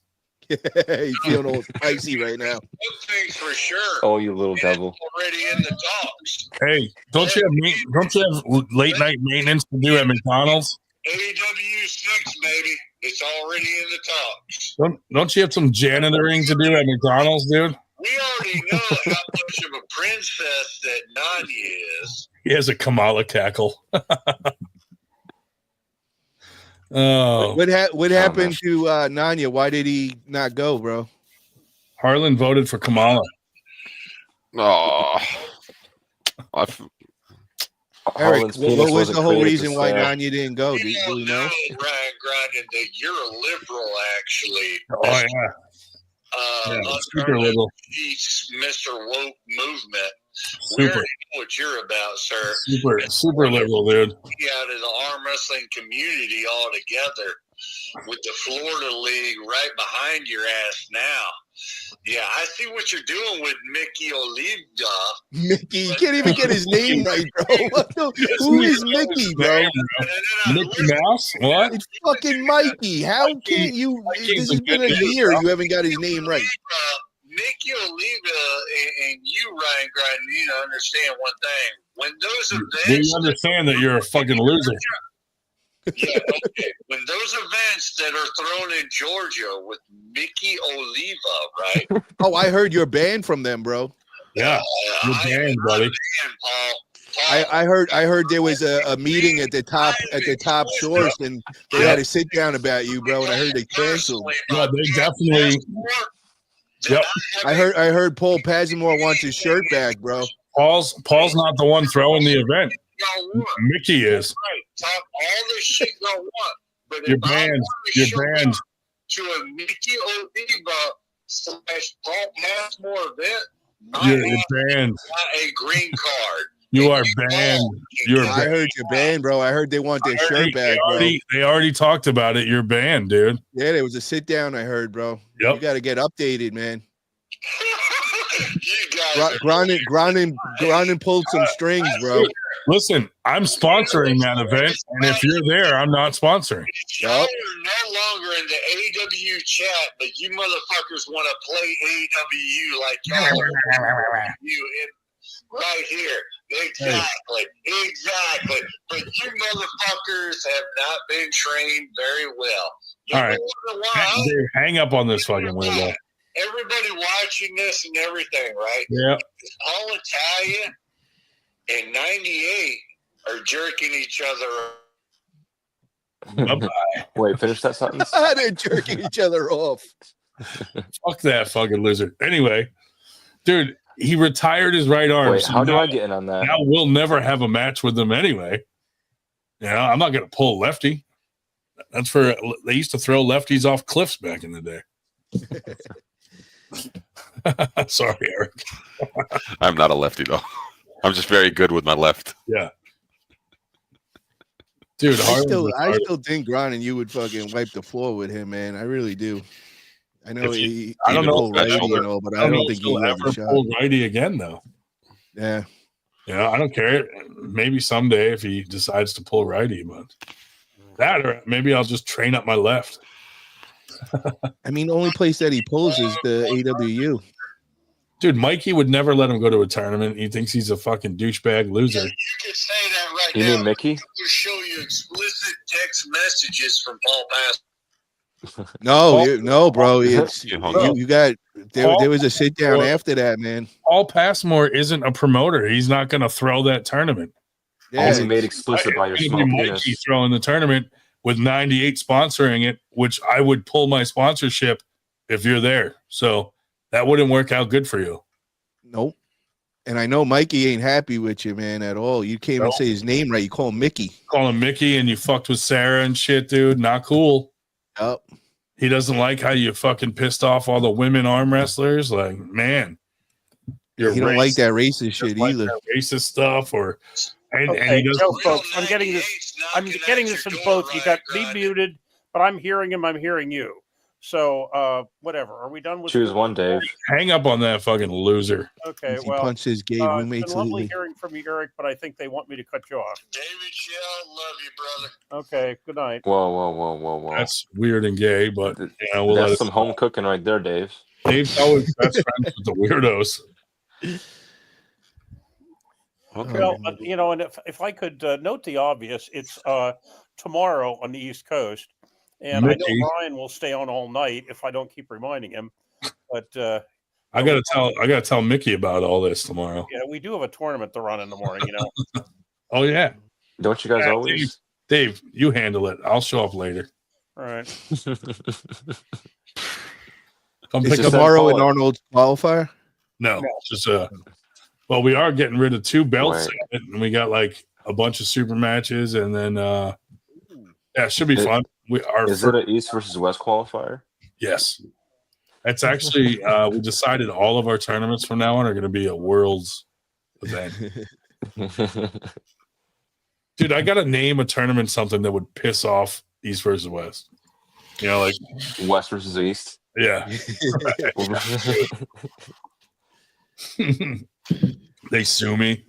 Yo, whatever happened with that whole IFA, and did they ever sort that out and figure out, like, was somebody banned? Like, did Carolina really get banned at the end of the day, or did they work it It out? wasn't IFA. It was the Supporting. whatever one was for her country that was fucking being a douchebag. Gotcha. Interesting. Yeah. It was the Swedish national authorities. Yep. Yeah. Oh well. You ever gonna have that lawyer on, Paul? After that whole thing, man, I kind of like really didn't want. I mean, if both sides are gonna be playing the ban and shit and all, like, No. there's just no point. I think though they didn't. IFA didn't actually ban. It was an ex-member of IFA that was part of her country's thing that was mad and tried to like report her and all this stuff, but there was no actual ban. Yeah, but there was like something weird. There was something weird behind it, and I never got a phone call from who I was expecting to get it cleared, and so obviously it wasn't cleared. So I just once I heard that shit, I'm like, oh, this is just back Dude, and forth. I felt the same way 'cause I'm like, yo, we just went to bat for IFA, and Yeah, fucking, you guys are doing the same thing. like if you're doing the same thing, I'm out, dude. Fucking, you know. I'm telling you, bro, the last few months I've lost my patience, man, with all this shit. It's just it's a big turnoff, man. Big turnoff. Shit's got to get sorted out. Don't like where it's going. That's why the only person that can turn all this around is Eric Harlan. Yeah. We need his advice. For real. He's gonna When be is the seeing- next When is the next AWU? Did they make that? I don't know. Oh, they're going to have AW 5.25 in Austin Jennings' backyard. Oh yeah, yeah. Another backyard barbecue event. Nice. Fucking, I don't know. Eric said he's gonna be seeing me soon, so I wonder where that's gonna be. Oh, you don't know where. He has it in his head. See me soon, yeah. So he might Your be local- showing up the Winter Blast. That's what I just keep thinking. Because Dude, where else Can would you he imagine be? if it came to Winter Blast? Oh my god, dude. With Arm Gods there too. Oh my All them god! guys there. Bro, I would pick him up by the collar and by his belt and just cartoon kick him out myself Nuh-uh. personally. Like he did with James Reed and freaking Walker. Right. I wouldn't hire you as a bodyguard after that day. Subits would have helped me more. Hey, there is no way I was taking those two on. I was de-escalating. But you were telling us that day before, man, that you were gonna do all this shit, and then you got there and you were holding their hands. You're like, oh, they're bigger than I thought. Yeah, man, you're Yes. supposed to be the biggest dude there. I was not. I was Well, not. it doesn't matter, dude. I wasn't backing down from him. Fuck it. Yeah. But that was the first thing I asked, right? I asked, what did Eric do, man? Because he was saying all this shit and he didn't do nothing, Well, man. dude, he did try, and Steve fucking looked at him and was like, stay the fuck out of this, kid. And then he was like, oh shit. Yeah. I think I bit off a little more than I could chew. Yeah. Oh man. I'll Good admit times. that. Good times. Fuck yeah. Did everything get sorted out with all that shit, or Fuck is it no. still- Of course. No. Well, by the end of the night, James was like, why don't you come to my next tournament? You know, I think he realized like that was a pretty fucked up situation that happened in front of a shitload of arm wrestlers. You know what I mean? And he realized that you were going to Steve- go probably public and all that shit was going to go Steve's, like, on in his own forever. world. Steve's kind of in his own world, like fucking, you know, Yeah. going through whatever he's going through. So I think what happened, you know, like, you know, Mike Mignonia was like a dad to him. He died. Then he's got the personal problems going on all at once. And I just was the person to take it out on because I've had fucking, you know, disputes with him before and they just all came crashing down at once. But, you know, whatever. It is what it is. And then, of course, he goes to James because he knows James and me have beef. So they, you know, the enemy of my enemy is my friend kind of thing, you know? Yeah, no, I get it. I've been in the same position, man. I know the deal. We've all went through it. Me and you went through the same shit. And now look, dude, Exactly. fucking BFFs. When you're gonna fucking start hanging out? When do we see James and fucking Steve on here kicking it with you, man? Probably never. Imagine that. I mean, bro, if you would Imagine have how said fun a podcast would be. 2 years ago, me and Grondin being on the same podcast, being cool, you would have been like, I think- "Fuck no." Maybe James would come on, but Steve probably never. Yeah. Because, I mean, yeah. I don't think you and James either, bro. There's been so much fucking. Might. Yeah, I don't know, man. That's been He might going come on. For a on. long You time. guys were good buds. You We and were good James. buds when we were. And yeah. he's a funny guy. It's just like it's a no-brainer kind of like meshing of the minds. It's just it's too bad the way it fell apart. Yeah. But Like, to me, just because we stopped working together, like if I stop working with someone like business wise, that doesn't mean I stop being friends with them. But some people don't work that way. Like if shit ends, everything ends, you know. And that's kind of what happened when we stopped working together. Everything just ended, you know. Yeah. But whatever, you know. I can separate the two. I don't give a shit about fucking, you know. If you don't well, work he together, it doesn't he mean could separate the two speakers. And we have a prediction from Meta there. two speakers will never get back together. We don't even know where the fuck the other one is. I agree with Meta. I agree with Meta on that one too. I believe that. There's more chance of Harlan being back on here and kicking it with Ryan than James and Steve. I agree. I'll second that. Dude, I Harlan could see Harley would, back here. go on any fucking show to get the limelight. Yeah. Doesn't matter. Bro, just the fact that he's hitting me up again, like we're cool and fucking texting me and calling me since that match, I still can't believe that. Like I'm he's gonna out of his fucking- fucking mind. We got to reach out to that lesbian and see if she'll shoot him again. Tell her not to miss. I'm surprised his roommates haven't shot him, dude. Jesus Christ. Could you live with him? My They God. Oh probably, my god. they probably shot him a load. Yeah. They're Every night. They're shooting him just in a different way. Right in the face. 911. I was just shot by 2 gay guys in the face. I can't say anything. I can't see. It's really warm. I think I'm bleeding. Oh man, that fucking guy, dude. Oh, Big Rig got off as soon as we talked about Harlan getting off. As soon as we started talking about loads.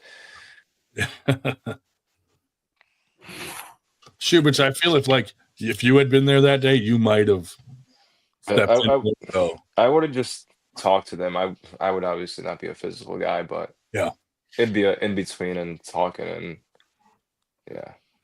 I'd imagine to go differently. What business would Ryan and Harlan start together, dude? Like Adult World.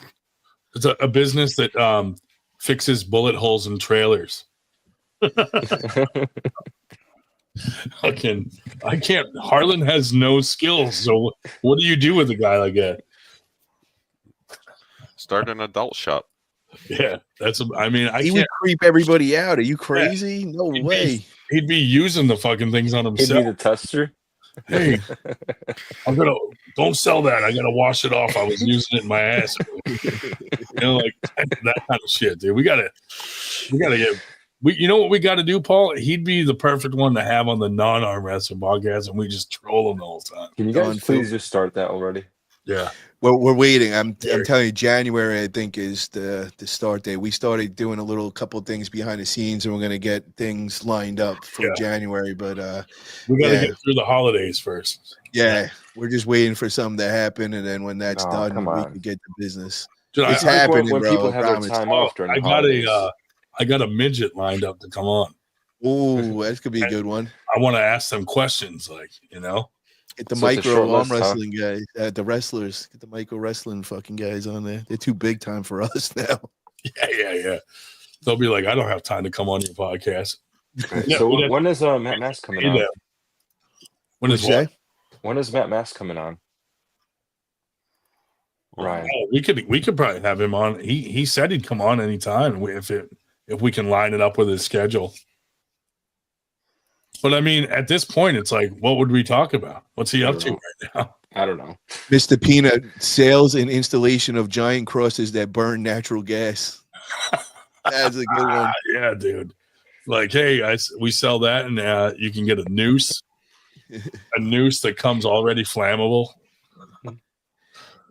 Yo, MG, come on here. I haven't seen you forever. Come on. Clan hoods. Something nice on, huh? Well, if you're trying to talk MG into coming on, it's going to be on all night. I'm not. So can we get Dave Carlo on here so he can tell us about what he got in trouble for selling illegal tickets? Hi, Dave. Bye. Good night. Do a good job tomorrow. Dave, good night, Dave. Good night, Dave. You better be there early tomorrow. Well, fine early. 9 o'clock. No, I don't know if I'll make that. I was going to try for 9:30. Okay, 9:30. Bye. Bye. I'll be there at 8. Yeah, come on, MG. I'm talking to you. Soaking. She's soaking, all right. We gotta catch up on. Maybe we can get her to tell us some stories. I wonder if she had a drink in a while. Did she stop everything? I think she did. I think she's on the right path. Nice. She's taking any gateway drugs? I was on the phone with her daughter the other night, and no. Wait, which one? The older one or the younger one? I don't know. I think it was her pretending to be both. Solar powered crosses. Carbon. You guys getting all woke and modern. I love how Harlan's telling me that I'm a liberal. Come on, dude. Fucking dude. You know what I mean? Compared to him. Yeah. Right. He's the woke one, dude. He's all into the weird gay stuff, and he's fucking he's trisexual, like humans, plants, and fucking animals. Oh my god. He's left leaning, left competing. Yeah, everything about him's left. Yeah, what were you guys surprised at the election with Trump winning like that? Oh, no surprise. I was. I was nervous that night, man. I didn't know what was going. I was afraid to go to sleep because the last time I went to sleep, I woke up and he lost. I went and voted as me, my dad, my trolls. Like, fuck it. I voted in all 3 states that I live in. Yeah. Fuck yeah. God damn. But I voted for Trump, and then I wrote myself in for every other fucking option and voted for me. that's Did great. you see that someone on Shell's team? So they had his wife got the mail-in ballot, and they put a dot in the fucking Kamala square so that if you voted for anyone else, it would get disqualified. But if you voted for Kamala, it would go through. Wow. So because you can't have any fucking thing in any of the other boxes or it's disqualified. So they purposely printed one with a dot in the Kamala box. And that's how it came in the mail for her to vote. And I was like, yo, that's fucked up. Yeah. That's sneaky, dude. I'm glad it didn't work, but I just love watching. I was watching all the other news like MSNBC and CNN just to like see. And bro, when you listen to them, they're like Iowa, Kamala's just beat them in Iowa. Bro, they just straight up lie. You can't believe the shit they were saying. It's almost like they're saying that to try to get like to discourage everybody. Go vote, What happened? What happened to the 20 million votes that Biden got last election? 17 million just disappeared. All those mail-in ballots. I thought for sure they were going to try to cheat again. That's what I really thought that was. I'm waiting, but that was the first time when I watched the election. There was no bad news at all for Trump. The whole night it was too big to rig. Yeah, it was just too crazy. big to rig.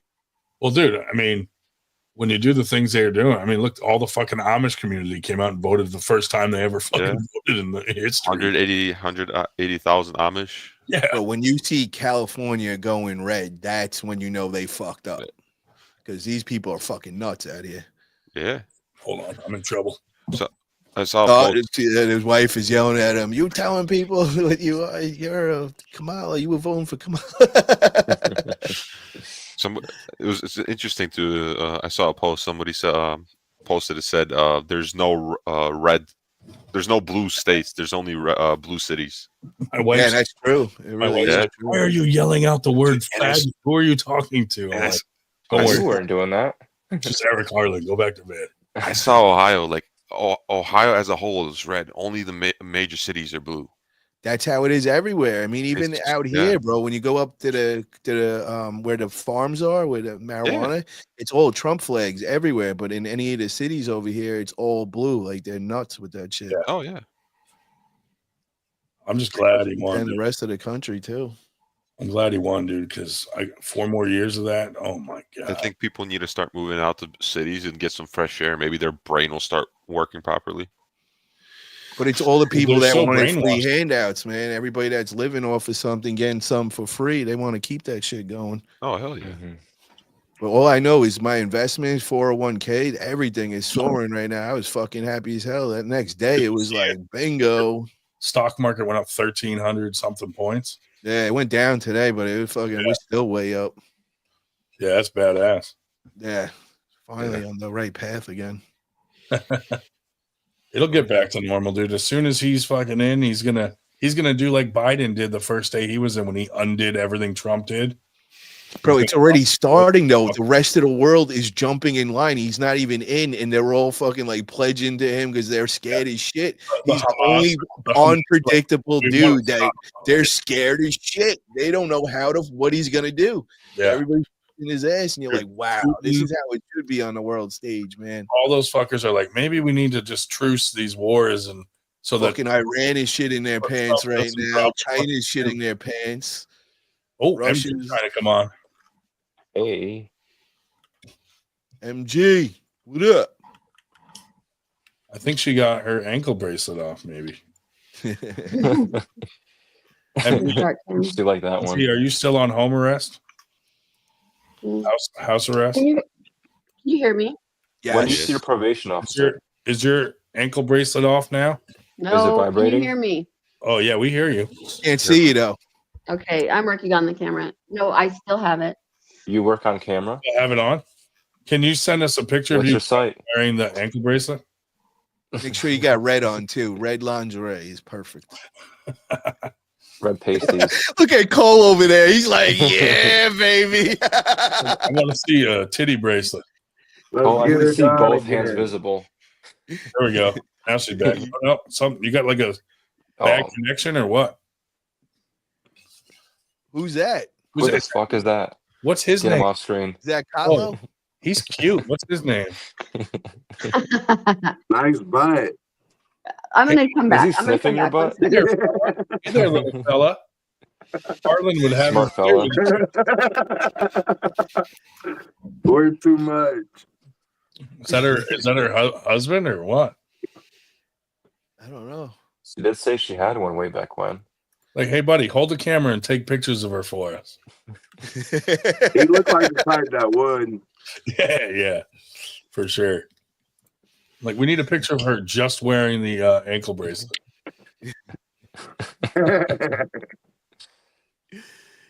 Bro, my old lady had one for a while. That's just hot.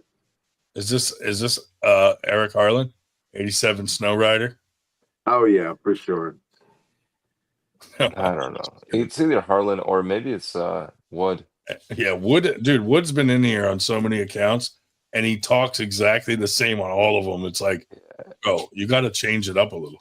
Because no one's gonna make a name like Snow No, Rider. Snow That Rider. sounds like a Snow Andrew Rider's thing. got to be from the north somewhere, right? In the snow. It's Richard. Nobody. Who's Richard? It's him. 87. Probably born in 1987. Yeah, So- he's a year younger than me. Richard Saunders. No. not Richard Richard Saunders. Richard.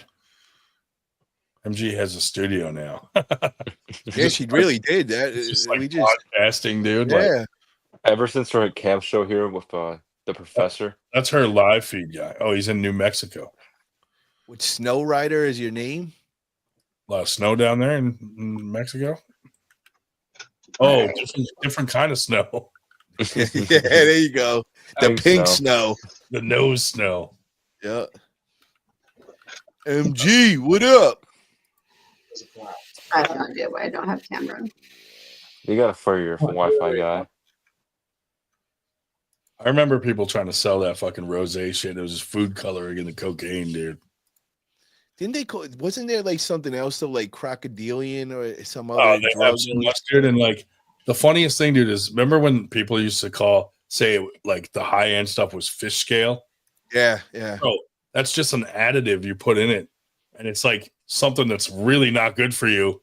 And you sprinkle it in, and it looks like that scaly, crystally look. A shiny And it's fucking look to it. fucking bullshit. It's just fucking, it's like a chemical, a crystal of a chemical that you put in it. And then when you re-rock it, it's fucking, it makes You it know look a little too much of this shit, bro. Right? Oops. What's it? Not Noxidil or something? Not No, that was Nositol, like the powder. Noxidil. Yeah. Yeah. Vitamin B. Thank dude. you. What's up, MG? Yo, MG, you got like an official setup over there. What's going on? I don't know. I'm a mysterious person. I still have my ankle bracelet on. Yes. Let's see it. So, do you do podcasts or something? Because that's an official setup. No, I don't. So, what is that for? Because I mean, I you don't have know. everything. Ask a Sweet Cheeks in here. He'll tell you all about it. Hey, Sweet Cheeks. Who's Sweet Cheeks? You know what? You should see Sweet Cheeks' girlfriend. I don't know. She's really pretty. Mm-hmm. Yeah, come here. You want to see her? Yeah, let's see her. All right, come here. Oh boy. Oh wow. Oh my God, she's wearing your clothes. You want to hear? Sure. Uh-oh. Ryan, you know what to do. How old are you? Is that your daughter or? We can't hear her. We Oh, can't- can you? Oh, How about now? now we you hear can me hear now? you. How old are That's your daughter, right? You're the daughter. No, No. Are you over 18? I just turned 31 on the 6th. Oh, wow. Fuck. Well, Jesus Christ. Bada bing. I mean, I can show you Sweet Cheeks.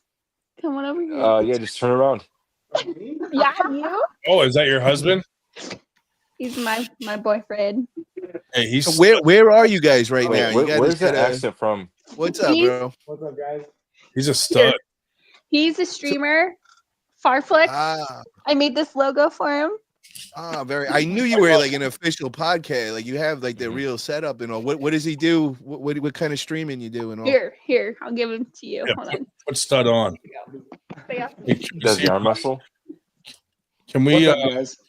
What's up, bro? What kind of podcast do you do, man? Dude, I was just honestly before I was actually just started before when COVID was happening, I was doing Roblox with my kid. And so I started like scripting and learning how to like build games. And so now I just work from home and I just play Roblox and help other kids on the side. So like it's just a good time, bro. Yeah. So we just can we see your mother-in-law's tits? Yes. She knows exactly. She's totally down with it. Just kidding. We've already seen them. I mean, you don't even need my consent, but All right. So what's the connection between everybody here? What do you guys? How do you guys all know each other? Is there some crazy shit going on? Is this part of a right now? gangbang? So Mare. Oh shit. So Mare and I. Her head was down too. We used to work together. She's not a fan of that one. For quite a while, StubHub? actually. Selling Yeah, tickets? StubHub. So do you know David Kotlow too? I don't actually know. Okay. But Artist. we were partners. We worked really, really close together. So like we made mountains move for a lot of people. And, Really close. Our mountains. And, yeah, all sorts of mountains. Yeah, it was crazy. Have you shagged both of them? Is that something you guys do? Are you gonna get off here and get all spicy, all three of you? You got a mommy-daughter combo going on? What's up? I mean, no, definitely not. Definitely In a not. perfect Oh, But- come on, bro. Meredith looks disappointed. Yeah, but Yeah, off the she record might though. be. She might be. But yeah, it's been she's been one of my best friends, honestly. Like I'm She's super cool. close to Mare. We Yeah, we like her. she's her Uh-oh. don't I'm sorry. You Don't almost hurt lost her. she's really close with me. So I'm always here for her when she needs it. She's always here for me when I need it. And it's just it's a dire thing when it comes to what we do. So That's awesome, dude. yeah, no, Bree's I've been with Bree for 3 years now. So Yeah, we that's just not gonna work celebrated basically honestly. I mean, Yeah. it's only a matter of time before she upgrades. So So listen, can I ask you a serious question? yeah. How many times have you seen your mother-in-law's tits? It's not her mother-in-law though. They're just they're all friends. Yeah. Oh, whatever. Your friend's tits. I have friends too, but I don't look at their tits. I mean, what it like classified tits? Do you mean like actually like her Yeah, tits? do you know? Did you know? Those mountains. Full First off, areola. Did you know she has a 3-inch areola? Don't tell me I've seen them more than you, sir. 3 inches. I mean, yeah, you've seen more than I have then. Yeah. Show Cole's face when he's seen it. Go show. Yeah. What was it like? Oh wait, you'll see. Watch. Oh my god. Cole's face, dude. Look at it. He's like, yeah. Oh, and he shares it. I don't think he ever saw a titty before. Well, now we're all on the same page. So Yeah. There you go. Right. There you go. There we go. that was at least. Now you guys are that much closer. So MG, where's the daughter at? Oh, she can't hear you without the headset. Let me pass. Okay. Is that Artem? Thanks for nothing, guys. Was that? MG, where's your daughter Artem's at dead. and all? Oh, Is who she is over that? there too? Or Okay, no. Okay, Who is this? we're at Matt's house. Oh, It's I love Artem. Artem. okay. No, okay. So because it's Bree's birthday, we all went out to dinner, and then Yeah. Oh, that's nice. now we're back at Matt's place, and so Yeah. Let's yeah. get Very naked. cool. This- Yeah, let's get these naked These are now. the young Get ones. crazy. They're good Yeah. looking. No. Let's see that. Farflex? Is that what that says? Farflex? What's Yep. his name? What's his name? Farflex. Far flexed. No. That's What's her boyfriend's name? This is Matthew. This is Oh, Bree. Matthew. Let's see that dick, bud. His dick is huge. It's huge, guys. Don't let him trick you. It's huge. It's actually pretty obscene. That was a Prove good. it. Prove it. Oh, they want you to prove it, but do not under any circumstances. Smack Meredith in the forehead with it. Look, the No, girl don't do said go that. ahead. Myself, I can't. The girl said go ahead. I seen her. I seen her give him the okay. She gave it a thumbs up. Yep. No. She was like, "It's She's okay, cool. buddy." Yeah, they think you're beautiful. Yeah, we're not going to talk about Kotlo whatsoever. Is that how you pronounce his name? Kotlo? Mhm. Oh, I thought Not Kotlo. What's up with that? I felt a little tension there. Why did you say it like that? Oh, she told me some info on him. Oh, please We won't share. talk about it. We don't want him to What know. happened? We don't want him to be trying to murder her. You know. Oh, he's harmless. He can't touch me. But no. Wow. He's a bit shady. Mm-hmm. Is this true, MG? Could be. This is true. Wow. Okay. I need details. Why don't you get a little more comfortable before we get into details? Looks really hot. You look like constrained in there. It's looking No. You guys freaked me Hey, once. I'm not gonna fall for that. Hey guys, guess who might be coming to Winter Blast? Meredith. Oh, for real? You should. That'd be fun. Hell yeah. I'll party. Oh, that'd be great. Got to wait till that bracelet's off. Yeah. She could room with me. What's up with the update I'll with get my that? Did house. everything get cleared and are you good? Fuck. No, of course not. I told you, if you get a DUI in Utah, you're fucked. So I have to wear this for 120 days. I have a breathalyzer. I've paid thousands of Will dollars. it be off by March? It'll be off by February. Oh, nice. Now, where's your husband right now? Is he there with you or no? No, he's at home. He'll be going out to Dallas for work here on Sunday. Can we see his dick? His is too big. His is bigger than Matt's. Oh my god. Have they ever docked each other? Yeah, you guys have practiced docking, haven't you? I think so. Out of straps, yes. Oh yeah. They look like dockers. We got the Eiffel Tower formation completely, down. Is that why they named like khaki pants dockers?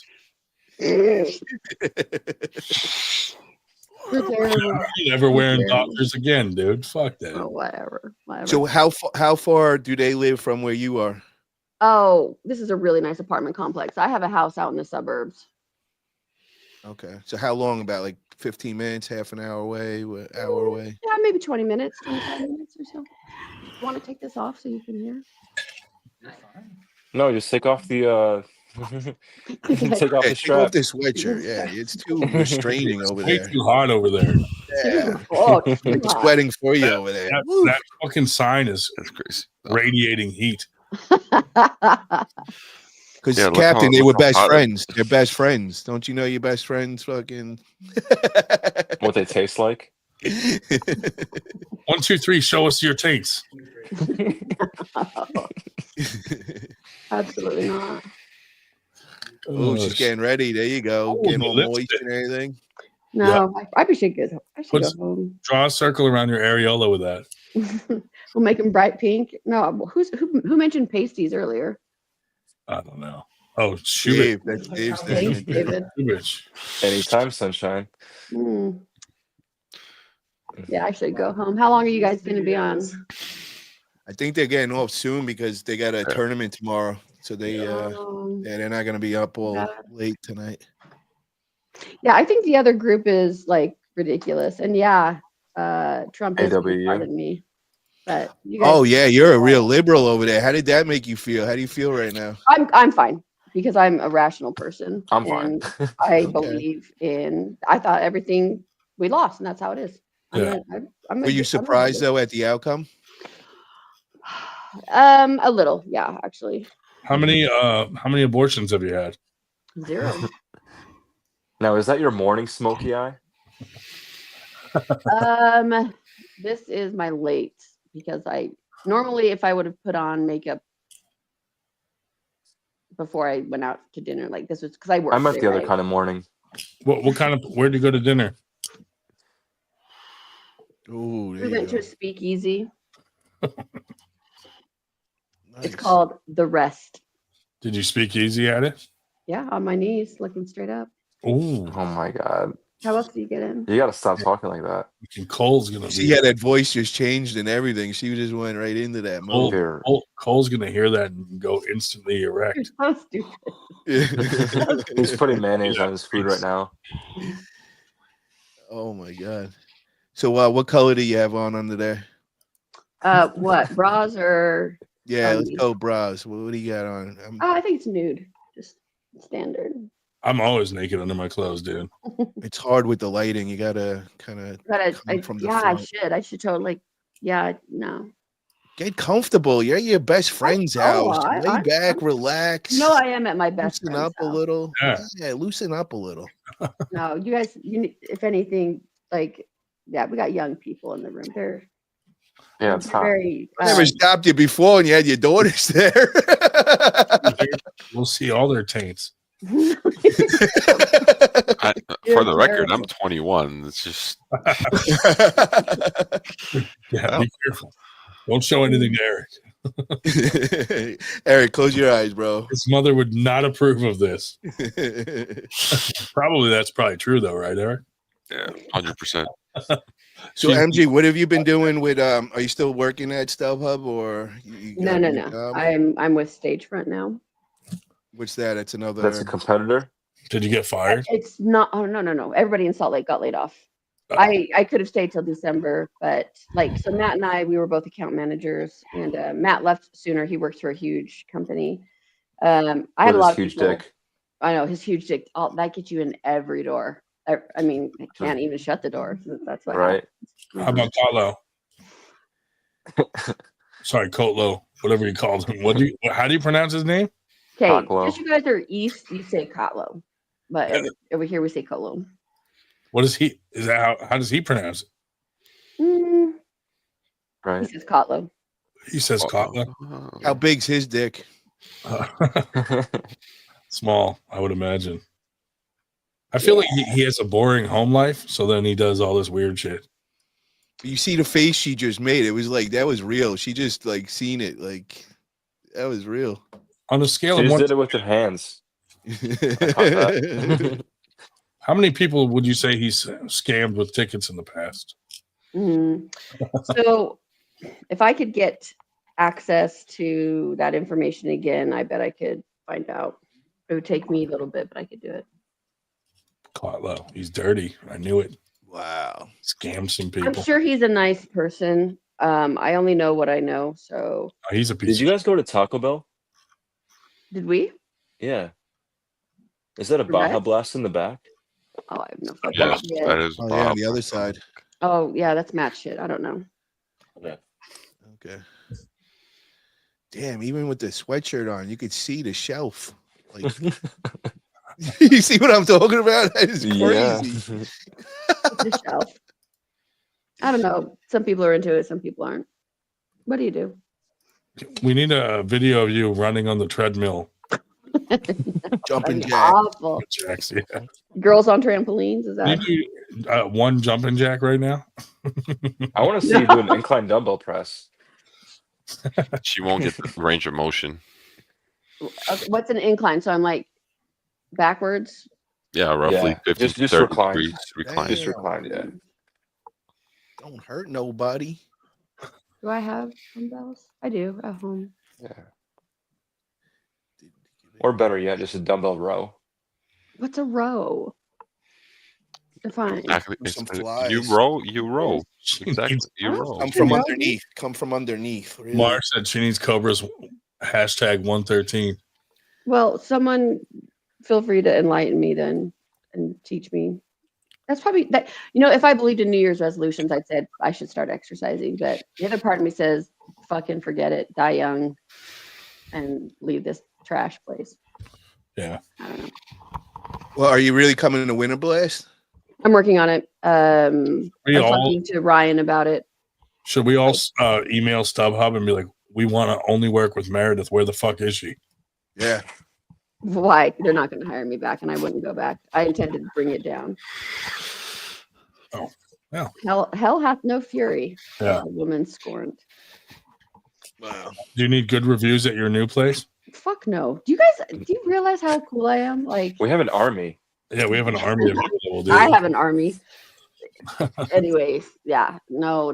Your army is just you with more time on your hands. The troll army. We have the troll army in our pocket. Yeah, I'm a troll too. You guys don't get it. Well, maybe you do. But you don't have 1,000 of them. Nah, maybe not. Yeah, I am trying to get out there. Hire us to ruin companies. There you go, MG. It'll be like the new 4chan takedown people. Look, Yeah. show you my tits all you want. We're just taking down stuff. Yeah. It's like when someone fucking is a Karen on TikTok and then everybody gets her fired from her fucking job and like messages everything in their life. Yeah, no. I'm so nice. I really am nice. I'm a nice person, so I could never do something like that. Dude, But I could have done these while playing video games for like the longest time. You made Cole smile.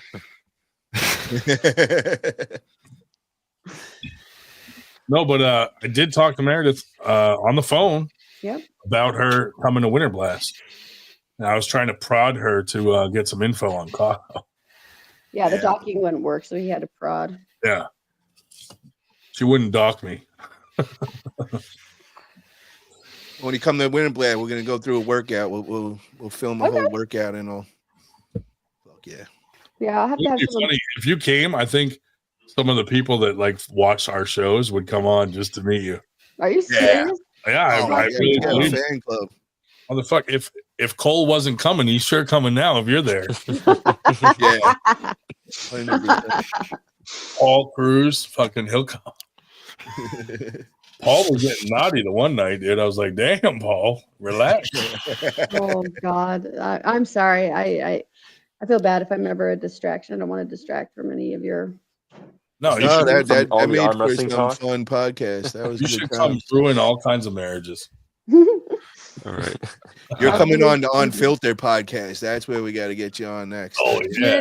I can't go on, dude. The other one was they got out of control. Definitely. And then I left, and they kept on adding me back. I'm like, Well, they're like weird racists and weird shit let they me say. die, guys. You guys are dicks. Yeah.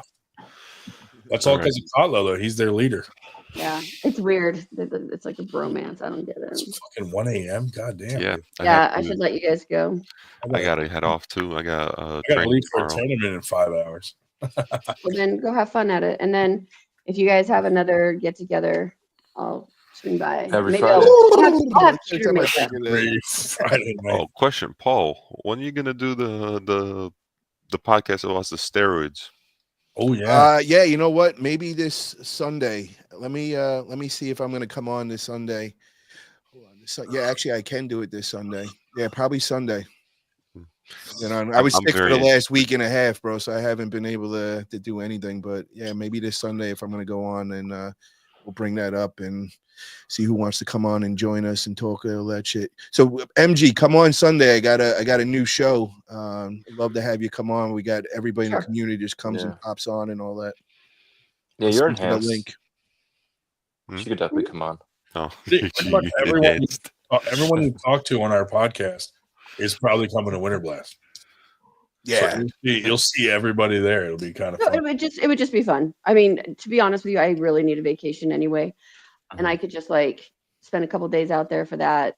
There's a lot of good stuff to visit in Philly, like the Rocky statue. People love that, and the bell. The art museum's badass. Yeah, the bell's pretty cool. We could see her run up and down those stairs, fucking bouncing around. Dude, that's what I want. Yeah, no, seriously, I'm working on it, and then I have plenty of airline miles.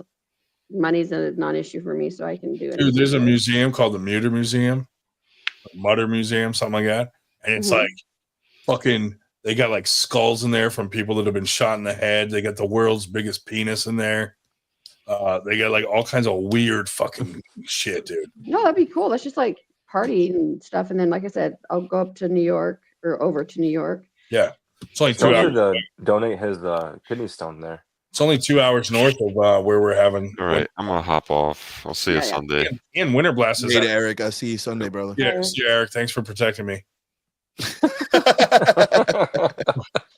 He's never gonna live that down. MG, it's at a casino too, so that could be fun too. I'll bring Matt and Brianna, and then as soon as everyone Brianna. puts their entry fees, tiny. I'm gonna as soon as everyone puts their entry fees down, I'm putting $30,000 on blackjack. That's funny. Which one would you do?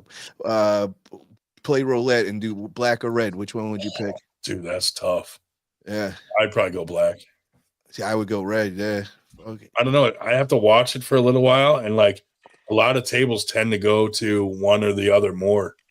Yeah. No, you're right. I have to watch it for a little bit. Dude, one time I won like Wow. You guys like, got this thing I figured won out, huh? $4,000 once, only betting on either red or black, nothing else. I just kept putting it on one color or the other, and it would fucking hit more on one, and I just kept with it.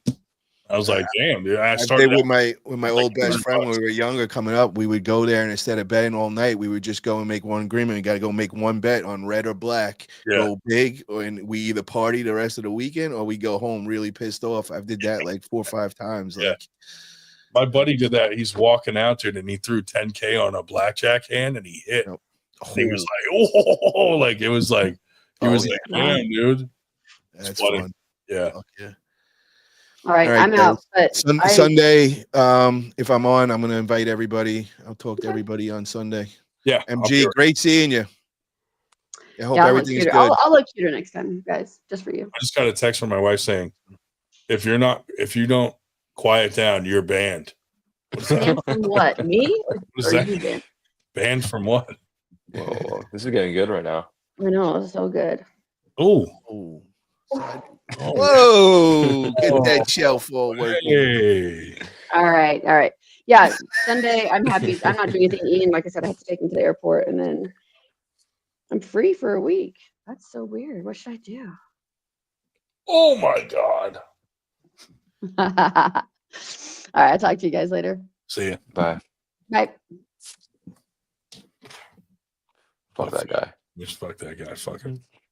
We just The leave show Cole. goes on. We just leave Cole on here and leave him live the whole time. Dude, what's up with your boy Eric, bro? He didn't even protect me, nothing, dude. Wow, Eric. God damn. I don't know. He also didn't pin me either. You know what though? I didn't need protection. I stood my own ground against these monsters. Dude, but honestly though, there are a lot of guys like Eric's size that were afraid to get involved. And I'm like, I'm not that big, but I still stood my ground like a motherfucker. I was like, what? Yeah. You feel like a big man now?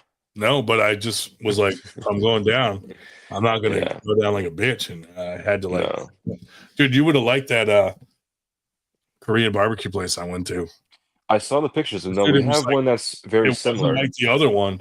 This was like $30 and all you can eat.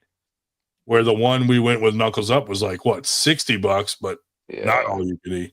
But I enjoyed it when they made it for me more personally.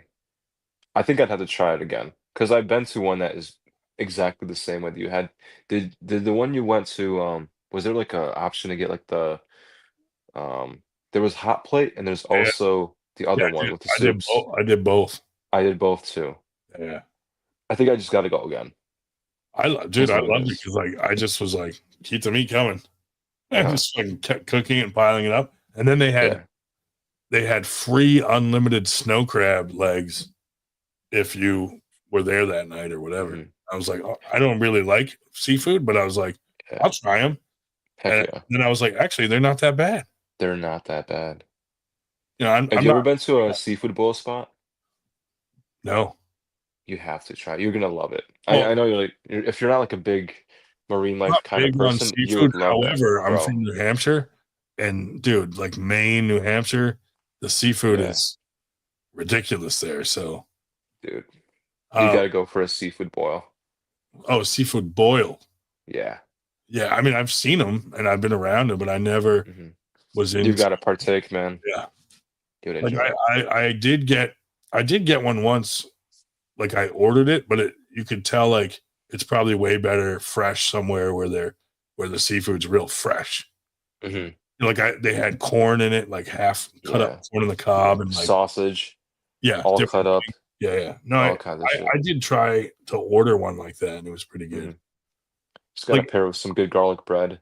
My whole life, I hated seafood, and then recently, I just started kind of getting into it. Where I'm like, I'll try that. I was like, oh, lobster's not that bad. This is not that bad. So now, like, if I order something, I'm like, throw a lobster tail in there, motherfucker. Frick yeah. You know? A little surf and turf action. Yeah. But I used to hate shrimp too, but now I like I like cocktail shrimp. Real okay. For me, I don't care for that one too much. But if Yeah. it's like pan seared or something or See, whatever like else, cooked if that's ones, like some it heat depends treatment, on it. The cooked ones, it depends. Some are hit or miss for me. Or if I taste something that's like fishy taste, I'm not that much of a fan. Like certain fishes are like real fishy. yeah. Whereas like anything white, obviously, is usually not that fishy. But Mhm. depends on what it is. I'm just trying to get used to it. But I'm willing. I'm more open to try new things now than I was. I used to always be like, no fish, dude, because it's kind of like you smell something fishy, dude. You just Yeah, rule, you're repulsed. rule that you don't eat it. You know what And I you mean? probably don't want to make anything fishy at home because then it smells like You fish for do the like a next 5 finger test. hours. You do a finger test, and if it smells like fish, you're not gonna eat it. Yeah, I don't know. Speak for yourself. Well, you might. Maybe you enjoy seafood platter like that. But me, if I smell that, I'm like, no, get out. But at your age, you don't have anything to lose, dude. You have a lot of time to cure a permanent STD. I'm older, dude. Now they would just be like, now you're gonna live with it for the next few years while you're alive. Anyway, why aren't you coming tomorrow? I'm a bitch. Yeah. I mean, it's a far drive. Most of that, yeah. It's a far drive for a small tournament, and because you don't win often, not like you're gonna get a belt. Yeah, it's crazy. It's be a dumb idea. That sucks, dude. Yeah. But you should be supporting Mike. So who's running the live stream? Is it Josh Sosadori or Johnny Miller? This is Johnny Miller's last time running it. Is he out the game? Yeah, after that, I guess. I don't know. Just or you guys can't afford him anymore. We just don't see eye to eye on things. No, I mean he gives us a good price. I guess it's because we don't see eye to eye. I don't know. We had some emails going back and forth that I thought, well, you guys could just talk at practice. I don't really go, and Latimer's been kind of in and out of having practices because he's back in the hospital, or he was for a little bit. And since I'm so injured, like I don't go every week. You know what I mean? But I had an MRI, so they should be able to tell me what's going on, and then they'll probably schedule a surgery. Then I can get back on track. Like I would already be back to normal, I guarantee, if they would have done that surgery during the first one. So I'm kind of irritated because more time has gone by where I'm fucked up than should have. Yeah, definitely not getting any younger. No, I'm getting older. Yeah. I just had a birthday, dude. I'm fucking 45, right? Dude, what do I do now? Holy smokes. You know the trick is you just keep acting younger. I've been trying. You don't think that my my pedophile joke about being in rehab for pedophilia would go good on like a comedy stage? I think I would love it if you go on the Kill Tony stage. Yeah, or like something like that, where it's I get out expected. there and I'm just like, so I'm in recovery, and everybody would start clapping to like support that I'm in recovery, and then I'm like, for pedophilia. Dude, everybody's sober now. It's annoying. Yeah, and then I say for pedophilia, and they stop clapping, and I catch the one person that clapped too long and be like, "Yeah, you understand, right? That's good, right?" Yeah, that'd be good. I think I would lose them when I start explaining the slow weaning off of. That might be too far to be like, first month they start you off with like I think you could find a good way to dress it up. Yeah, probably. There's something there with that bit. Oh, for sure. For sure. Be like, the only people you can hate these days are fucking, yeah, Trump supporters and pedophiles. Yeah, whoever's the hated. Yeah. Of that week. Yeah. Pedophiles and Trump supporters are the only people you can hate. You can hate white people too, but most of the white people are the pedophiles. Hold on a sec, buddy. I'm sure I could work something out for that, a good bit.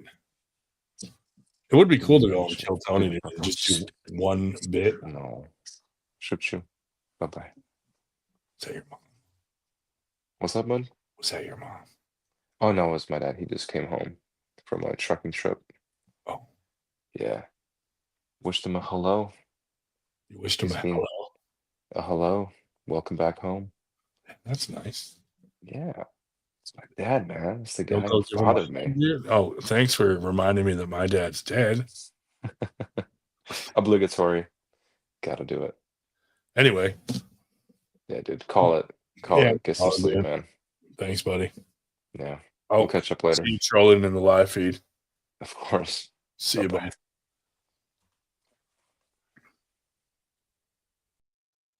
I mean, that was an awkward bye-bye from him, don't you guys think?